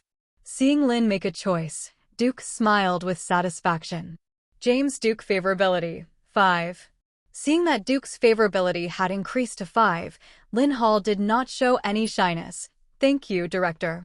Although I am not used to my new identity, I will try my best to complete whatever you ask me to do." Linn understood that although he agreed to join Hydra, but it is not so easy to gain Duke's trust easily. This is not something that can be done by just saying a few words. If nothing unexpected happens, Duke will definitely let him hand in something like a letter of allegiance. After all, if Duke does not have any leverage over me, how can he really trust me? So in this case, it is better for Linn to take the initiative to bring it up.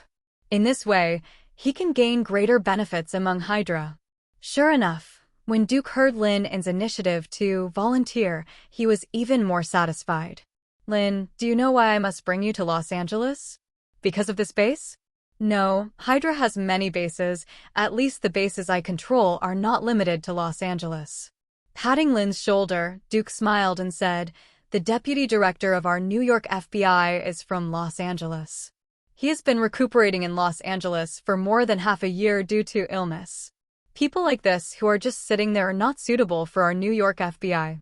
Hearing Duke say this, Linn nodded and said, "I know what to do." "Very good.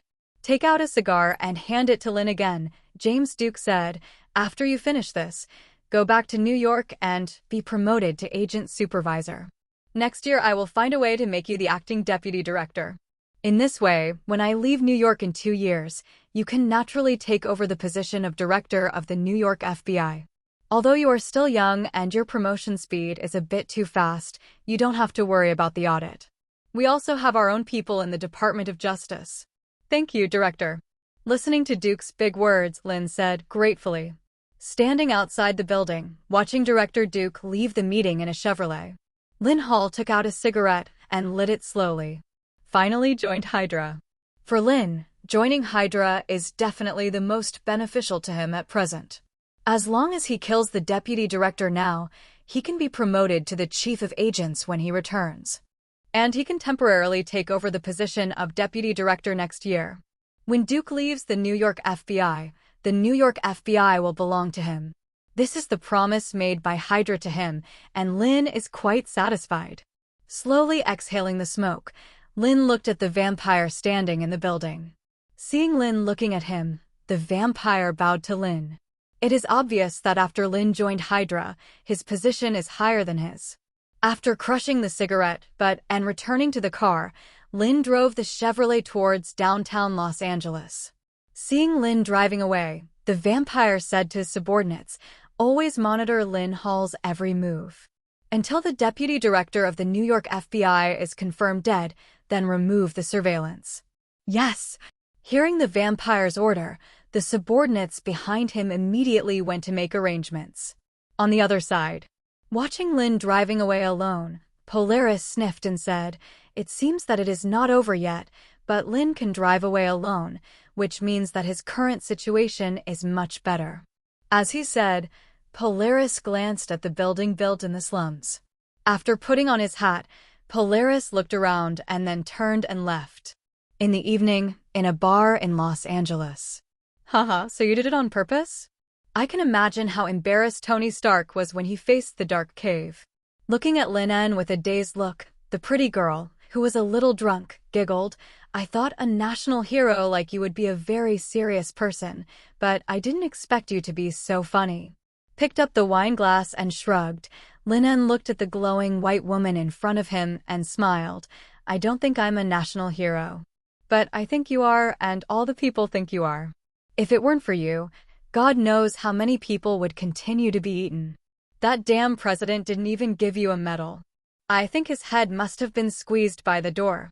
Speaking of this, the beautiful girl's fingertips gently slid across the back of Linn's hand. There was also a hint of teasing in the voice. "Since you haven't received the medal from the president, then do you want to get the reward from the people? If you don't get this reward, it will make the hearts of the people cold?" Hee, of course, this is the most sincere thank you. What are you waiting for? I also want to see the difference between Los Angeles's enthusiasm and New York. Hearing Linn say this, the beautiful girl picked up her bag and took Linn's arm. Seeing this scene, the others in the tavern immediately whistled and started to cheer. Beautiful job, go fuck New York and leave the hero in Los Angeles. Linn, after experiencing the passion of Los Angeles, you will know how boring New York is. Haha, Erica, take good care of our heroes and let him know that Los Angeles is the most passionate city in the United States. Faced with the cheering in the tavern, Linn took out a roll of banknotes from his pocket and placed them on the counter, then smiled at the bartender. "I'll ask for a round." Seeing Linn's actions, the cheers in the tavern became even more lively. People in the two cities of New York and Los Angeles have always looked down on each other. New Yorkers think that Los Angeles are just a bunch of country bumpkins, while Los Angeles think that New Yorkers are just a bunch of barbarians. So when Linn took away the most beautiful girl in the tavern, the guys started to make a fuss and asked Erica to keep Linn in Los Angeles. Walking out of the tavern, I took Erica into the hotel next to me. In the room next door, Polaris was sitting on the bed and videotaping with Laura. Linn has already brought a beautiful girl back to the hotel from the tavern. Laura, Barbara is right, Linn just likes long legs. Listening to Polaris say this, Laura, who is sitting on the sofa, smiled and said, "I have known this for a long time, but he should have other intentions. Like using this woman to provide perfect alibi or something. Although I don't know what he's going to do when he stays in Los Angeles, Kenny Davis was killed and James Duke came back from Los Angeles to investigate the matter personally, but did not bring Linn back. This proves that Linn definitely has something important to do." Hearing Laura's explanation, Polaris nodded slightly. "I think so too, and since Linn brought me to Los Angeles and did not hide it from me throughout the whole process, it means that Linn really treats us as his own. I just don't know if I need to appear next." As he was talking, North Star heard a burst of enthusiastic sounds coming from the next room. His little face suddenly turned red. Force yourself not to listen to the sound, but the more you don't want to listen, the more you enter the ears of the North Star like it has penetrating power. "What's wrong with you?" Seeing that the North Star had a strange expression, Laura asked curiously. Nothing. After shaking his head, Polaris quickly changed the subject. By the way, why haven't you rested yet when you're so late? Because something happened in New York. In just 2 days, all 3 gangs in Queens were massacred. Spider-Woman and Spider-Man found some clues at the second gang site and then began to investigate the matter. This is the first time our Illuminati Association has officially cooperated with each other to investigate, so naturally I can't leave it. As she was talking, Laura looked at the signal from another tablet and then spoke. They have found that guy. I'll hang up first. Okay, be careful. Don't worry, nothing will happen. With a sweet smile at the North Star, Laura hung up the video directly. After putting down the tablet, Polaris listened to the high voice coming from next door. After rubbing the somewhat hot earlobes, he then lay on the bed with a quilt clamped to count. I don't know how long it took, but when the sound next door gradually stopped, Polaris quietly breathed a sigh of relief. I got up and walked towards the bathroom, but my eyes were always unconsciously looking at the wall. It seemed as if my eyes could see through the thick walls and see what was happening next door. Late at night, looking at Erica, who was exhausted and fell asleep, Linn's fingertips gently slid across her cheeks. A wisp of mist floated out of the ring on the middle finger of his left hand and was sucked into his nose by Erica. Soon, Erica entered deep sleep directly. This mist is a type of anesthetic gas and does not harm the human body. It will only cause the person who is sucked into a drowsy. After all this, Linn got up and put on his clothes. Then a bottle of liquid was taken out from the lining pocket and applied it to the face and wrist. As the liquid was applied, Linn's originally handsome face gradually turned black and soon disguised himself as a black man. Take the mask, hat, and weapon from under the bed, and Linn glances at Erica, who is sleeping. Then he used the teleportation skill to disappear into the room. In a villa in San Marino, Los Angeles. Go to bed early, Colin. It's already 11 or half past midnight. Hearing his wife's nagging, Colin Newman put down the newspaper in his hand. The FBI in New York is now in a big light again. The Felton family cannibal case, not to mention that it also involves more than 200 ogres with high identities. If I were still in the FBI in New York, then this credit might have allowed me to be promoted to director in 2 years. Looking at her husband's regretful look, his wife took off her glasses and smiled. It's great now. At least you can sleep soundly every day, and you don't have to get up and work in the middle of the night after receiving the case. Snort. Hearing his wife say this, Colin Newman snorted. Damn James Duke. If it weren't for him, I, the deputy director of the FBI in New York, still need to pretend to be sick and recuperate? I have worked diligently for this country for decades, and what's wrong with having tens of millions of dollars in my overseas account? That bastard James Duke definitely gets more than dozens of times more money than I do.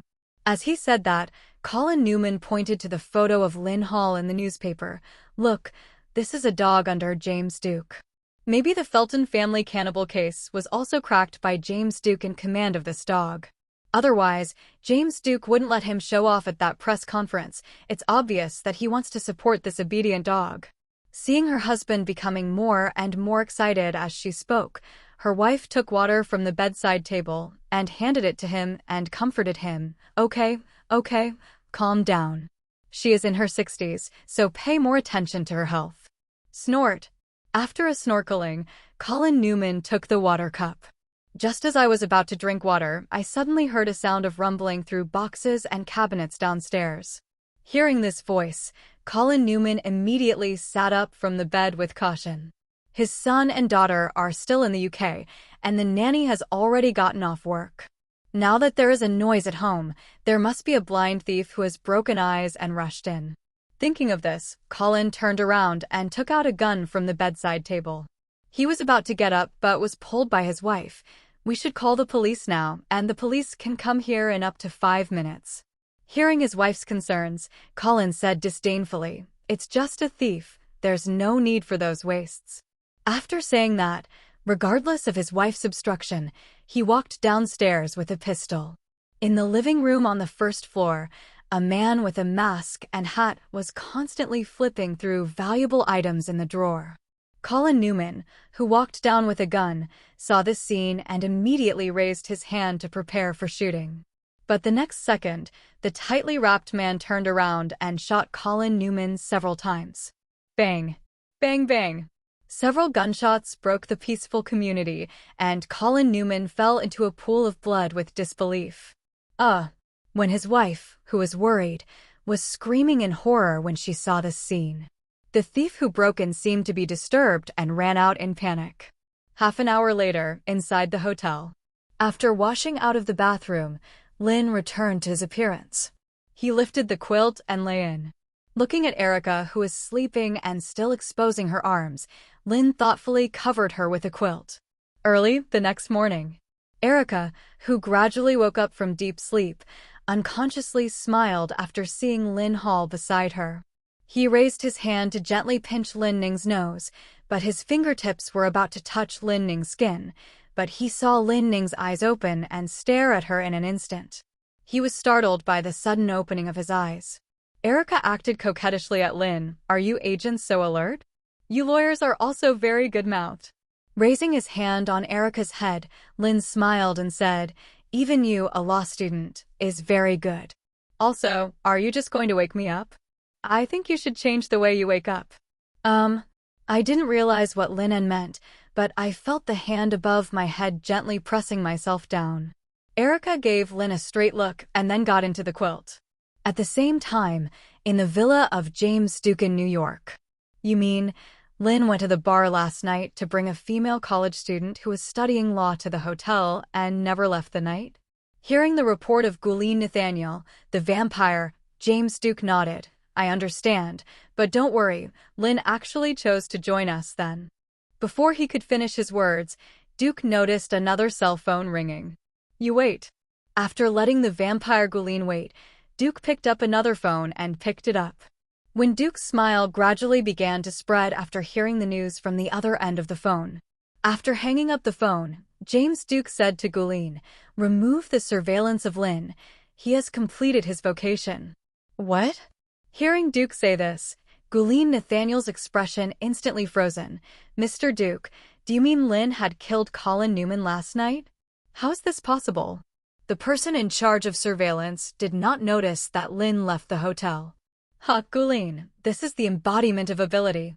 Before Gwen could finish his speech, James Duke smiled and said, "Lin is the top agent. If he doesn't want you to notice, then even if you stare at him for 24 hours, you can't find his whereabouts. Besides, he has already noticed your surveillance, so let's do it." After saying that, Duke hung up the phone and called Lin with a smile. In the Illuminati base in Queens. Looking at the yawning Peter Parker, Laura handed him breakfast and said, "Don't be discouraged. At worst, we can continue to investigate after Lin comes back." Yes, the Illuminati's first mission ended in failure last night. There was no way. The guy who massacred the gang was too quick and decisive. When Spider-Man and Spider-Woman arrived at the scene, the guy had already massacred all the gang members and left.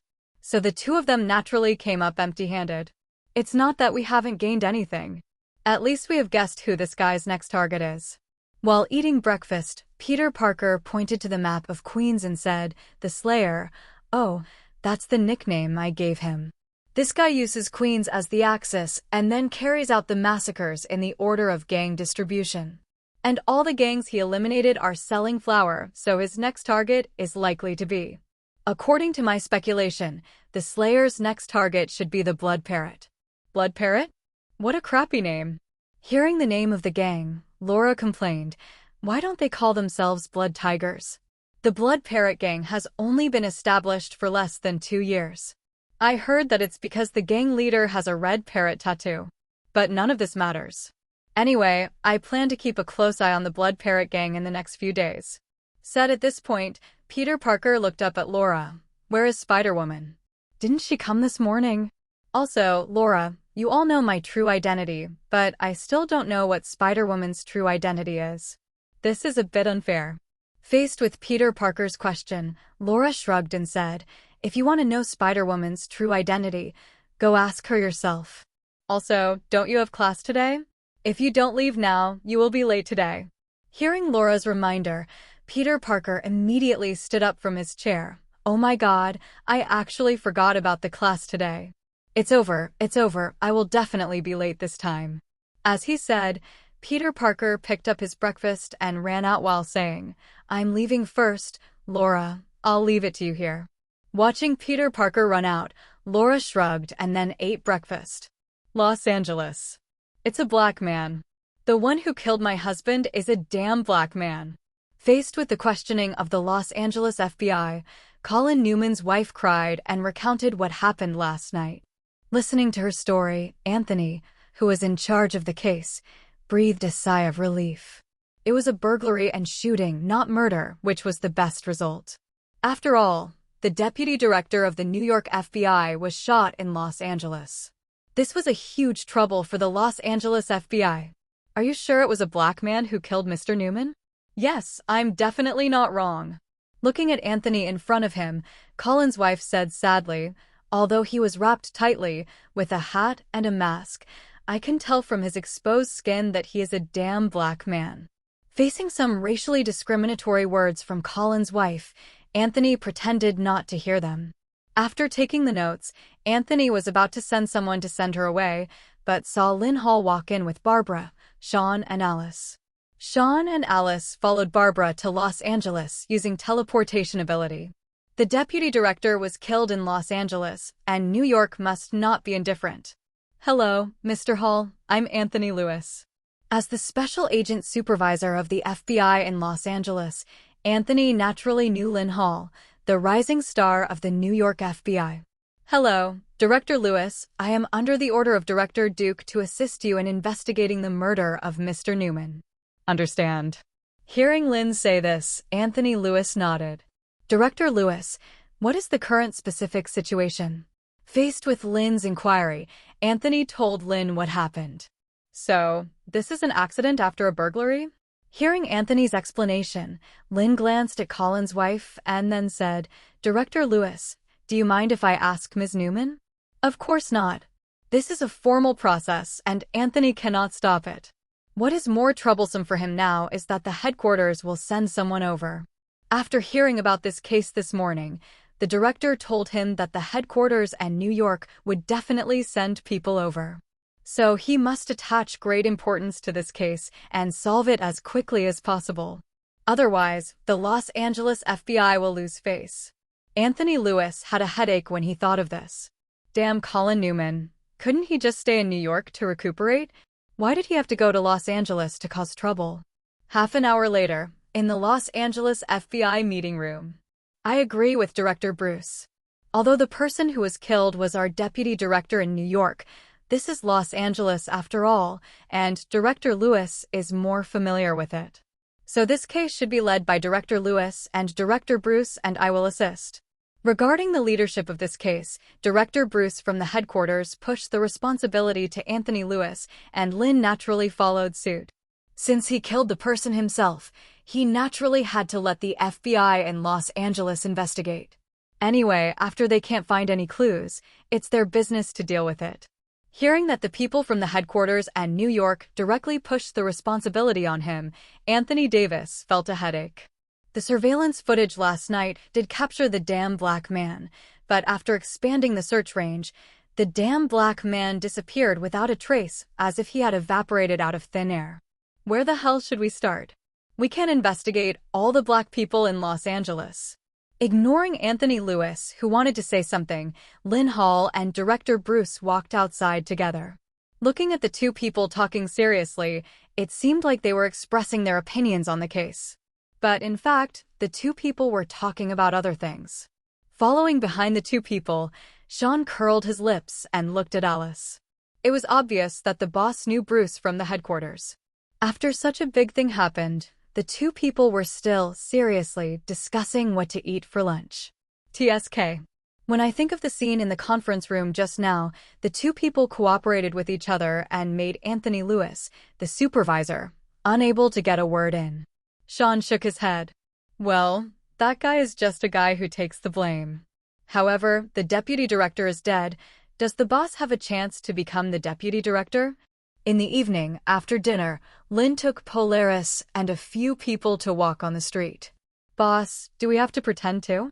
After all, the person who died is the deputy director of our bureau. It's not good for us to be so leisurely. Following Linn, Sean asked. Just treat it as a vacation.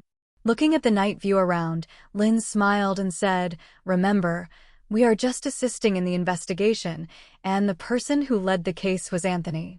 Don't see Bruce sent by the headquarters, he doesn't care. Do you want to invite me to enjoy the nightclub? Linn shook his head when talking about nightclub. This is a strip club with special features, full of black girls, and Linn doesn't have that good appetite. However, Sean said with some regret, nightclub, I just heard of it, and I haven't had the chance to try it. It's a pity that you refused, boss, otherwise I would like to open my eyes to the past. As soon as Sean finished speaking, the North Star on Linn's right glanced at him with some dissatisfaction. I don't know what's wrong, but when Polaris thinks that Linn is going to, he feels a little uncomfortable. Alice, who was standing by, raised her hand and knocked directly on Sean's head. Believe it or not, I will tell your girlfriend about what you want to go to the nightclub. He raised his hand and rubbed his head. Sean looked at Alice in surprise. How could you know my girlfriend? Ahem. He deliberately coughed and cleared his throat. Barbara, who was beside him, said, Alice and I are very curious about what the girlfriend you praised for being like. So, we both want to see your girlfriend's concert together. Sean, I have to say that your girlfriend is really pretty and has a good personality, especially after hearing that Alice and I are your colleagues. My attitude is even more enthusiastic. Hearing Barbara say this, Sean looked at both of them with green faces. He turned around and asked Linn for help. Boss, you should take care of them. One is your secretary, and the other has 3 girlfriends, and still think about my girlfriend.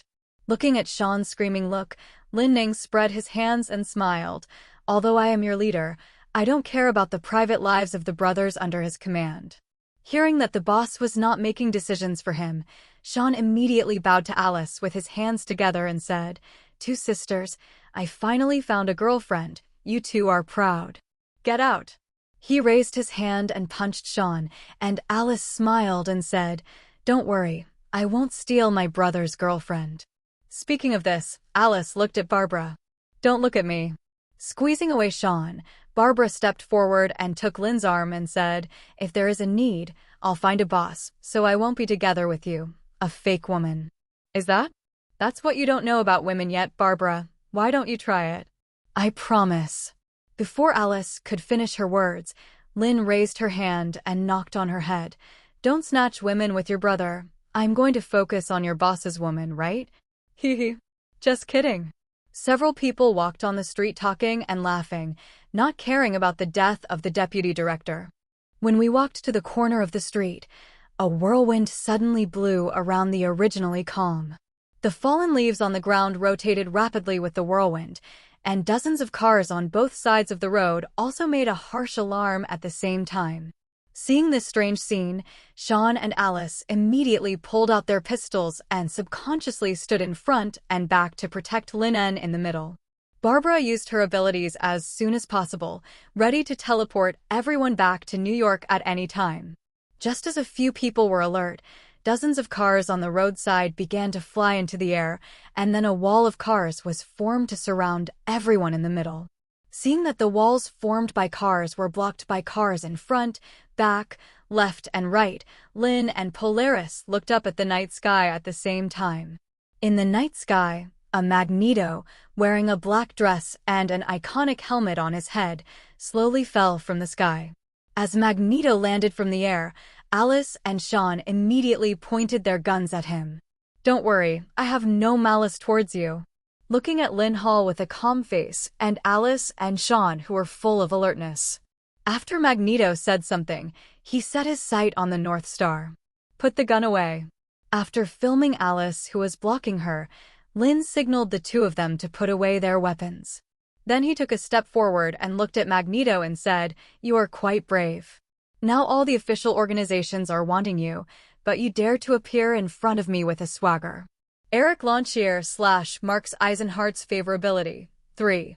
Hearing Linn say this, Magneto didn't care at all, but just looked at Polaris and said, "Lorna, I'm here to take you away." Oh. Hearing Magneto's words, Polaris sneered, and his delicate little face was filled with a gloomy expression. "Take me away? After adopting me, he abandoned me, and now he wants to take me away." After the words came, Polaris raised his hand and a car instantly hit Magneto. Facing the flying car, Magneto just waved his hand and the car stopped in the air for a moment. "The reason I sent you to an orphanage back then was that I had to do that." Looking at his daughter, Magneto said, "You were still young at that time, but the war between mutants broke out. In order to better protect you, I can only send you to an orphanage. My child, I have been following you over the years, including..." "Always following me?" Hearing Magneto say this, Polaris suddenly became irritated. "Then where were you when I was targeted by a bad person? Where were you when I was arrested by the police? Where were you when I was wanted by the military? Don't mention your shit mutant plan to me. I just know you abandoned my mom when she was pregnant. It is because of you that my parents had a fierce quarrel that day, and then it caused an air crash. It's all your fault, Magneto. You ruined my family and everything about me." Staring at Magneto angrily, the energy on North Star began to violently in an instant. Facing the North Star's roar of anger, Magneto's expression was a little silent. "I'm sorry, Lorna, but everything I do is for the future of mutants. My daughter, I will compensate you. I promise that all this will be. You don't need to be hypocritical." Before Magneto could finish his words, Polaris roared, "I have family and friends now, so you don't need to compensate." If Magneto feels most guilty about, then Lorna and her mother will definitely be among the top 3. Lorna was only 3 years old when that crash occurred. When he learned the news, he adopted Lorna immediately, but for the future of the mutant, he had to abandon Lorna. At this moment, looking at the grievance and anger in Lorna's eyes, and the movement of Linn gently wiping away her tears, Magneto opened his mouth, but he didn't know what to say. "Although I feel guilty about Lorna, if I have to make a choice in the future of my daughter and mutants, then Magneto feels that he will still choose the latter." "Thanks." Looking at Linn Hall, Magneto sincerely thanked for the first time. "Maybe Lorna is the best result to be with you. Linn Hall, help me take care of Lorna. I can promise you that when it's all over, you'll have everything you want." Linn frowned when he heard Magneto clearly had something in his words. "Just as I was about to open my mouth, the next second, a burning iron chain instantly split the wall made of the car. Boom! A violent explosion rang around several people, and then amid the flames soaring into the sky, a skeleton wearing a black jacket and riding a violently burning motorcycle drove over from a distance. Looking at the skeleton's head, there were still traces of burning on the ground driving along the way. Linn Hall shook his head and then gave Barbara a wink. "You all have sins." A handsome drift stopped the motorcycle, and the Ghost Rider walked out of the car and stared at several people and said, "God." Seeing this scene, Sean held up his gun and came to Linn. "Boss, is Los Angeles a monster paradise? I think we should go back to New York right now. It's so fucking dangerous here." Linn nodded as he heard Sean's words. He didn't expect that he not only met Magneto tonight, but also met the Ghost Knight. You should know that Johnny Blaze during the day is different from the Ghost Rider at night. Especially the evil spirit knight who is burning in the fire of hell, telling him the truth is simply playing the piano against a cow. Motivate Sean and Alice to retreat, while asking Barbara to open the portal. Linn moved his body, ready to delay for a few seconds to protect them from retreating first, and then he also used the portal to leave. "You are guilty." He raised his skeleton-like hand and pointed it at Magneto, and the Ghost Knight spoke. "Snort." Hearing the words of the Ghost Rider, Magneto snorted coldly. "If you have the ability, just catch me." Ignoring Magneto's words, the Ghost Rider raised his hand and pointed at Linn again. "You have the smell of Mephisto." After hearing what the Ghost Rider said, Linn suddenly thought of seeing Mephisto in that small town. "You mean I was targeted by Mephisto? Anyone who makes a deal with the devil will eventually be buried in hell." As he finished speaking, the chains burning with the fire of hell attacked Linn directly. Seeing the burning iron chain attacking him, Linn sideways avoiding the chain's attack and then teleports behind the ghost knight. He grabbed the Ghost Rider's clothes with one hand and threw them out. Bang! The Ghost Rider, who was thrown out by Linn using his superpower, hit the wall heavily. Then the whole person was buried by the collapsed wall. Before the Ghost Rider could climb out of the wall, the next moment, Polaris directly controlled several cars to hit the Ghost Rider. Boom! Boom! Explosions exploded in the collapsed wall, while Sean and Alice, who were beside each other, opened their eyes wide and looked at Linn, who had just teleported out. They didn't know that their boss had such abilities. As the explosions continued to burn, the Ghost Rider climbed out of the ruins intact. After moving his neck, Ghost Rider still stared at Linn, and the burning chain in his hand attacked Linn as if it had life. Facing the attack of the chain, Linn was about to attack, but Magneto blocked Linn. "You go first. This guy is very weird, Linn Hall. Take care of my daughter." As soon as the voice fell, the car fragments under the feet of Ghost Rider dragged him into the air in an instant. Then dozens of cars around him turned into countless chains to bind Ghost Rider. Seeing the scene, Linn nodded gently. "Barbara, take us back to the hotel." "Okay." Hearing Linn's order, Barbara directly opened the portal to the hotel. "Go, my daughter." Looking at the sky, the chains that bound Ghost Rider at this moment have been melted by the fire of hell. Magneto turned his head and looked at Lorna with complicated eyes and said, "Stay with Linn. He will protect you. When everything is settled, I will make you the most powerful princess in the world." Hearing Magneto's words, Lorna hesitated for a moment, then turned around and followed Linn into the portal. Just when the portal disappeared, Lorna's voice was caught by Magneto. "Don't die. I haven't forgiven you yet." Looking at the few people who disappeared on the spot, Magneto finally smiled.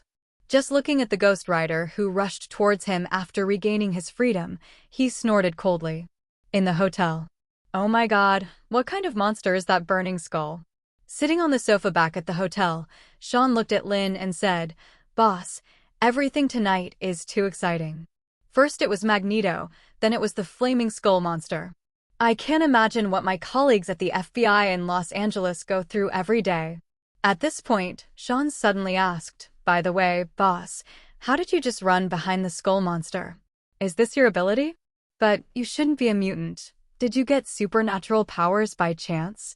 I don't know if Sean was curious. Even Barbara looked at Linn. Only Alice frowned, and then said to the other three, "Whether the boss awakened the mutant gene or got supernatural powers by chance. No one can reveal this matter, otherwise don't blame me for being ruthless." Alice knew that once other people knew that the boss had special abilities, there might be a lot of trouble. "Oh, do you need to tell me that?" Listening to Alice's warning, Sean spread his hands and smiled. "I'm just curious. I have always been loyal to the boss. If anyone dares to harm the boss, even if God comes, I will risk my life to kill him."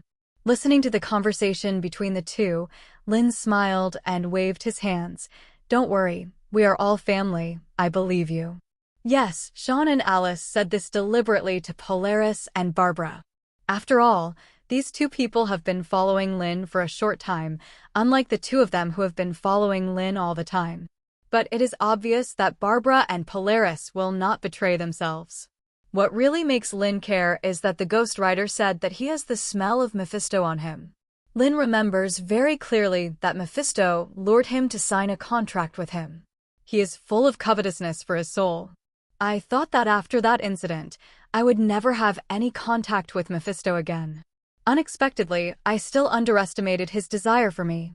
Just as Linn was thinking, Polaris came to Linn with a mobile phone. Handing the phone to Linn, looking at the message sent by Laura on it, Linn said, "Are the three of them taking action tonight?" "Yeah," nodding gently, but Polaris did not tell this matter to others. After all, only Linn and I are members of the Illuminati here. They're targeting the guy who massacred the gang. Simply said this, she believed that Linn would understand what this meant. Sure enough, hearing Polaris say this, Linn smiled and said, "Don't worry, nothing will happen." Inside the Blood Parrot gang in New York. As the gunshots gradually stopped, The bodies of those members were everywhere in the gang. After confirming that all the gang members around him had been killed by him, Punisher Frank was about to put away his gun, but then he seemed to sense something and immediately raised his submachine gun and aimed at the door. A strand of spider silk instantly stuck to Frank's submachine gun, and the next second Peter Parker fell from the sky and pulled Frank's submachine gun aside. "Hey, I finally caught you, Slayer." Looking at the corpses of Blood Parrot gang members everywhere on the scene, Peter Parker frowned and said, "It seems that I am still a step late, Slayer. You are so cruel. I don't care whether your original intention is to punish these bad guys, but even if they have committed crimes, they should be punished by law, not be arbitrarily deprived of their lives by you." Seeing Spider-Man blocking him, Frank frowned. Of course he knew Spider-Man, and he also knew that he was a street hero who always helped those civilians, so Frank didn't take action at the first time. Just listening to Peter Parker's words, Frank said, "Law? Haha, they don't deserve legal sanctions. Get out of here. This is not a place for you to come to live in a house." Hearing Frank's stiff tone, Peter Parker immediately put on a fighting posture. "It seems that you have not realized your mistake yet, so let me help you recognize your mistake. Remember the Slayer, you're going to face the Illumination, Spider-Man." Watching Peter Parker pose in a fighting posture to rush over, Frank just stepped forward. But then, I heard a subtle sound of wind breaking from behind. Subconsciously, he avoided the attack from behind, and at the same time, he swung his sleeves and threw the thing that sneaked into Spider-Man. Then a beam of electric current was released in an instant, and seeing this, Peter Parker immediately hanged himself upside down on the ceiling using spider silk. "Wow, it seems that our combat plan has failed. Can he actually avoid your sneak attack with his feelings?" Yes, Peter Parker's plan is to whine in front, attract the attention of the enemy, and then let the Spider-Woman sneak attack in the dark. Unfortunately, he underestimated the punishment Frank, who was known as the Level 10 agent in Nick Fury's mouth. Of course, he can't hide the tricks like this. Since the plan failed, then just catch him openly. After the words came to an end, Gwen rushed towards Frank first. Faced with Gwen's attack, Frank immediately raised his arms to block it. After sensing Spider-Man rushing over from behind, Frank grabbed Spider-Man with one hand and threw it at Gwen. Peter Parker's spider sensing is indeed very strong, and his body is strengthened in all aspects. But in front of Frank, who has rich combat experience, that little punching skill is not worth mentioning at all. Seeing Spider-Man being thrown at him, Gwen used spider silk to catch him, and then jumped in front of Frank. Compared with Peter Parker, Gwen's combat experience is much better. After she first became a Spider-Woman, she was trained by Linn for a week in actual combat. So with those practical experience and spider sensing, Gwen was able to fight with Frank for a moment. Frank punched Gwen in the head with a kick from Gwen. Faced with Frank's extremely fierce attack, Gwen raised his arms and subconsciously blocked his head. The expected fist did not fall, but instead heard the screams of Spider-Man rushing over again. Subconsciously looked at Spider-Man and saw that Spider-Man who had just rushed over was once again thrown out by Frank's arm. Meanwhile, Frank was about to break through the window and leave. Seeing the scene, Gwen fired spider silk and stuck Frank's bulletproof vest and pulled him back, and fought with him at the same time. Peter Parker, who was standing aside, also joined in immediately, but Frank's attack could be captured by spider sensing every time. But his fist seemed to be turning, and it could accurately land on him every time. Oh my god, what's going on? No matter how he avoided, Frank could accurately hit him. Peter Parker suddenly said in a lost voice, "Hey, my spider sensing can't escape his attack? How's this possible?" Watching Peter Parker, who keeps joining the battle, but is kicked out every time, Gwen said while fighting with Frank, "Don't think about attacking him alone, Spider-Man. Use spider sensing to cooperate with me." Hearing Gwen say this, Peter Parker nodded and then joined the battle group again. As the battle continued, Gwen and Spider-Man cooperated more and more tacitly. Using spider silk to wrap around Frank's fist to attack Gwen, Peter Parker said excitedly, we should really let our leader come and see. We can easily catch him against the massacre." Faced with Peter Parker's excitement, Gwen did not underestimate the enemy at all. A neat-and Frank was about to attack Peter and Gwen said solemnly, "Be careful, he hasn't really wanted to kill us until now." "What?" Looking at Frank, who took a step back, Peter Parker asked in surprise, "You mean, he has been merciless until now?" Faced with Peter Parker's surprise, Gwen nodded slightly. He stared at Frank in front of him and said, "I can feel that every time he takes action, he deliberately avoids our deadly parts. I have only seen such fighting ability in the leader." As soon as Gwen finished speaking, Frank, the punishment opposite, said, "Since I know I have no intention of killing you, let it go. Stay going to be your street heroes. Things like this aren't something you can participate in." Hearing Frank's words, Peter Parker and Gwen looked at each other, then rushed towards Frank one after another. Seeing that these two guys were still unwilling to give up, Frank frowned. "If you delay any further, I'm afraid NYPD will come," so Frank decided to fight quickly. Going sideways away from Spider-Woman's attack, Frank punches Peter Parker. But the next second, Gwen's spider silk shot out the legs that wrapped around Frank, and Peter Parker also used spider silk to blind Frank. Frank used his voice to dodge Peter Parker's attack and was about to take off the spider silk on his face. But in an instant, he felt that the surroundings had changed. The gang base that was originally full of corpses became his former home, and his wife was holding their daughter and looking at him with a smile. Maria. The moment he saw his wife and daughter, Frank was a little dazed. Especially when he heard his daughter calling him Dad sweetly, Frank's eyes instantly turned red. Outside the spiritual world. Use spider silk to bind Frank and look at Frank standing there blankly. Peter Parker came to Laura and said, "Well done, illusionist. My God, this Slayer's fighting ability is so strong that I can't even dodge his punches. By the way, Spider-Woman, you just said that you have seen the leader's fighting ability? But that's right, after all, our leader's identity is not ordinary. Spider-Woman, if I go to learn fighting skills from the leader, will the leader be willing to teach me? I think so, after all, he is our leader and the philosophy of our Illuminati is. Now is not the time to talk about this." Seeing Peter Parker start to chatter again, Gwen looked at Laura and said, "Illusionist, how long will it take for the NYPD to arrive?" 5 minutes at most. What are you going to do with the Punisher? Hand him over to the NYPD. Punisher? Isn't his nickname the Slayer? Peter Parker was a little surprised when he heard Laura's words. That's the nickname you gave him. I don't think he would recognize it. I saw his nickname in his illusion, but I didn't expect it to be the wife and daughter of the Punisher. Halfway through the words, the spider silk wrapped around Frank was cut off by a sharp dagger. Damn it, he wasn't immersed in the illusion at all. Seeing that he was out of the illusion in an instant, Laura took a step back in surprise. Gwen and Peter Parker, who were a little relaxed, were about to rush towards Frank when they saw the scene.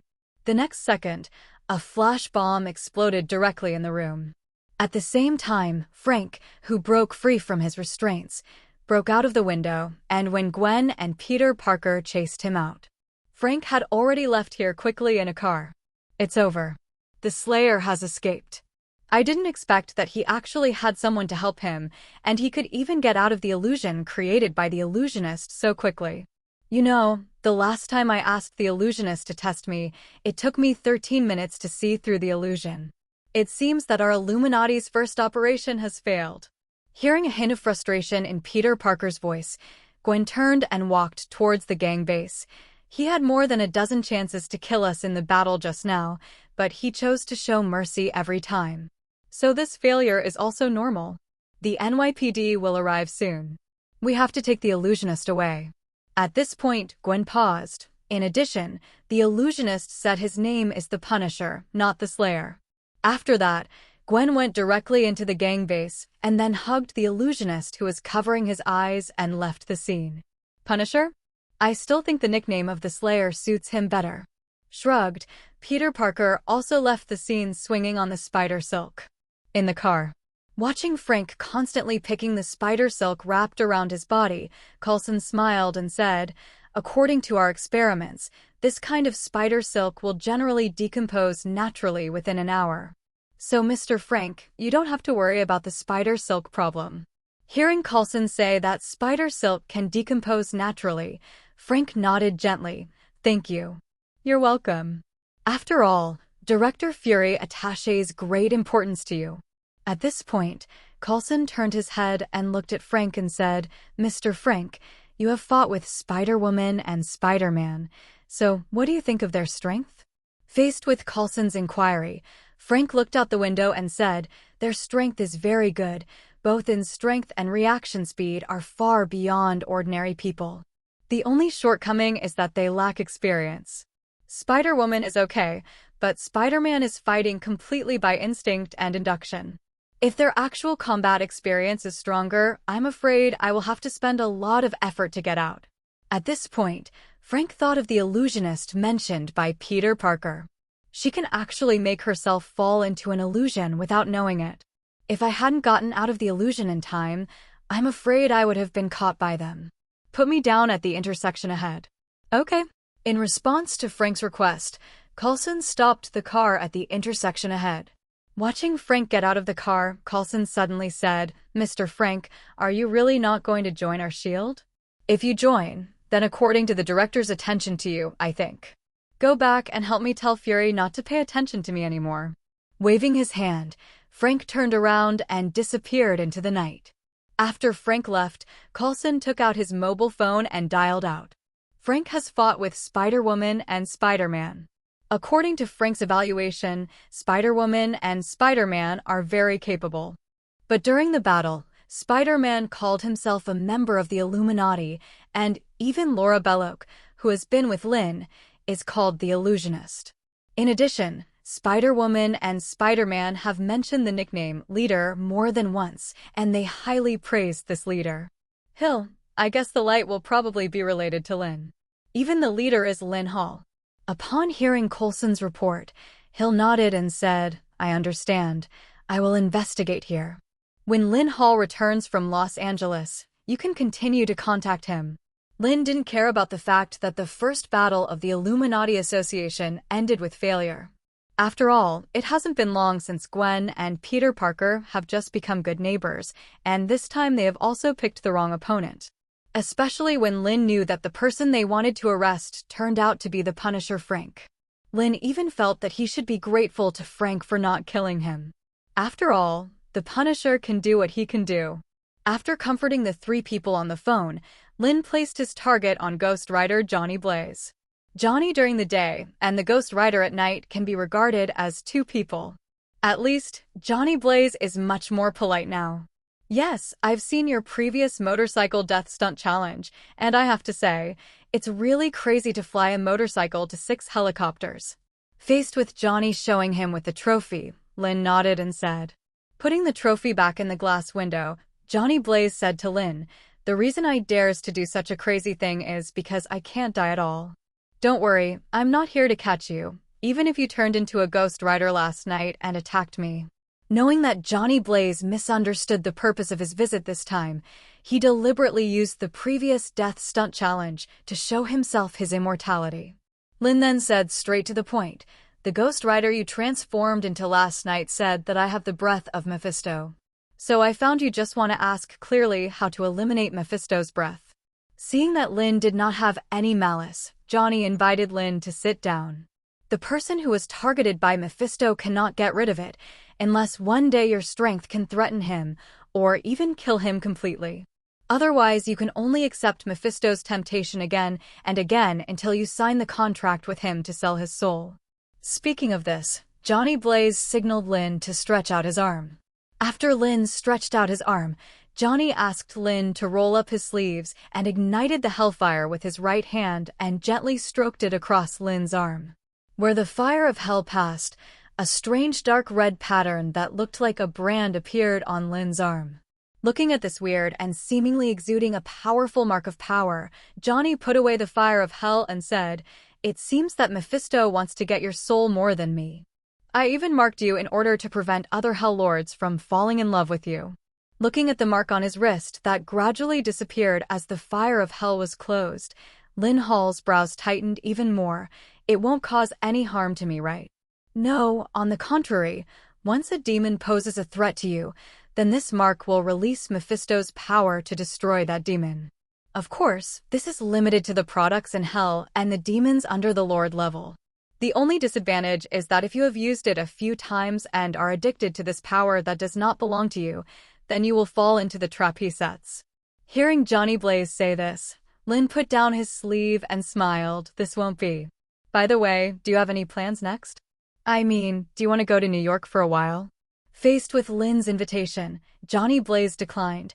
I still prefer the Southwest. After all, there are more evil people here. All right. Neither forced himself. Linn stood up and shook hands with him. If you have a chance, you can come to New York for a walk. After saying that, Linn said goodbye and returned to the car. Boss, where are you going? Alice asked Linn when she started the car. LA FBI, we have to care about how the deputy director's case is investigated. At the same time, within the Los Angeles Bureau of Investigation. What does a prisoner disappear out of thin air? Listening to Anthony's explanation, the director almost threw the information into his face. Colin Newman lives in Los Angeles's most luxurious, wealthy area, and the surveillance of that community covers every corner without blind spots. Since the surveillance camera captured the figure of the damn nigger, why not follow the clues to follow the clues? Do you think that the FBI and headquarters in New York can be satisfied by just one sentence disappearing out of thin air? Facing the director's reprimand, Anthony really wants to say that, "Director, you are racist." But looking at the director's angry look, Anthony still closed his mouth tactfully. Because that damn nigger really disappeared in a flash. Even the surrounding surveillance cameras were checked frame by frame, but he still found no trace of the prisoner. Looking at Anthony, who wanted to explain but didn't know how to speak. The director then leaned on the chair and stared at him. Since you are responsible for this matter, then you will tell the person who assisted the case. In any case, this case must be ended as soon as possible. Otherwise, once the trouble starts in New York, maybe I, the director, will be scolded by the headquarters. Yes, director. Anthony could only nod in response to the director's order. Anthony was a little worried when he left the director's office. If it is a general case, if you cannot solve it, you can still use unconventional means. After all, there are so many niggers in prison. But the person who died this time has a special identity. It will definitely not work if you take out someone from the prison at will. Thinking of this, Anthony felt that he should have a good talk with Bruce and Linn. Half an hour later, in the conference room. After all, this is your home court. We are just here to help, so we naturally cannot overstep our affairs and direct you to handle the case. Yes, Anthony. Although the person who died was our deputy director of the FBI in New York, Bruce was right. You have to do all this with the FBI in Los Angeles. Listening to the two bastards singing and reconciling, Anthony's teeth became itchy. But if this hot potato cannot be thrown out, the more you delay the trouble, the more trouble it will be. Thinking of this, Anthony signaled that everyone else would go out, leaving only the three of them in the conference room. No one knew what these three people said in the office. Anyway, when the office door opened, the three of them seemed to be very satisfied. 3 days later, when the real murderer who killed Colin Newman was caught, Linn Hall and Bruce also led their teams on the journey back. However, this time, Linn returned to New York and had an extra 15-year-old boy who looked a little autistic. But when Sean and Alice saw that the boy had taken less than 3 minutes to break through the Pentagon's security network, he was immediately shocked. After all, even Joey from the Internet Information Department, Alice's girlfriend, can't do it so quickly. In the meeting room of the New York FBI, with the approval of the Department of Justice, from now on, Rich Hood will resign from the duties of the head of the Criminal Investigation Division and be specially hired as a consultant for the New York FBI. Linn Hall will serve as the director and take over the Internal Affairs Department and the Training Department. Alice will serve as the assistant director of the Criminal Investigation Department, and Sean will serve as the assistant director of counterterrorism/counterintelligence. Miller Field will serve as the Deputy Director of the Internal Affairs Department. After announcing the list of appointments, Director Duke announced the adjournment of the meeting and asked Linn to report to his office in half an hour. After the meeting, Jessica, the Director of the Internal Affairs Department, stood up and came to Linn. "Congratulations, I didn't expect you to become the director of the New York FBI at such a young age. But I hope you can regulate your subordinates in the future. The Internal Affairs Department doesn't want to keep an eye on you every day." After that, Jessica turned around and left with the members of the Internal Affairs Department. And Alan Maxey gave Linn a complicated look. "I thought that after the death of that idiot Kenny Davis, I would be qualified to fight for the position of supervisor." Unexpectedly, the position of supervisor finally fell into the hands of Linn. "Congratulations, Linn." Looking at Alan, who came forward to congratulate him, Linn smiled and said, "It's just luck. This time I solved the cannibalism case of the Felton family and involved such a large number of cannibals. That's why the Ministry of Justice agreed to my promotion.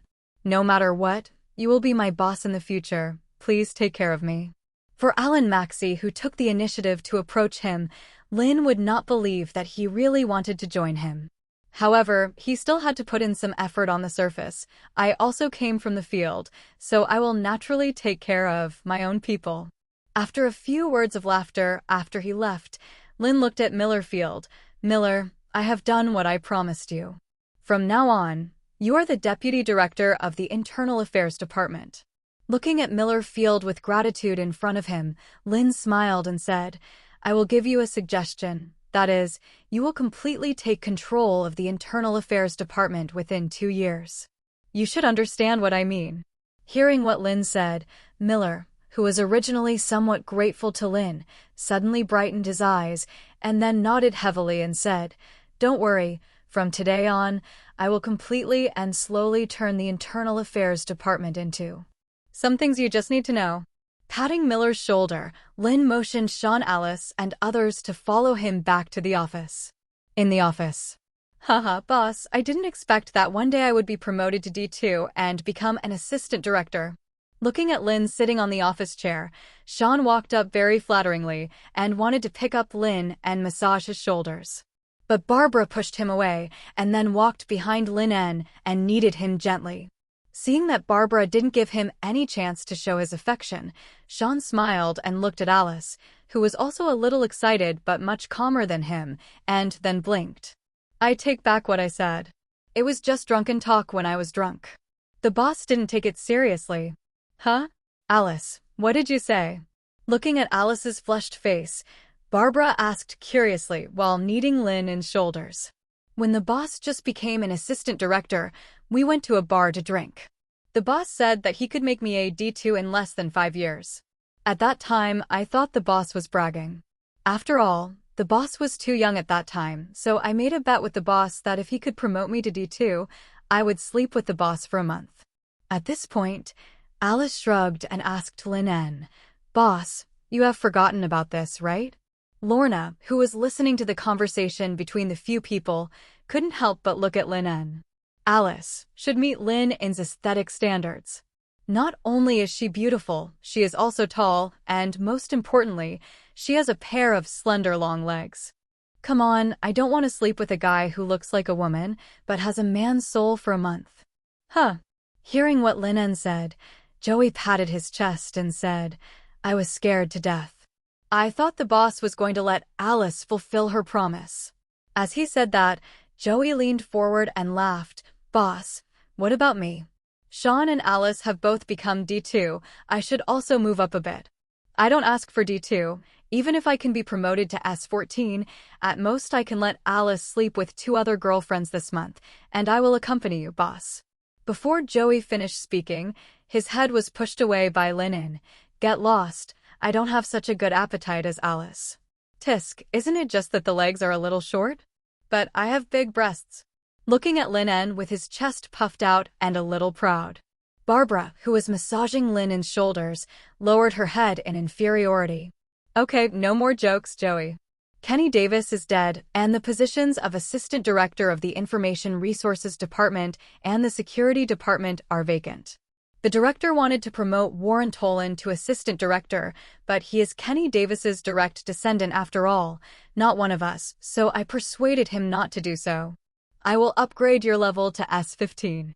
During this time, you will find a way to control the Information Department and the Security Department. Alice and Sean will help. At most half a year, I will raise your level to D1. Remember, I want an information department and security department like an iron barrel. Hearing Linn's serious order, Joey immediately nodded and said, yes, don't worry, I'm sure of the information department. As for the security department, I will organize the list as quickly as possible and arrange our own people to replace them. Nodding, Linn signaled that they could leave. After a few people left, even Polaris went to find Laura. Linn pulled Barbara over and pressed her shoulder to slowly let her get under her desk. Come on, celebrate. It should be celebrated. Barbara slowly knelt on the ground and said, but are you sure you can celebrate? Didn't the director tell you to go to his office in half an hour? That depends on your strength. Gee.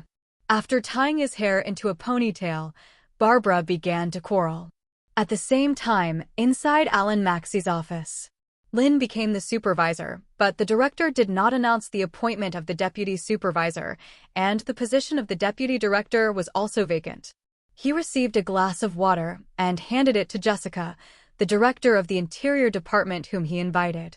Alan Maxey smiled and said, I know you and Linn Hall have never been against each other. Maybe I can help. Looking at Alan Maxey, who looked at him diligently, Jessica suddenly laughed. What do you want to say? Although Linn is on the same starting line as you now, I think the position of deputy director is yours. James Duke has always attached great importance to Linn, believing that he can lead the younger generation of Hydra and take on more responsibilities. Now, Linn has joined Hydra and has also taken the initiative to submit a letter of fame. This made Duke even more satisfied with Linn. After handing over the list of members of Hydra in New York City to Linn, James Duke said with a smile, you can send any people on this list.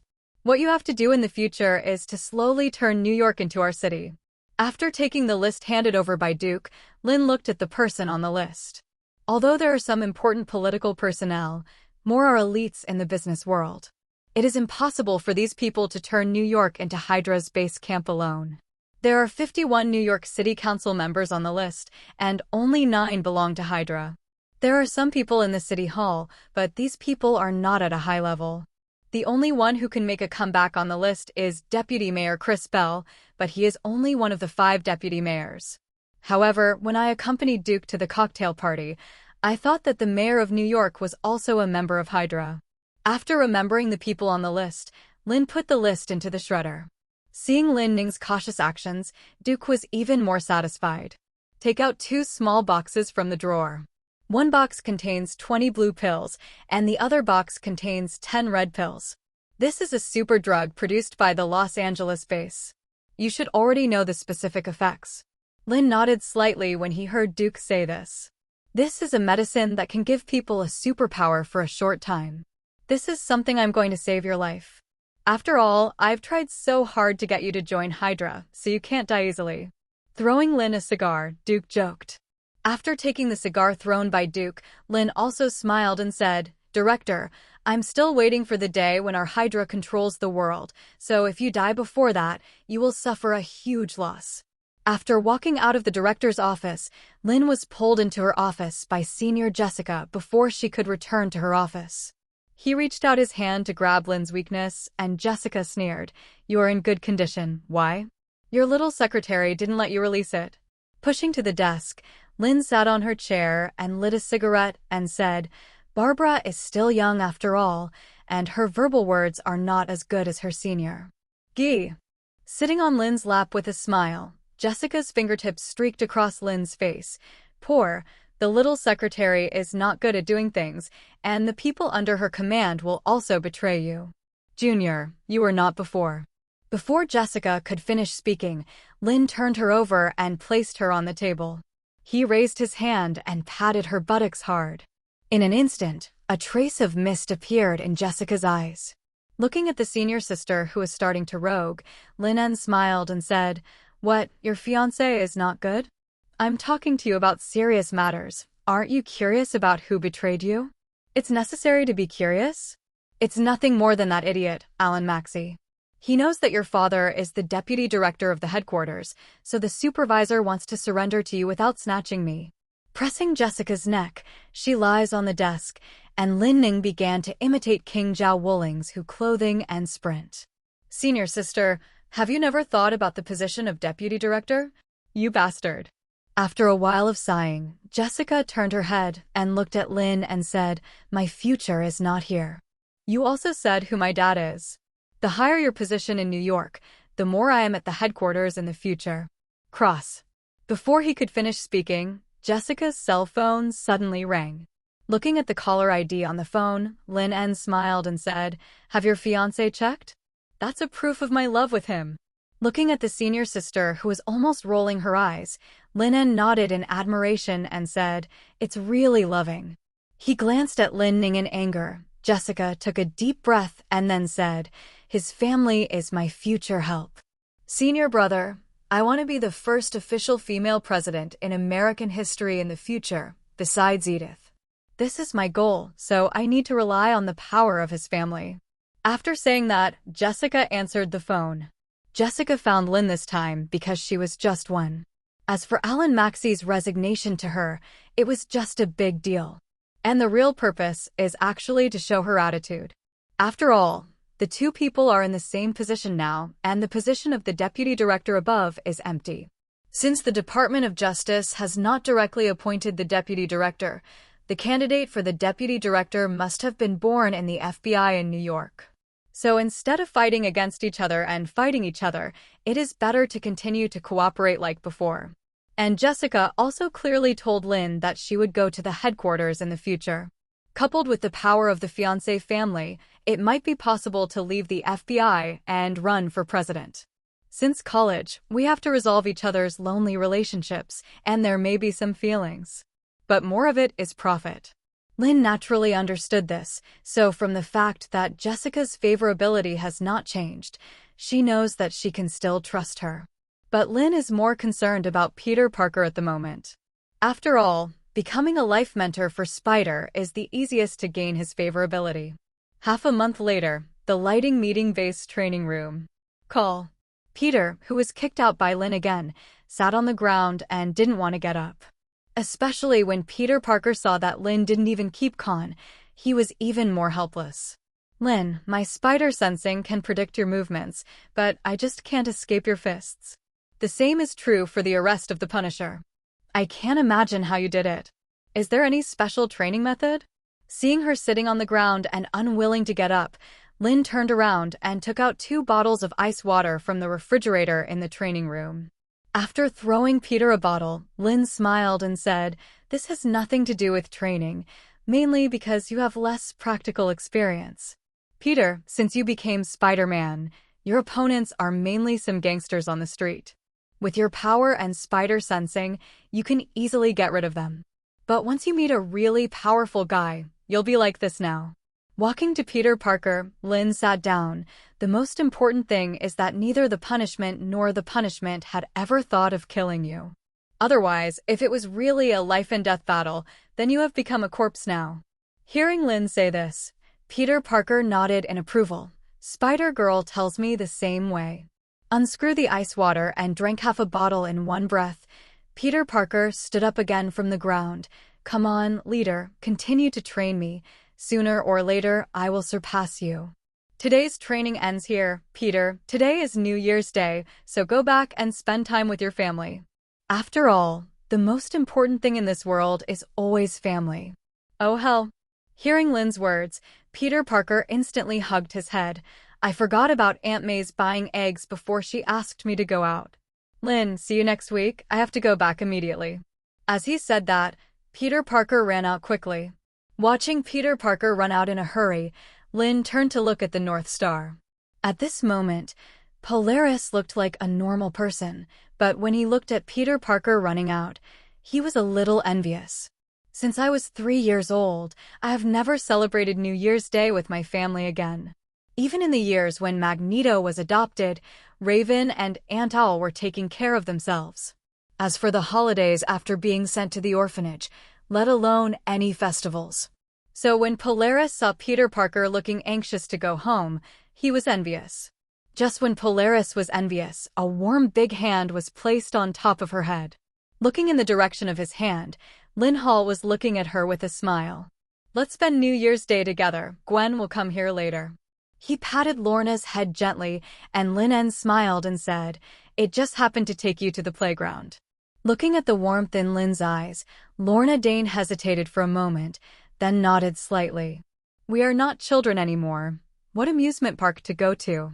Laura, who was standing beside her, looked at the intimate appearance of the two, then walked up to him and grabbed Polaris' arm and said, "Be careful, don't be foolishly silly at that time." Yes, he tricked him into the bed. After saying that, he also looked at Linn provocatively. But when she saw Linn raise her hand, Laura smiled and hid behind North Star. A playground. I haven't been there yet. Holding North Star's arm, a trace of longing flashed in Laura's eyes. In fact, the amusement park is attractive for Laura, who is already 14 years old after her birthday, or Gwen, who can use spider silk to keep traveling between the buildings. Watching the three girls exclaiming while riding the roller coaster, even Polaris, who never liked to express his emotions, had a smile on his face. Linn seemed to be infected by the laughter. However, when the system gave a prompt, Laura and Lorna's favorability each increased a little, directly becoming after 6 o'clock. Linn decided to take them to ride the bungee jumping machine and the big pendulum a few more times in a while. Isn't this more exciting than the roller coaster? The three girls had a lot of fun, but Lynn's phone rang at an inopportune time. After answering the phone, Peter Parker's voice came from the other end of the phone. Linn, are you free now? I seem to have caused some trouble here. What's wrong?" On the other end of the phone. Looking at the robber who was lying on the ground and wailing, Peter Parker glanced at Uncle Ben and the police. Then he explained to Linn in a low voice, "When I went to the store to buy eggs, I didn't have enough change in my pocket, so the store owner ridiculed me a few times. At this time, a robber wanted to rob the store. I didn't want to intervene at first, but when I thought of your teaching, I still took action. I think it might be because of today's training, so my strength unconsciously increased a little, and then the thief's hand was broken by me." At this point, Peter said helplessly. As a result, the timid store owner was unwilling to help testify. Damn, the robber was obviously holding a gun. Now, NPYD who came over wants me and Uncle Ben to go to the police station to take a statement, so... I know. After listening to Linn saying that he knew, he hung up the phone. Peter Parker blinked. I thought Linn would come over, but I didn't expect that in less than 2 minutes, the police officer's phone rang. Hello? Yes, I understand, Chief. After hanging up the phone, the police officer asked very considerately whether he wanted to send Peter and Uncle Ben home. Seeing that the two refused, the police officer escorted the wailing robber to the police car. Watching the police car driving towards the hospital, Uncle Ben looked at Peter Parker. Peter, who did you call just now? A friend, Uncle Ben. Don't worry, he knows a lot of people, including NYPD people. Seeing that Uncle Ben still wanted to ask questions, Peter quickly raised the egg in his hand and said, Let's go home, Uncle Ben. Aunt May is still waiting for us at home. Seeing that Peter was unwilling to say, Uncle Ben did not continue to ask. The child has grown up and has his own little secrets. In the playground. After hanging up the phone, Linn sent a text message. Perhaps the two did not know that this time, Peter's choice directly changed Uncle Ben's fate of being shot. After sending the text message, Linn took back the phone. Next, it's Uncle George's fate. Dr. Lizard should be here soon, and I will never allow Uncle George's tragedy to happen again. Linn, what are you thinking about? Come and play together. This bungee jumping machine is so exciting. Seeing Linn standing there, Gwen ran over with a smile, pulled Lynn's arm, and asked him to play bungee jumping machine with the three of them. At the same time, in a university in Los Angeles. Eric, give up your plan. Looking at the students running around, Professor X frowned and said, I know you want to change the fate of mutants, but your approach is wrong. We should be with ordinary people. You are still so naive, Charles. Mutants and humans cannot coexist peacefully. As he said, Professor X waved his finger, and the next second, dozens of members of the Brotherhood of Mutants rushed directly to the X-Men. Seeing this, Jean Grey also rushed to those mutants with the X-Men, and a fierce battle broke out in this campus in an instant. Walking in the fierce battle, Magneto kept his eyes on the terrified woman behind Professor X. "Charles, I don't want to attack you, so leave her to me." Facing the approaching Magneto, Logan on the side just wanted to rush over, but Magneto just waved his hand lightly, and Logan was thrown hundreds of meters away. Storm fell from the air and blocked Magneto. Just as she was about to attack, she heard Professor X behind her say, "Aurora, take this girl away from here and give her to someone who can protect her. She has the power to change the world, so she must not let her fall into Eric's hands." Hearing Professor X say this, Storm naturally knew the severity of the matter. After looking at Magneto hatefully, Storm picked up the girl and flew away. Seeing this, Magneto just flew into the air and was about to catch the person back, but the next second Phoenix blocked his way. Looking at the Phoenix girl in front of him, Magneto snorted coldly and then asked his men to chase Aurora. In the air. Looking at the girl's terrified look, Aurora said while flying with her, "Don't worry, I'll take you to a place that can protect you." Halfway through her words, Aurora seemed to be frozen in the air. He looked at the girl with difficulty, but saw that the girl seemed to have changed her personality, and the terrified expression disappeared. Instead, it was replaced by a playful expression. In early February, inside the Illuminati base, while playing PSP with her feet swinging, Laura looked at Polaris, who was watching a cliché TV series with a tablet next to her from time to time. She glanced at Gwen, who was leaning on Linn and whispering. Then she whispered to Polaris, "Lorna, I found that your personality has changed a lot since the amusement park on New Year's Day." "Really?" Hearing Laura say this, Lorna Dane subconsciously glanced in the direction of Linn, and then continued to lower her head to watch the variety show. "I don't think I have changed." "Hee, that's because you don't feel it." Putting the PSP aside, Laura approached Polaris and said, "You used to have a bit of a temper, and you always had a gloomy expression on your face. But now you obviously smile a little more. Tell me, is it because of Linn?" Faced with her bestie's gossip, Polaris continued to watch the cliché TV series without saying a word.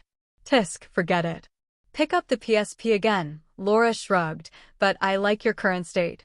Seeing Laura playing the game again, Polaris raised his eyes slightly and looked at Linn. Looking at Gwen leaning on Linn and acting coquettishly, a trace of envy flashed in his eyes. On the sofa. "I always feel like we are tiring the silly boy." Changed his sitting position again, so that Gwen could lean on him more comfortably. Looking at Gwen raising his hand to compare the size with hers, Linn smiled and said, "All the Illuminati members are enjoying their leisure time at the base. Only Peter is wearing a spider suit and being a good neighbor in New York. That's because he likes it, and Peter and I have agreed that he will be a good neighbor to New York citizens in the morning and meet Mary Jane in the afternoon. So in the afternoon, I will go to New York to help citizens in need as Spider-Woman." At this point, Gwen looked up at Linn. "It's the beginning of February, and school will start in 3 days, so of course I have to seize the time to stay with you for a while. Oh, by the way, after the last semester of this year, I plan to go to New York University." As he said, he looked up at Linn, with a hint of pity in his eyes, and said, "Will you be willing to take in a beautiful homeless female college student studying at New York University?" Looking at Gwen, who was acting coquettishly to him, Linn pretended to think, "A beautiful homeless female college student? Well, where is she? I have to see what she looks like first." Hateful. After patting Linn, Gwen leaned on him again. Get the skill gifted by Gwen Stacy, Spider Sense. Listening to the prompt suddenly given by the system, Linn was slightly surprised. Then he lowered his head and kissed Gwen on the forehead. "Hee, what's the matter?" Looking at Linn, who suddenly kissed her, Gwen blinked her big watery eyes and asked, "Nothing." Smiling at Gwen, Linn continued to let her play childish games that were bigger than her palm. Gwen finally gave herself a skill. When Gwen was an ordinary person before, 9 points of favorability could only provide her with 50 points of experience per week. Since she became Spider-Woman, the weekly favorability gift experience has risen to 500 points. Linn has been looking forward to Gwen gifting her skills. After several gift experiences, she finally got the skills from Gwen. Name: Linn Hall. Intelligence: 3. Strength: 4. Speed: 2. Endurance: 3. Energy emission: 0. Combat skills: 6. Skills: Israeli Krav Maga LV10 Max, Hot Weapon Mastery LV9, 2604/11000, Brazilian Jiu-Jitsu LV7, 765/2100, Muay Thai LV7, 125/2100, Cold Weapon Mastery LV6, 785/2600, Super Strength LV2, 0/3000, Teleport LV10/2000, Spider Sense LV1, 0/2000. Experience: 2,780. Looking at the two skills that can be upgraded, Teleport and Spider Sense, Linn thought for a few seconds. Finally, he decided to upgrade the Spider Sense skill. The increase in the level of Spider Sense can make him feel the danger coming and predict the enemy's attack. With his own abilities, he can easily deal with even some mutants with little strength. As the Spider Sense skill was upgraded to LV2, Linn felt that the surrounding things became clearer in an instant. Huh? Gwen, who was holding Linn's hand, subconsciously raised her head. For some reason, she suddenly felt that Linn had changed in an instant. She looked up curiously at Linn, and when she saw Linn's familiar smile, Gwen lowered her head again, held Linn's hand, and kissed him on the back of his hand. No matter whether he has changed, he is still her Linn. After lunch, as Gwen turned into Spider-Woman to act as a good neighbor to New York citizens, Linn also got up and prepared to attend the party held by Tony Stark. I don't know what this party is for. Anyway, when he called me, he was already drunk. I drove to Tony's villa and just got out of the car. I saw Natasha opening the door and smiling at me. Seeing Linn coming over, Natasha stepped forward to greet him and then whispered, "Coulson should have told you, Linn. Don't reveal my identity." Linn shrugged when he heard Natasha say this. "I try my best." Recently, Tony Stark has become increasingly wrong and has even handed over Stark Industry to Ms. Pepper, we suspect. Before Natasha could finish speaking, Tony Stark's voice came out of the room. "Hey Linn, why are you standing stupidly at the door? Wow, are you interested in my assistant?" The somewhat drunk Tony Stark broke free from a group of good-looking models, then walked towards Linn with a glass of wine. "You're just 2 o'clock in the afternoon and you're drunk?" Looking at Tony's smell of alcohol, Linn asked, "What, are you going to die of drunkenness and alcohol?" "If I could die of drunkenness and alcohol, I think even if I go to hell, it would be the most wonderful thing." After burping, Tony handed a glass of wine to Linn. "But don't hit my assistant. You should know that she is from the law department. When Pepper chose me for his life assistant, I chose it at a glance. If you don't want to get into a lawsuit for sexual harassment, don't stare at her." Tony Stark pulled Linn into the room as he said, "Hey, girls, let me introduce you." The slap of the supermodels who were dancing and the music calmed down. After all these supermodels came to see this side, Tony Stark whispered, "Someone here should know him, Linn Hall, a big shot in the FBI in New York. He solved the ogre case reported in the news some time ago. So girls, what are you waiting for? Show your enthusiasm to this big man." As people in the modeling circle, these girls are naturally all smart people. Even if Tony Stark does not introduce Linn's identity, they know that the identity of those who can come to Tony's private party is definitely not simple. In fact, both Tony Stark and Linn Hall are all big names they can't reach. So, at this moment, these models surrounded Linn and showed their enthusiasm unrestrainedly. Seeing Linn sitting on the sofa, Tony Stark snapped his fingers and signaled Jarvis to turn on the music. Soon, accompanied by the explosive music, Tony Stark danced directly with other models. Picking up the bottle and pouring himself a glass of wine, Linn turned to look at Colonel Rod and asked, "What's wrong with Tony?" "Have no idea." Faced with Linn's inquiry, Rod picked up the glass and touched Linn. "I'm increasingly confused about him now. By the way, you know what happened to him showing his armor at the expo before?" Linn nodded when he heard Rod say this. Since then, Tony has become more and more indulgent. He used to be difficult to deal with, but now he is even more difficult to deal with. After drinking a glass of wine, Rode looked at the model lying on his shoulder and then continued to say to Linn, "It's like now he hasn't invited models before, but..." "Hey, what are you talking about?" He walked over with a glass of wine, and Tony Stark smiled and said, "It's time to relax now. Are you two going to sit down? You must know that after receiving my invitation, these models have issued physical examination reports and have received contraceptive injections." Speaking of this, Tony Stark sat opposite Linn and smiled. "By the way, didn't I promise you to be a wingman for you last time? I was originally going to invite Anne Hathaway, but she went to film. But it doesn't matter. All the girls present have long and beautiful legs. It depends on your ability to like that." Listening to Tony's drunken words, Rode sighed, then got up and started to chase people. But Linn looked at the drunk Tony and asked, "Tony, are you okay?" Linn knew that Tony Stark was currently tortured by palladium poisoning and there was no way to cure it, so he became very indulgent at this moment. "Of course, I'm very good." Watching Rode actually drove away the model he invited. Tony Stark was about to stop him, but he swallowed it again when he was at his mouth. Turning his head and looking at Linn, he asked, "How is Obadiah Stine?" Faced with Tony's inquiry, Linn shook his head. "He committed suicide in prison." "Suicide?" "Yes, maybe he used to having wealth, status, and freedom, but now he suddenly lost everything.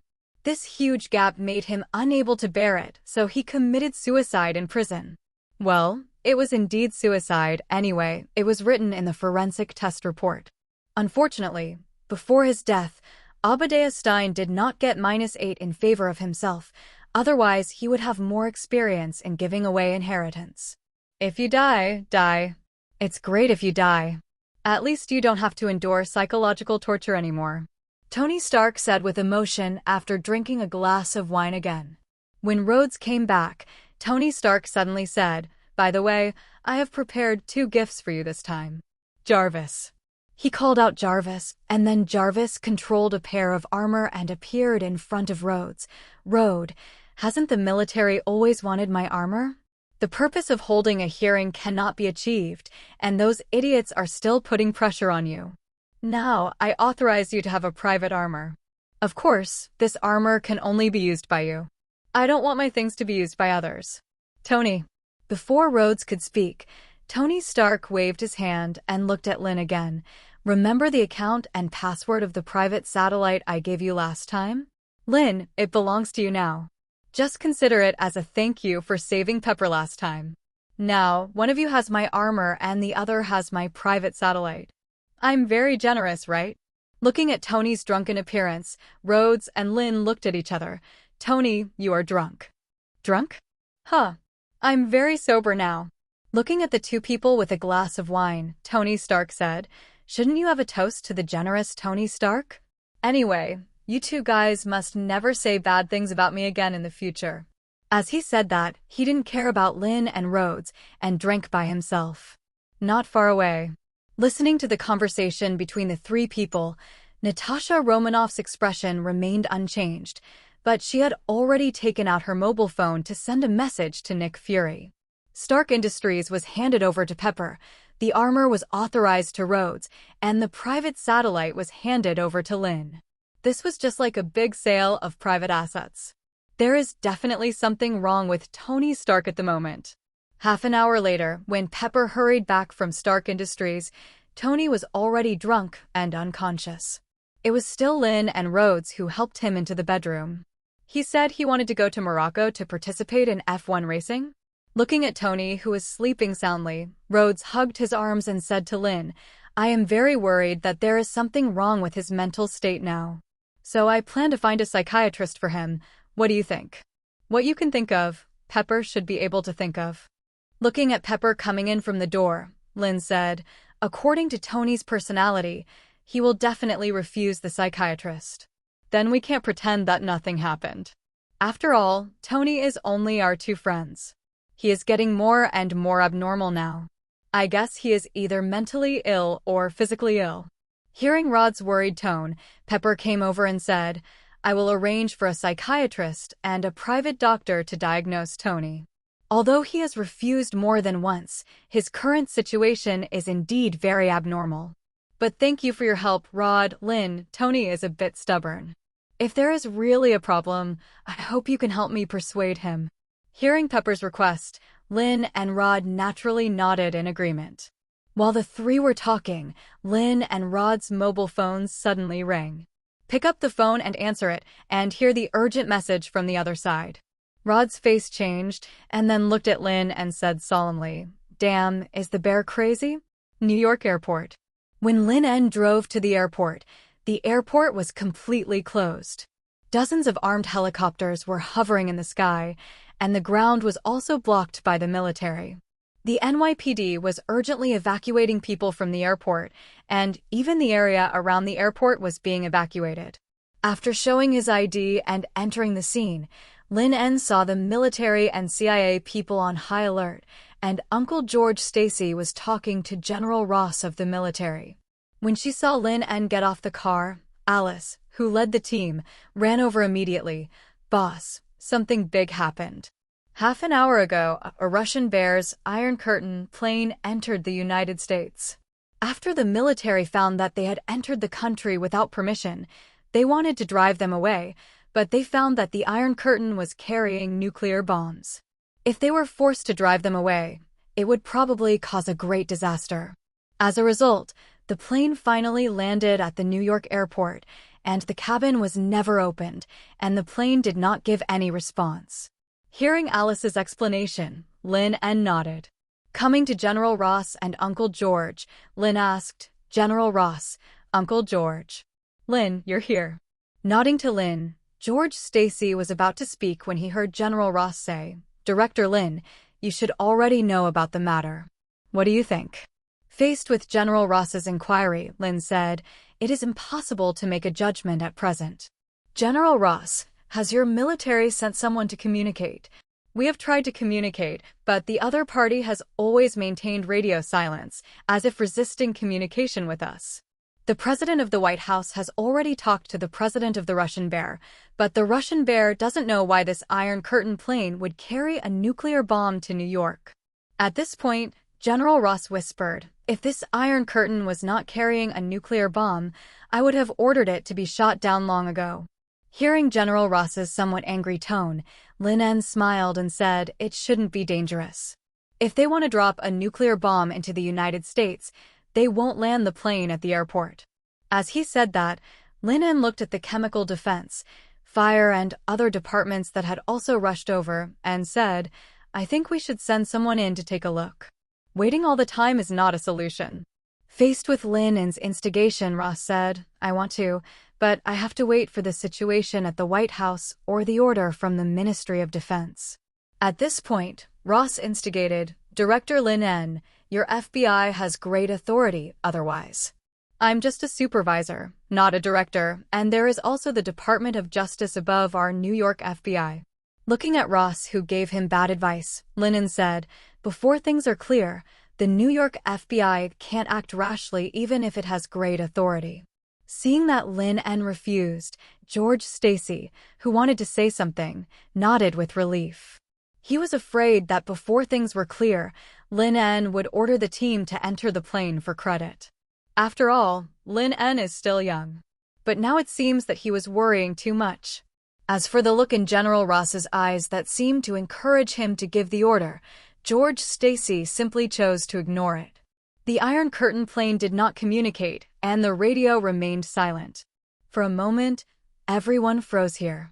Taking out cigarettes and distributing them to Linn and George Stacy, Ross looked at Linn and said, "By the way, I haven't thanked you for the last time."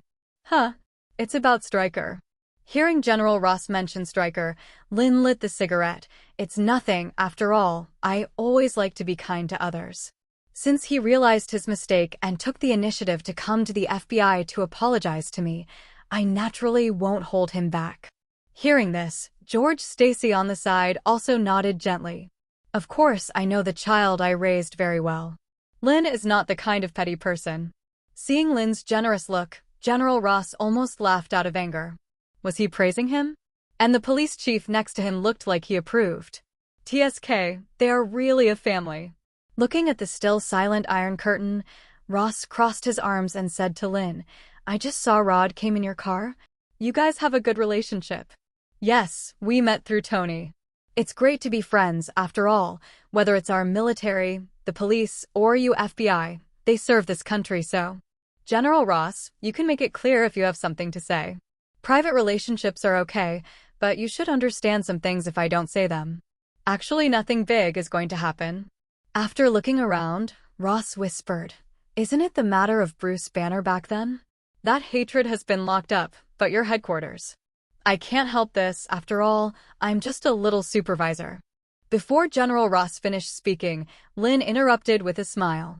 "Yes, since Ross created a disgust, the FBI headquarters has been staring at him, even the reasons are ready-made. Now, whenever Ross wants to take another step up, he will encounter great obstacles. And the FBI is also part of the obstacle." The two of them kept chatting and the cigarette slowly burned out. After more than half an hour, Linn and General Ross' phones rang at the same time. I picked up my phone and walked to the side to answer the phone. I heard Duke's voice coming from my phone.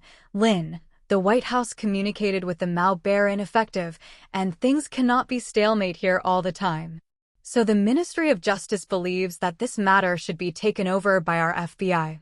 Now, you immediately bring people into the cabin to check the situation inside, and the military will cooperate with you to remove the nuclear bombs carried by the Iron Curtain." Speaking of this, James Duke said seriously, "Be careful, Linn. In addition, this matter involves two countries, so you must handle it cautiously." Listening to Duke's words of caution, Linn instantly understood what he meant. This is to bring all the people in the plane back to the FBI. After all, in this way, the group of people on the plane became the ones who abandoned the dark and turned to the light. "I understand, Director." After hanging up the phone, Linn immediately returned to the FBI side. "Be prepared and we get into this plane right away." Alice nodded immediately after hearing Linn's order.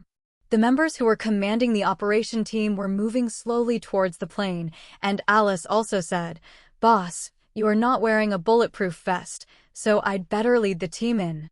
This matter has a lot to do, so it's better for me." After patting Alice's arm, Linn took out his pistol and walked towards the plane. Although she was not wearing a bulletproof vest, Linn was not worried about the danger. The acquired spider sensing ability allows you to sense danger. With the teleportation skills, even the group of soldiers from the Maoxiong family in the plane suddenly shot at him.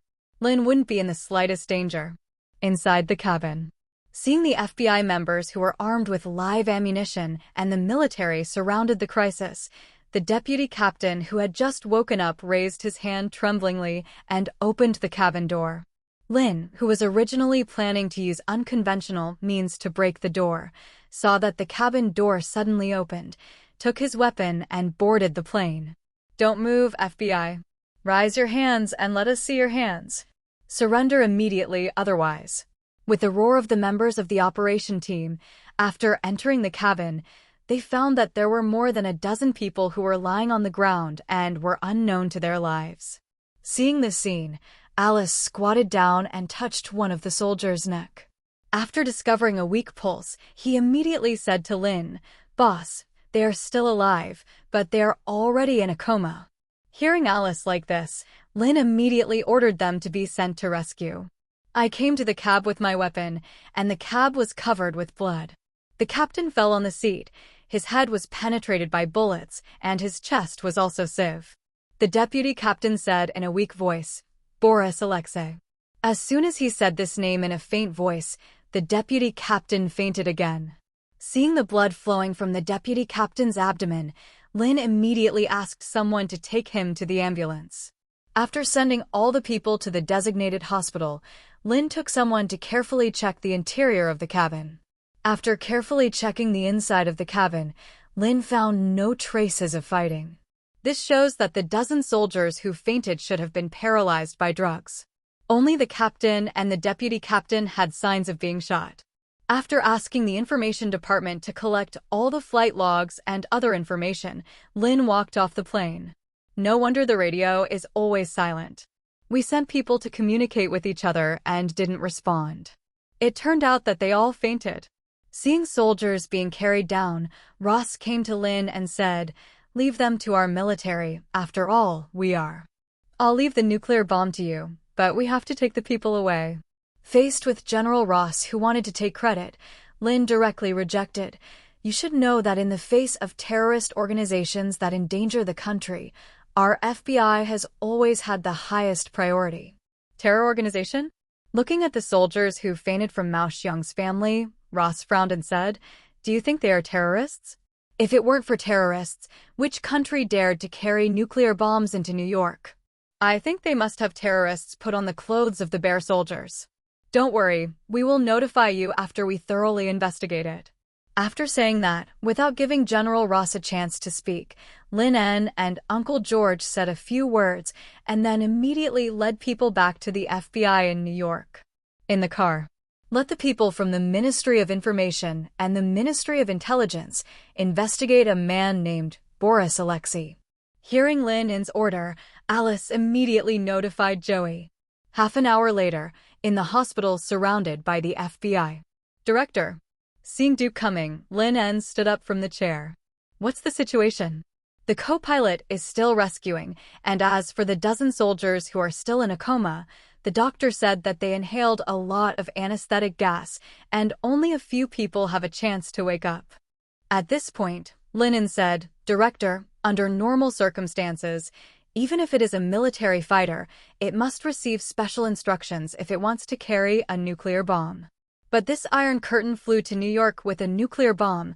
It can't really surrender to us. What do you think?" Hearing what Linn said, Duke asked. "I guess the captain of this plane must have received a fake military order, so he took off with a nuclear bomb.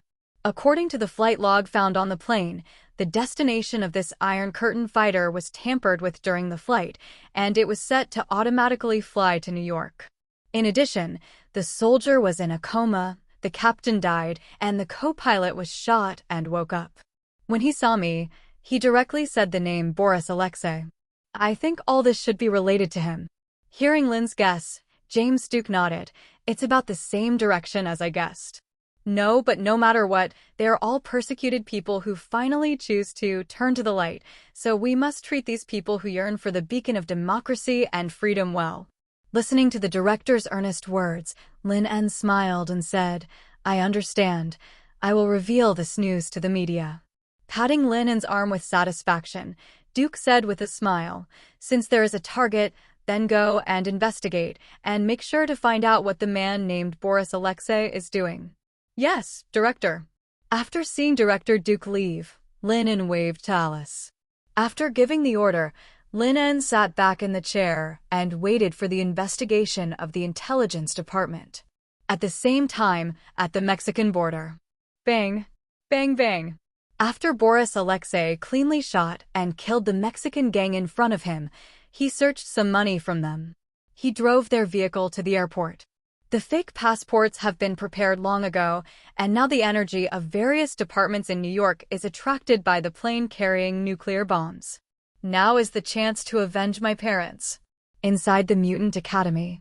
"Professor, there is still no trace of Araro." After rushing back from outside, Jean Grey looked at Professor X and shook her head and said, "For more than a month, I have searched from Los Angeles to Starling Island, but I have never found any trace of Araro. Not only that, the female student that Magneto wanted to take away is also missing." At this point, Jean Grey's eyes flashed with worry. "Professor, will Araro have?" Facing Jean Grey's worry, Professor X, who was sitting in a wheelchair, shook his head. "It is not clear yet, but Araro should not die so easily. I tried to use a brainwave enhancer to find Araro and the girl, but unfortunately they seem to have evaporated from the face of the earth, and there was no result. I hope Scott and Logan can bring good news." Hearing that the professor had placed his hopes on Scott and Logan, Jean Grey knew that the professor had no other way at the moment. After thinking for a while, Jean Grey said, "Professor, I want to go to New York. Do you want to seek help from Mr. Linn Hall?" "Yes." Nodding solemnly, Jean Grey said to Professor X, "Professor, we may be able to search through the FBI satellite." After a night of fermentation, The news that the soldiers of the Bear Country defected to the free and democratic America spread throughout the United States the next day. Not only that, this group of soldiers who yearn for freedom even took the initiative to send a nuclear bomb. As soon as this news came out, almost all the people in the United States were climaxing.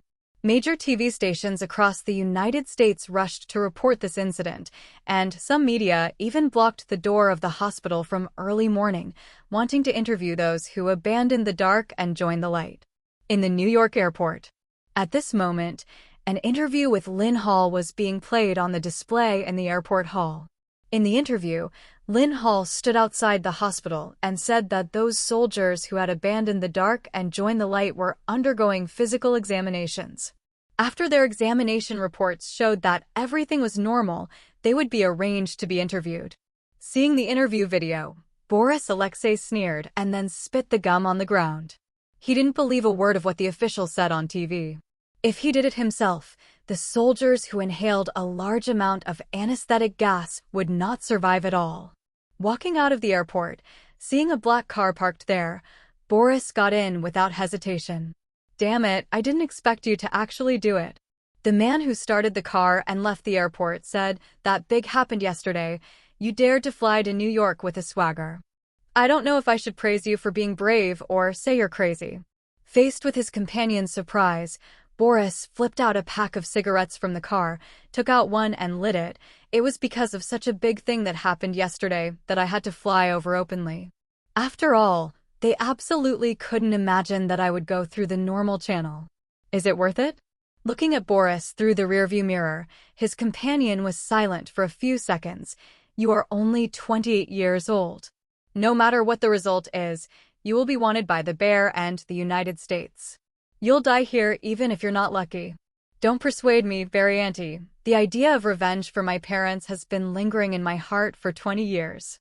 Slowly spitting out the smoke, listening to Linn interview on the radio, Boris smiled and said, "Besides, the FBI wants to catch me too." I watched the guy interviewed on the radio at the airport. With his pretty face, he might have been able to rise by selling his butt. It's okay to let him kneel down and lick the golden retrievers of those noble ladies. Catch me. Looking at Boris Alexei's confident tone, his companion stopped talking. Anyway, things have come to this point, and there is no room for recovery. In the hospital. Boss, the intelligence department has not found any information about Boris Alexei. When she came to Linn, Alice explained, "It is very likely that this person has a special identity in the Maobei Kingdom, such as being from the KGB, so..." Hearing Alice say that the intelligence department has nothing to do, Linn stood up and said, "Let me guard this hospital. Let's go to Maobei's consulate in New York." Hearing the head's order, Alice was surprised and said, "Boss, we just announced that the people from the Bears came over with nuclear bombs, which was equivalent to slapping them in the face. Then we go to the consulate again now, is that okay?" "Why not?" Looking at Alice, who was a little surprised, Linn smiled and said, "Don't forget, how things are determined in the end is the final word of our FBI." Half an hour later, Maobei was in the New York consulate. "Sir, some things cannot be hidden." Looking at the consul of the Maobei sitting opposite him, Linn smiled and said, "You should know that the fighter jets of your country have entered the United States with nuclear bombs." "What does this mean?" "We can say they are trying to surrender to the United States, but in the same way, we can think they are doing terrorist attacks. TSK, a fighter with a nuclear bomb is even more terrifying than the incident in the Twin Towers back then." Hearing Linn say this, the consul looked at Linn angrily and said, "You are threatening." "Threat? But why do I think it is your bear deliberately trying to provoke friction between the two countries? I don't believe that without special orders, your Maobear's military will send fighter jets carrying nuclear bombs into the United States."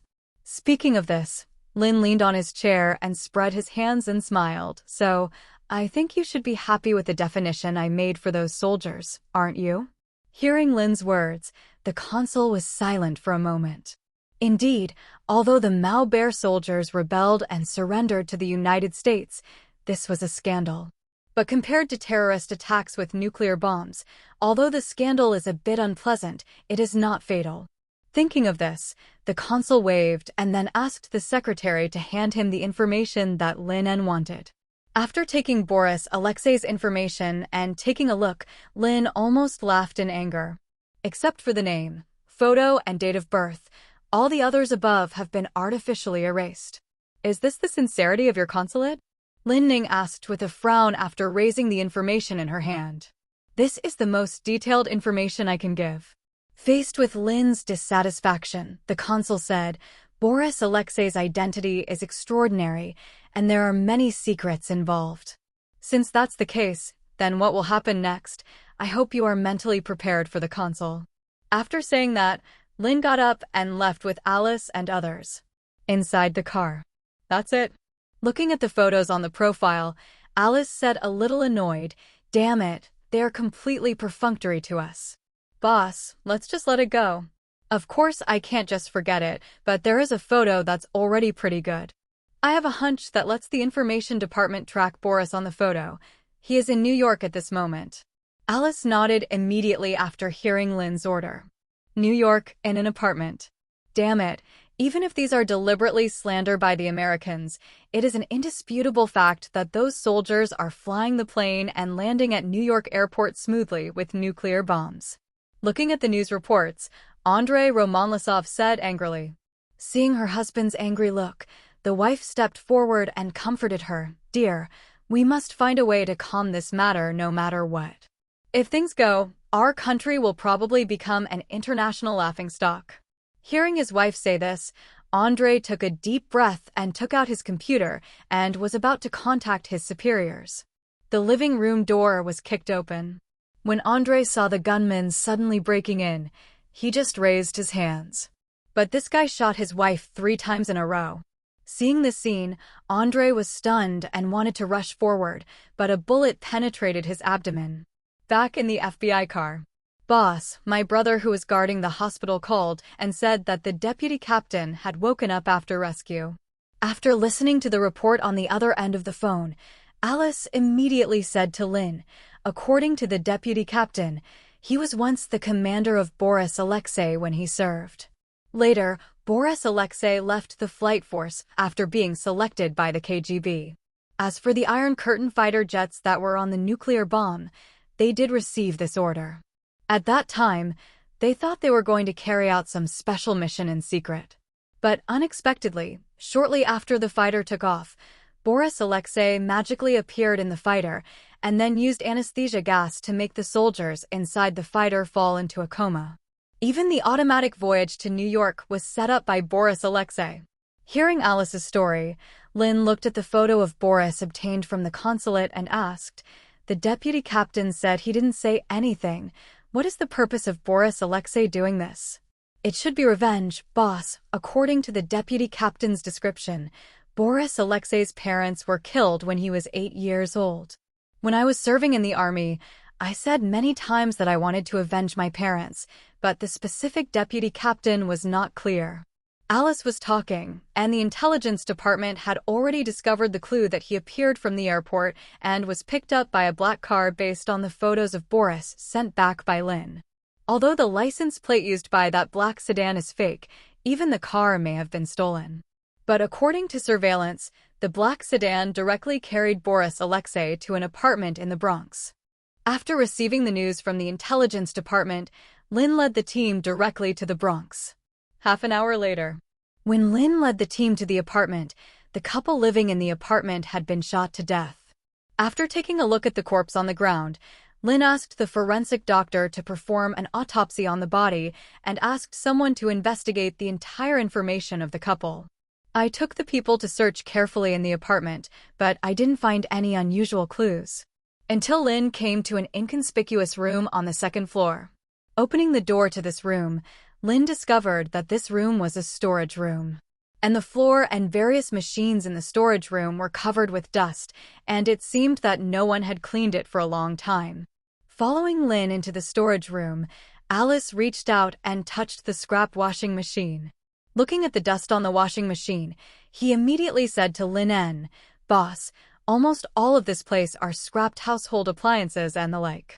Will you put scrapped washing machines, lawn mowers, and even refrigerators here? Seeing Alice ask, Linn signaled his men to get all the miscellaneous items out. He carefully checked every corner. The deputy captain said that Boris Alexei's purpose is to revenge. Since it is his target of revenge, his identity is definitely not an ordinary person. As he was talking, Linn found that there seemed to be some splicing gaps on the ceiling of the attic, and then took the mop rod beside him and poked it. Da-dong. Listening to the thud sound, Linn smiled at Alice. It's empty. Someone took the ladder over and removed the empty ceiling, and soon a travel bag appeared in front of Alice. Take out the travel bag from the crack and open it, and Alice pulls out a lot of cash and dozens of passports from each country from the bag. There are also 2 pistols that are often maintained in the bag. Damn it, this couple has passports from so many different countries, and all the identity information on the passport is different. Boss, are they spies? It's very likely that we can scan the room inside and outside with a detector. If it's really a spy, then we might find more. Yes! Upon hearing Linn's order, Alice immediately asked someone to scan the walls of the room with a detector. A few minutes later, when the detector found the secret room behind the cloakroom, Alice immediately took people in. Looking at the various monitoring equipment and information documents in the secret room, Alice turned to Linn and said, "Boss, these things are indeed standard for spies. It seems that we may be able to get a lot of spies this time." After taking a look at the various equipment in the secret room, Linn asked Alice to take all the things back. Then he turned around and left the apartment. FBI building. Sitting in the office, Linn looked through the information about Andrei Romancelov and his wife. "Boss, have a cup of coffee." Putting the coffee in front of Linn, Barbara came behind Linn and helped him gently press his head. "Is this a very troublesome case?" "It's not trouble, but the Andres and his wife should not be the target of Boris's revenge." According to the data, Andrei Romancelov is 32 years old, his wife is only 29 years old, and Andrei was only 12 years old 20 years ago, and he doesn't have the conditions to kill Boris's parents at all. Feeling Barbara's massage with her eyes closed, Linn asked, "Is there any news over Sean?" Sean and his men are tracking down the black car, but according to records, the NYPD received a vehicle theft case 2 days ago, so the car should have been stolen. But boss, Boris Alexei has never come out since he entered Andrei Romancelov's house in the black car. The nearby surveillance did not capture where he went after killing the 2 people. Hearing Barbara's words, Linn nodded. After all, Boris is an agent from the KGB, and he still has anti-reconnaissance capabilities. It's normal that the surveillance did not capture the process of his escape. As the 2 were talking, the door of the office was knocked. After letting the person in, Dennis immediately reported to Linn, "Boss, Sean has caught the driver of the black car." Hearing what Dennis said, Linn stood up from his chair and asked as he walked out, "How did you catch him?" Faced with Linn's question, Dennis explained, "Boss, according to the city's surveillance, Sean found this black car driving in Brooklyn. After we intercepted him, we found that the driver had just bought it from a black market car dealer this morning. Then we interrogated the black market car dealer and thus found out the seller of the car." Speaking of this, Dennis laughed and said, "Boss, when we arrested the seller, he wanted to resist with a gun, but his shooting skills were really bad, even worse than mine." Hearing what Dennis said, Linn laughed and said, "You mean, the guy who picked up Boris Alexei from the airport had terrible shooting skills?" "Yes, boss, at that time we thought he was also an elite of a certain unit, or an agent from the KGB. After catching him, we found out that he was just an ordinary person." In the interrogation room, "I have said everything I should say. I just stole a car. I really don't know that Boris." Covering his right arm that was shot, Variant Vladimir wailed while saying. Looking at the stubborn Variant in the interrogation room, Linn took his information and took a look. He came to New York to settle down 7 years ago and has been working in the building cleaning industry. He divorced his wife 3 years ago, and his 6-year-old daughter was also sentenced to be raised by his wife. Looking at the record about Variant in the information, Linn smiled and said, "From the information, He is indeed an ordinary person. But I am curious why such a person would have an intersection with an agent like Boris Alexei. Hearing what Linn said, Dennis walked into the interrogation room. He whispered something in Sean's ear, and then Sean showed a cruel smile to Variant. I heard that after you divorced your wife, your 6-year-old daughter was also awarded to your ex-wife? From the information, your daughter is really well-behaved and cute. I think they should not know what you did. At the age of 6, your daughter should be in elementary school, right? Faced with Sean's threat, Variant, who was originally wailing, was stunned, and then yelled at Sean, "Damn it, this has nothing to do with my ex-wife and my daughter. You can't do this, they are innocent, you can't use innocent people." Innocent? Listening to Variant's roar, Sean pressed his head and slammed it heavily on the interrogation table. Bang! The heavy blow made Variant's head bleed, and Sean grabbed his hair and glared at him, saying, "You Russians actually sent fighter jets carrying nuclear bombs into New York. FUXX, do you know how many people will be killed if the nuclear bomb explodes? Aren't they innocent?"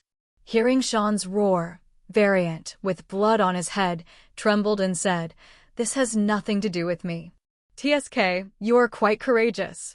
Releasing Variant's head, Sean stared into his eyes. "Unfortunately, no matter how courageous you are, it's useless.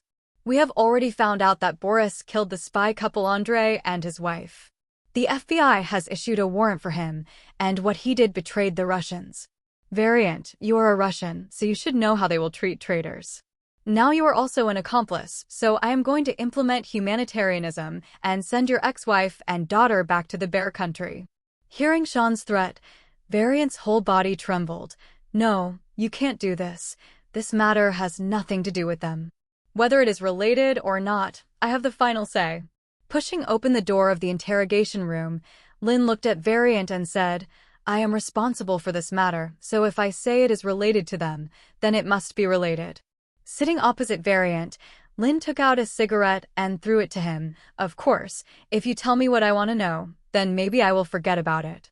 Looking at the cigarette thrown in front of him, Variant trembled and said, "Implicate the suspect's family. Is this the style of your FBI?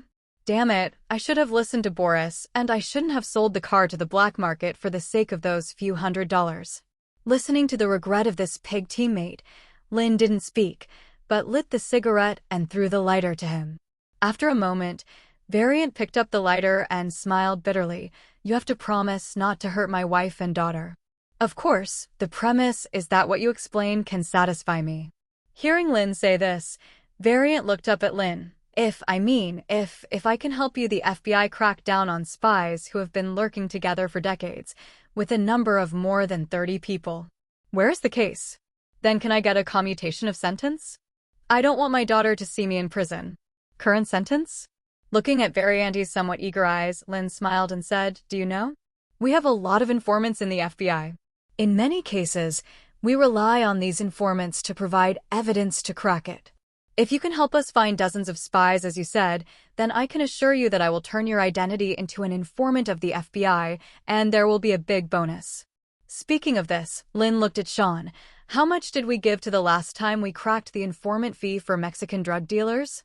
"Boss, last time we seized a total of 220 kilograms of drugs, so we gave the informant a total of $35,000.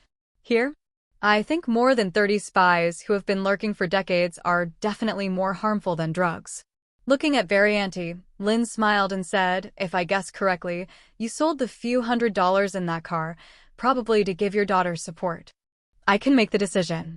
If I can really catch those spies, then I can apply for a $50,000 informant fee for you. With this $50,000, your daughter can attend a better school. So, prison is still US dollars, you choose it yourself." Listening to Linn's words with one stick and one sweet date, Variant picked up the lighter and lit the cigarette. After taking a big sip, Variant said, "I hope you haven't deceived me, Mr. Agent. It all starts 20 years ago. Boris Alexei and I grew up together, but when I was 8, my parents and Boris's parents were murdered. Later, Boris chose to join the army, but I didn't choose it for physical reasons. It's just that we haven't given up investigating the murderer over the years. Later, Boris was selected for the KGB, and I dropped out of school until 7 years ago. I suddenly received a call from Boris. Speaking of this, Varianty took another big breath of smoke. In fact, at that time I had given up investigating the truth about my parents' murder, because I already had a family. But Boris found through the KGB that the person who killed our parents turned into an expatriate spy. I finally came to New York after Boris persuaded him several times. Looking up at Linn, Variant said, the Andres and his wife killed by Boris are actually the subordinates of the spy. Boris also learned the spy's hiding place from Andre.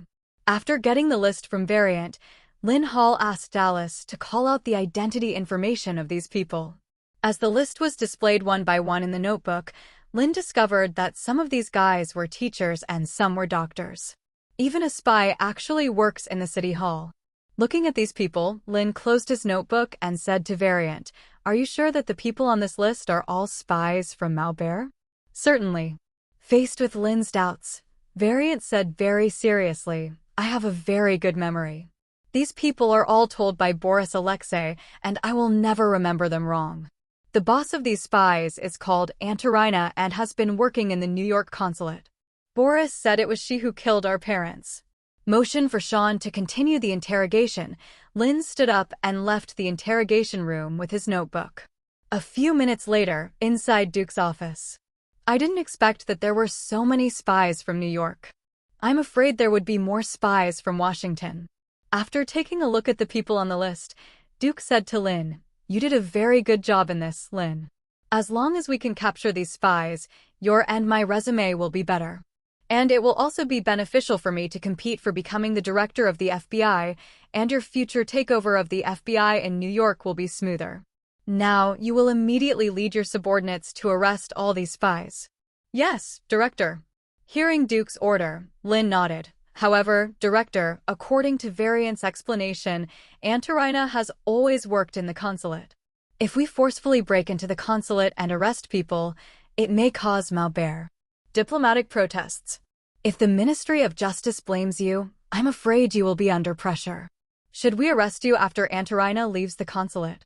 Well, in front of Duke, Linn naturally pretended to think about everything for him. Sure enough, when Duke heard Linn say this, he smiled. "Don't worry, even if Maubert wants to protest, the guys in the White House are the headaches, and the consulate is not the embassy." "Clear." Nodding, Linn got up and left Duke's office. As soon as Linn left, Duke smiled and said, "Pierce, I'll just say my vision is right." As soon as Duke's voice fell, Alexander Pierce's laughter came from the cell phone placed on the table. "It is indeed a very capable and comprehensive young man. With him helping you, maybe you can really take the position of FBI director." "Duke, do you want to make a deal with me? Give me Linn Hall. You can choose whatever you want for my men. Don't even think about it." Hearing Pierce's proposal, James Duke said, "You should take your men and continue working for that insight plan. I'm going to wait for a while, and I'll leave all the young people who are sent to Linn Inlay to manage." Hearing that Duke values Linn so much, he even wants to hand over the younger generation of Hydra members he has in his hands to Linn for management. In S.H.I.E.L.D., Alexander Pierce frowned and said, "Are you sure you want to do this? Even if Linn Hall is capable, he is not after all." "I believe my eyes will not be wrong." Listening to Duke's straightforward answer, Pierce frowned, then said a few words before hanging up the phone. Putting the phone on the table, Pierce thought for a few seconds before pressing the button on the table. Soon, there was a knock on the door outside the office. New York, the Bear Consulate. With the men of the fully armed operation team, Linn made a tactical gesture with a submachine gun as he watched the consulate gate closed abnormally.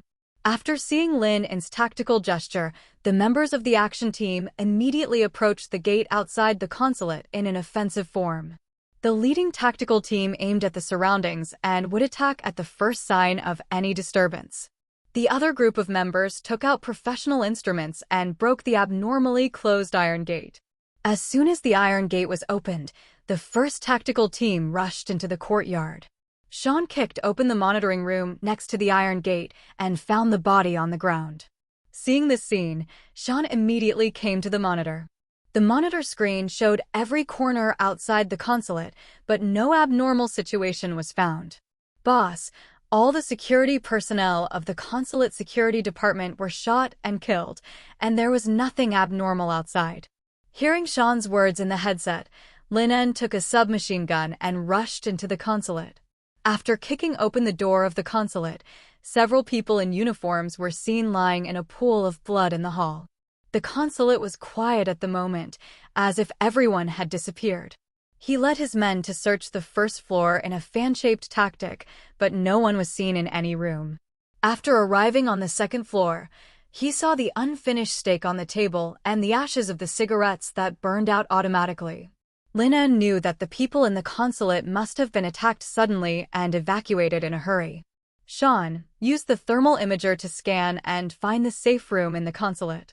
Hearing Linn's order, Sean immediately asked the first team to use the thermal imager prepared in advance to scan. And Linn led his men to continue searching on the third floor. When they arrived on the third floor, the spider sense instantly sent a warning of danger. He subconsciously raised his gun and aimed at the front, and saw a grenade flying towards this side.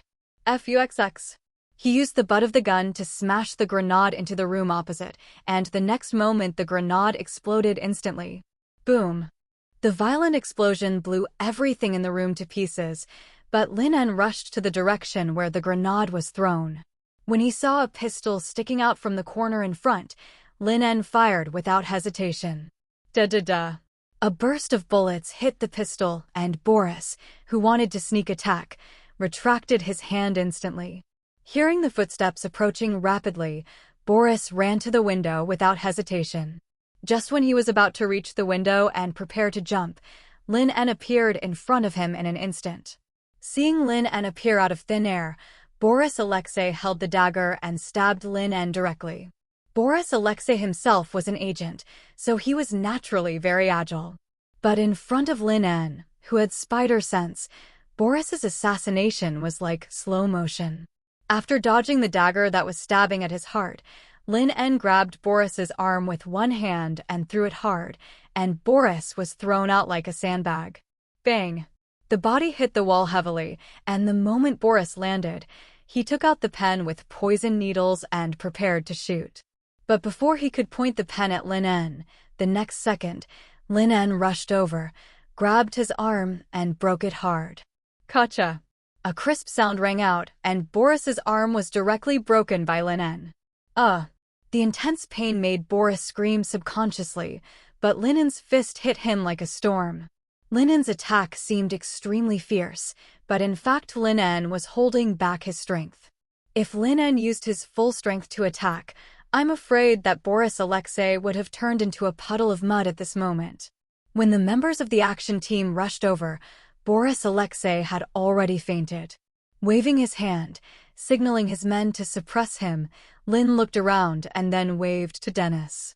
Boss, the people from the consulate should be hiding in the safe room now, so go to the data room and contact Joey, and let her remotely control the computer to copy the consulate's data. Hearing Linn's order, Dennis nodded immediately. Let the action team continue the search. Linn put away his gun and walked to the second floor. Boss, are you okay? When he came to the second floor, he saw Sean, who heard the noise, running over in a hurry. After seeing that Linn was fine, Sean breathed a sigh of relief. I just heard the explosion and gunshots, which scared me. Boss, if there is such a dangerous thing in the future, you should let me lead the team. After all, supervisors don't have to go out on the field. Hearing Sean's words, Linn lit a cigarette and said, Don't go out on the field. Just sit in the office every day. It's also good to let Barbara give you a massage every day. If it doesn't work, I can introduce you to my girlfriend's colleague, her colleague. Get out, let's talk about business first. Have you found the safe room? Found it, in the basement of the consulate. Hearing Linn's question, Sean immediately said, I didn't expect that there was a hidden safe room in that basement. If it weren't for the life detector scanning the image of a group of people, I really wouldn't have found it. Bringing the members of the action team to the basement, the hidden safe room could not be opened from the outside at this moment.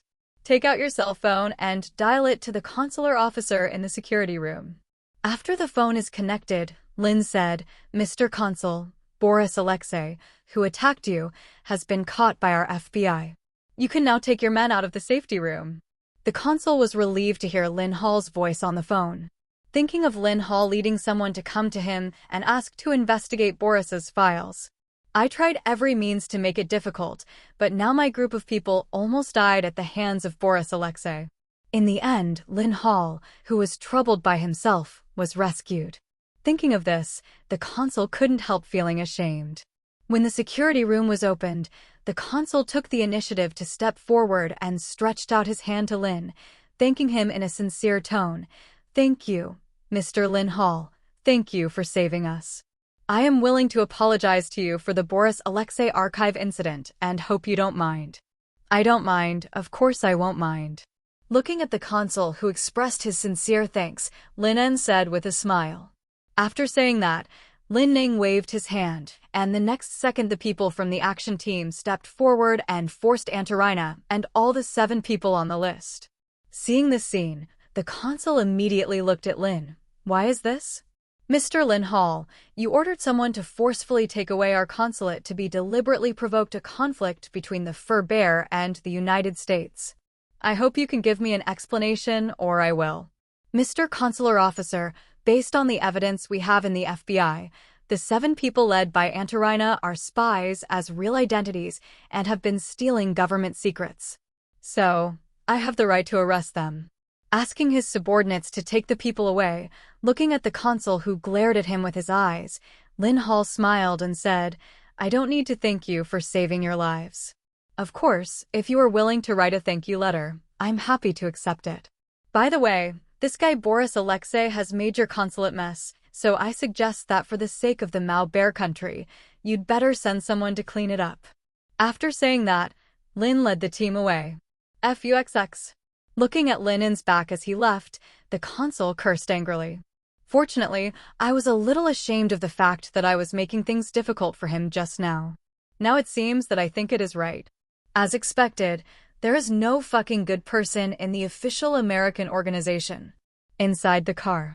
"Haha, boss," the consul's face turned green just now. Back in the car, Sean laughed and described the consul's expression. He had heard Alice tell me about the fact that the boss went to find the consular officer, but was given a file with only a name and a photo. So when Sean saw the consul's expression of eating shit, he felt very happy. Looking at Sean's laughter, Linn also laughed. "How is Alice?" "Boss, Alice has taken people to the city hall for arrest, and the brothers from the operation team in the bureau are also arresting according to the list. It is estimated that in at most half an hour, we can arrest all the damn spies." Linn Hall nodded slightly at Sean's answer. Relying on the car with his eyes closed, Linn gradually relaxed.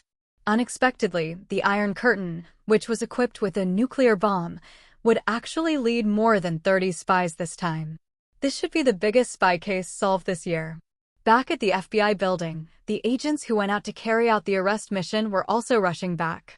These people are professional, so there is no need to worry that those spies will commit suicide after discovering their identity is exposed. However, when it comes to this, Linn Hall suddenly thought that it seems that he had deadly poison such as cyanide in his teeth, and when his identity is exposed, he bit the poison and committed suicide. This is the tradition of Hydra. After arresting all the spies, Linn once again came to Duke's office. "Director, all 36 spies have been arrested."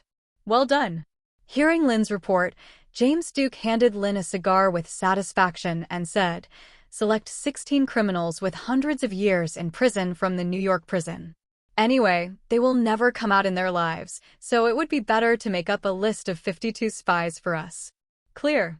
Linn nodded with a smile when he heard Duke's order. "Of course, it's up to me who is the spy." By the time of the press conference, the FBI in New York cracked down on 52 spies in one fell swoop, which was far more shocking than the 36 spies. "By the way, you go to Washington with me tomorrow. Of course, you have to report such a big thing to the headquarters and the Department of Justice. By the way, you will hold a press conference at the headquarters. This time you will come to the reporter to tell the story of the case." Linn nodded when he heard Duke say this. Linn is still very willing to do the things that show his face. Inside the meeting room of the Ministry of Justice. The last time the Felton family cannibal case, Linn Hall pulled out more than 200 ogres hidden in the country. This incident has caused a lot of controversy, and the president also wanted to award Linn Hall a Medal of Honor for his outstanding contribution, but it was ruined by some people who had never even won the medal. With his fingers lightly tapping the table, the Deputy Attorney General glanced at Matthew Davis, who had a somewhat ugly expression, said, "I know what the purpose of some people doing this was. Isn't my nephew also an assistant director at the FBI in New York?" Once Linn Hall receives the Medal of Honor, it won't be his nephew's turn to the supervisor. But what happened? Someone's nephew was not good at doing well. Not only did he use shameful means to bankrupt a business family, but he also occupied his villa, and even his girlfriend was not spared. TSK. As a result, they were forced to die together in a desperate situation. Enough. Listening to the taunt of the Deputy Attorney General, Matthew Davis slapped the table and said, "Laurent, you don't need to be sarcastic here. The reason I did this was because Linn Hall was too young. He was only 24 years old.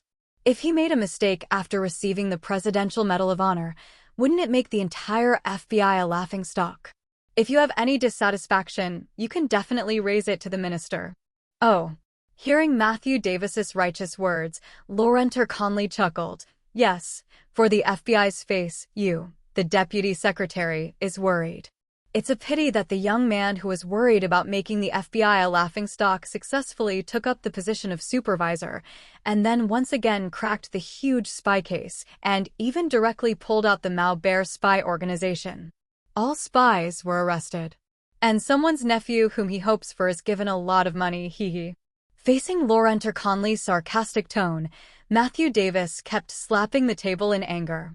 Seeing the scene, Attorney General Jeff Russell interrupted the two of them with a smile. Okay. This meeting is not something you two have to say about quarrel. Let's discuss the rewards about Linn Hall. What's the point of negotiating about this? Hearing the minister's words, Laurent Conley said, "Minister, Linn Hall's past resume has proven that his loyalty is beyond doubt. The Felton family cannibal case and the Maubert spy case proved that his ability was outstanding. In addition, the deputy director of the FBI in New York died in Los Angeles, so I think it's better to let Linn Hall take the position of deputy director for the time being." Hearing Laurent Conley's proposal, Matthew Davis immediately retorted, "I object. I admit that Linn Hall is very capable, but he is too young after all. What's wrong with young people? Who says young people can't take on heavy responsibilities? Don't forget Captain America back then. Is wartime the same as usual? And even Captain America has gone through layers of selection and test. Isn't Linn Hall the same? Do you think he's not tested to become a supervisor?" Seeing the two people quarreled again, Jeff Russell waved his hand and signaled the two people to stop arguing.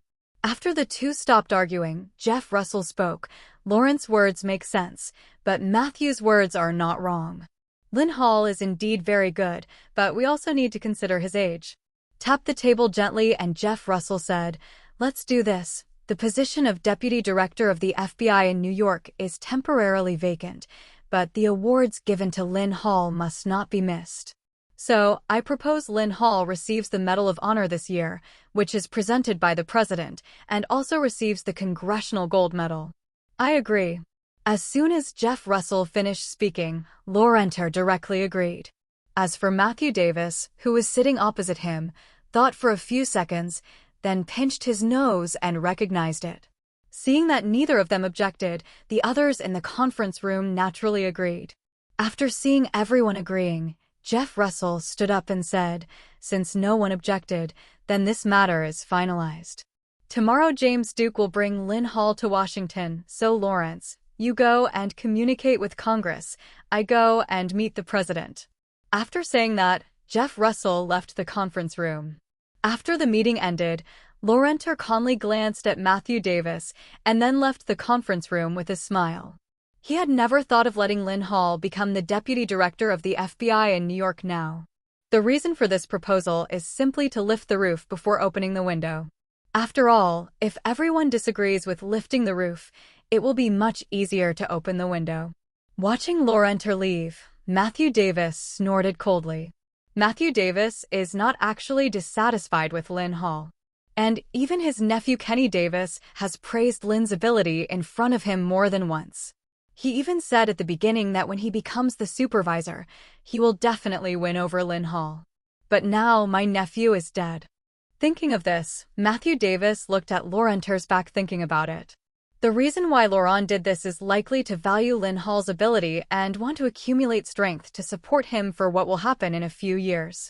If that's the case, then why can't I do this? After all, I have no grudge against Linn Hall, and Kenny's death has nothing to do with him. Moreover, I am the Deputy Minister of Justice. Thinking of this, Matthew Davis laughed, then stood up and left the meeting room. He really wanted to see the angry face of this damn Laurent after Linn Hall was won over to his camp. New York Federal Bureau of Investigation. Looking at the text message on the phone, Duke smiled at Linn and said, "It's done. When you and I go to Washington tomorrow, the president will personally present you with the Medal of Honor. You will also receive the Congressional Gold Medal." Hearing what Duke said, Linn asked curiously, "Director, have our people made efforts?" Faced with Lynn's gentle inquiry, Duke smiled and shook his head. He is not one of us, but he has benefited a lot from our organization over the years. But there are indeed our people around the president.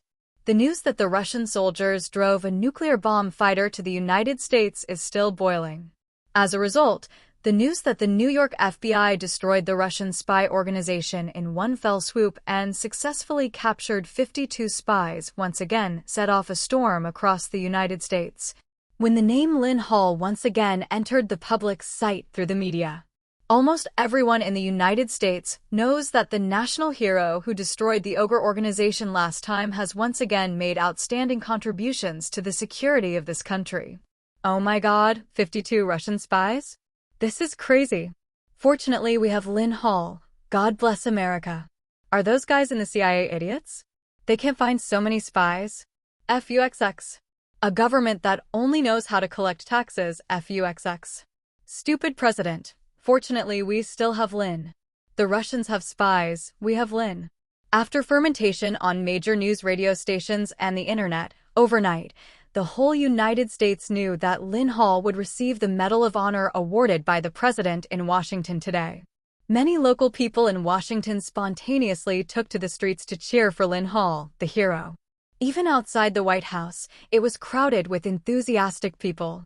Seeing the enthusiasm of the people, the president rarely directly ordered the medal ceremony and interview to be held on the White House lawn. Not only that, he also ordered that the people could participate together. The president's temporary decision directly gave the Secret Service a headache. But in the face of the president's people-friendly request, the Secret Service can only upgrade security measures to the highest level. Inside the White House, listening to the people from the Ministry of Justice explaining the process to him, and even preparing a speech for him, Linn Hall was very excited on the surface, but he was curling his lips in his heart. What a bullshit Medal of Honor, just some fake tricks. Who the hell wants to be an American hero? With this medal, it would be better to give himself a bonus dozens of times more. After dealing with the people from the Ministry of Justice, Linn looked at the White House, subconsciously looking for weak points that could be invaded. After all, Linn has always had a dream in his heart, that is, to form a beauty army to flatten the White House, capture the president alive, and dissolve the United States. While thinking about it in his mind, a middle-aged man will push open the door of the lounge and walk in. Linn Hall. The middle-aged man came to Linn with a smile and nodded with satisfaction. Not bad. You solved such a big case at such a young age. You are worthy of being an American hero. Looking at the guy in front of him, Linn Hall stood up and said, "Thank you for your compliment, Minister Davis. I just did some things within my job." The middle-aged man in front of him was Matthew Davis, the uncle of Kenny Davis, who was killed by him. But Linn didn't know what purpose this guy had in looking for him. "Haha, you are too modest, Linn. I have read your information. It is very good. Keep working hard. I think you can sit in the position of deputy director." As he said, he patted Linn's shoulder affectionately with the look of an elder. If it were someone else, being favored by the big man in charge of his department and being painted a pie in the sky, I am afraid he would have been excited a long time ago, but Linn just felt sick. That's it? Who can't draw a pie? If you want to recruit me, you have to come up with something practical. And it's his turn to promise what's already in his pocket? After chatting with Linn cordially for a few words, Matthew Davis left the lounge. Boss, this is already the 5th group of people. Does this prove that you have been valued by the higher-ups? Helping Linn to tidy up his suit, Barbara smiled and said, the director of the headquarters, Jessica's deputy director's father, the Minister of Justice, the Deputy Attorney General, and this one. I always feel that you are going to be promoted again, boss.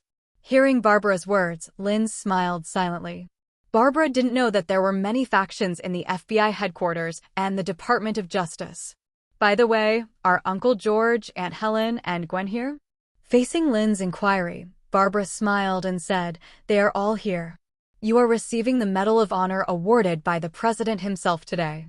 For such a grand ceremony, your family is naturally invited. I heard that the Deputy Director of the Secret Service went to New York in person to invite your family to attend the ceremony. But after all, you have to recite the speech, so they didn't come to disturb you. After hearing what Barbara said, Linn nodded. Maybe Gwen is so happy at this moment. Half an hour later, the president stood on the temporary podium built on the lawn, facing hundreds of media reporters and more than 2,000 enthusiastic people below, and was giving an impassioned speech. Below, Gwen sat next to Linn, holding his palm full of sweat. So nervous. Looking at Gwen's happy and excited face, Linn was very calm. It seems that he didn't take it to heart at all. Of course, my God, that is the Medal of Honor awarded by the President himself. Dad said that this is different from the Medal of Freedom, and not everyone can get it. Whispering the excitement at the moment, Gwen was really happy for Linn. George Stacy, who was standing by, also looked at Linn with a look of relief. This was the child that he and Helen had raised since he was 6 years old. On the podium. In the battle with the enemy, Linn Hall risked his life and showed extraordinary fearlessness. He solved one major vicious case after another and crushed the conspiracy of the bear. He represents the great spirit of courage, justice, fearlessness, and so on of our America. At this point, the president made an invitation gesture to Linn Hall in the audience. Please welcome our national hero, Linn Hall. Hearing the president's words, all the cameras were now aimed at Linn Hall. And the group of people behind the media burst into extremely warm cheers at this moment. After hugging Gwen, who was almost in tears due to excitement, Linn hugged Aunt Helen and Uncle George, who were already in tears. Go, kid, you deserve it. I'm really proud of you. Patting Linn's back hard, George Stacy's voice was full of excitement and trembling. At this moment, he was proud to have a child like Linn. At the same time, inside S.H.I.E.L.D. Is this the young man you always wanted to recruit? Watching him walk onto the stage and the president personally present him with a medal, Alexander Pierce smiled at Nick Fury and said, now it seems that your recruitment plan should fail. Hearing Pierce's words, Nick Fury stared at Linn on TV, and then said, it's a pity. He is really suitable for S.H.I.E.L.D. Let's not talk about this, Pierce. I want to talk to you about the funding of the World Security Council this quarter. Thank you for everything you have done for this country. After presenting Linn with the Medal of Honor, the president shook hands with Linn and then handed the microphone to Linn. In the detention room in Morocco. Watching Linn Hall's spirited speech on TV, the president on the stage and the officials below were all applauding him, and even the people were cheering for him spontaneously and enthusiastically. Ivan Vanko suddenly said, Tony Stark, did you deliberately ask the guard to turn the TV to this channel just to watch his speech? Yes. Hearing Ivan Vanko's question, Tony Stark shrugged. Is there anything wrong? Nothing wrong. After all, people who are about to enter the grave, after experiencing wanton nonsense, always want to wade into the cold coffin with some good memories. What do you mean? Hearing Ivan Vanko's words, Tony Stark spread his hands and said, you'd better understand that the person who is arrested now is you, not me. I think there should be prisoners in Morocco prison who like you. But don't say it. Linn and I seem to be in sync. He destroyed the bear's spy organization. I caught a wanted bear who wanted to attack me. I think the people in this prison will be grateful to me for sending them a partner. Faced with Tony Stark's venomous tongue, Ivan Vanko didn't care. You still hope that he can save you in your subconscious mind? But I think you will be disappointed this time. Linn Hall can save you in the desert of the Middle East and help you defeat your uncle on the streets of New York. But this time you're dead. At this point, Ivan Vanko stared into Tony Stark's eyes. The feeling of palladium poisoning should be very uncomfortable. Tony Stark, who was originally a bit playful and venomous, became solemn in an instant after hearing Ivan Vanko mention palladium poisoning. How do you know? Oh, of course I know, Tony. You are not the only genius in this world. Sitting on the ground, leaning against the wall of the detention room, Ivan Vanko stared into Tony's eyes and said word by word, "This is just an appetizer, Tony Stark. I will make you lose everything little by little and take back everything that your Stark family owes our family." Hearing Ivan Vanko's words, Tony frowned and wanted to question. But seeing that this guy closed his eyes and stopped talking, Tony Stark had to stand up and said, "Although I don't know what you are talking about, but you want to take what belongs to me? You have to leave this prison first." After that, Tony left the detention room directly. Outside. Tony. "Don't worry, I'm fine, I just met a lunatic." Shrugging at Pepper, Tony Stark suddenly said, "Pepper, if I take a plane to Washington now, I can still catch up. You can catch up with the dinner." After all, according to tradition, whenever someone receives the Medal of Honor or the Medal of Freedom, they will attend the White House dinner. Forget it then. Hearing Pepper say this, Tony walked and said, "I don't like facing the ugly faces of politicians. God, I want to vomit when I think of their fake smiles. By the way, did you pay attention to Anne Hathaway's schedule?" "Tony," I said, "that's what I promised Linn. As for whether he can taste this actress known as the New York Princess, it depends on his ability." While walking and discussing how to be a wingman for Linn, Tony Stark didn't seem to care about Ivan Vanko's attack.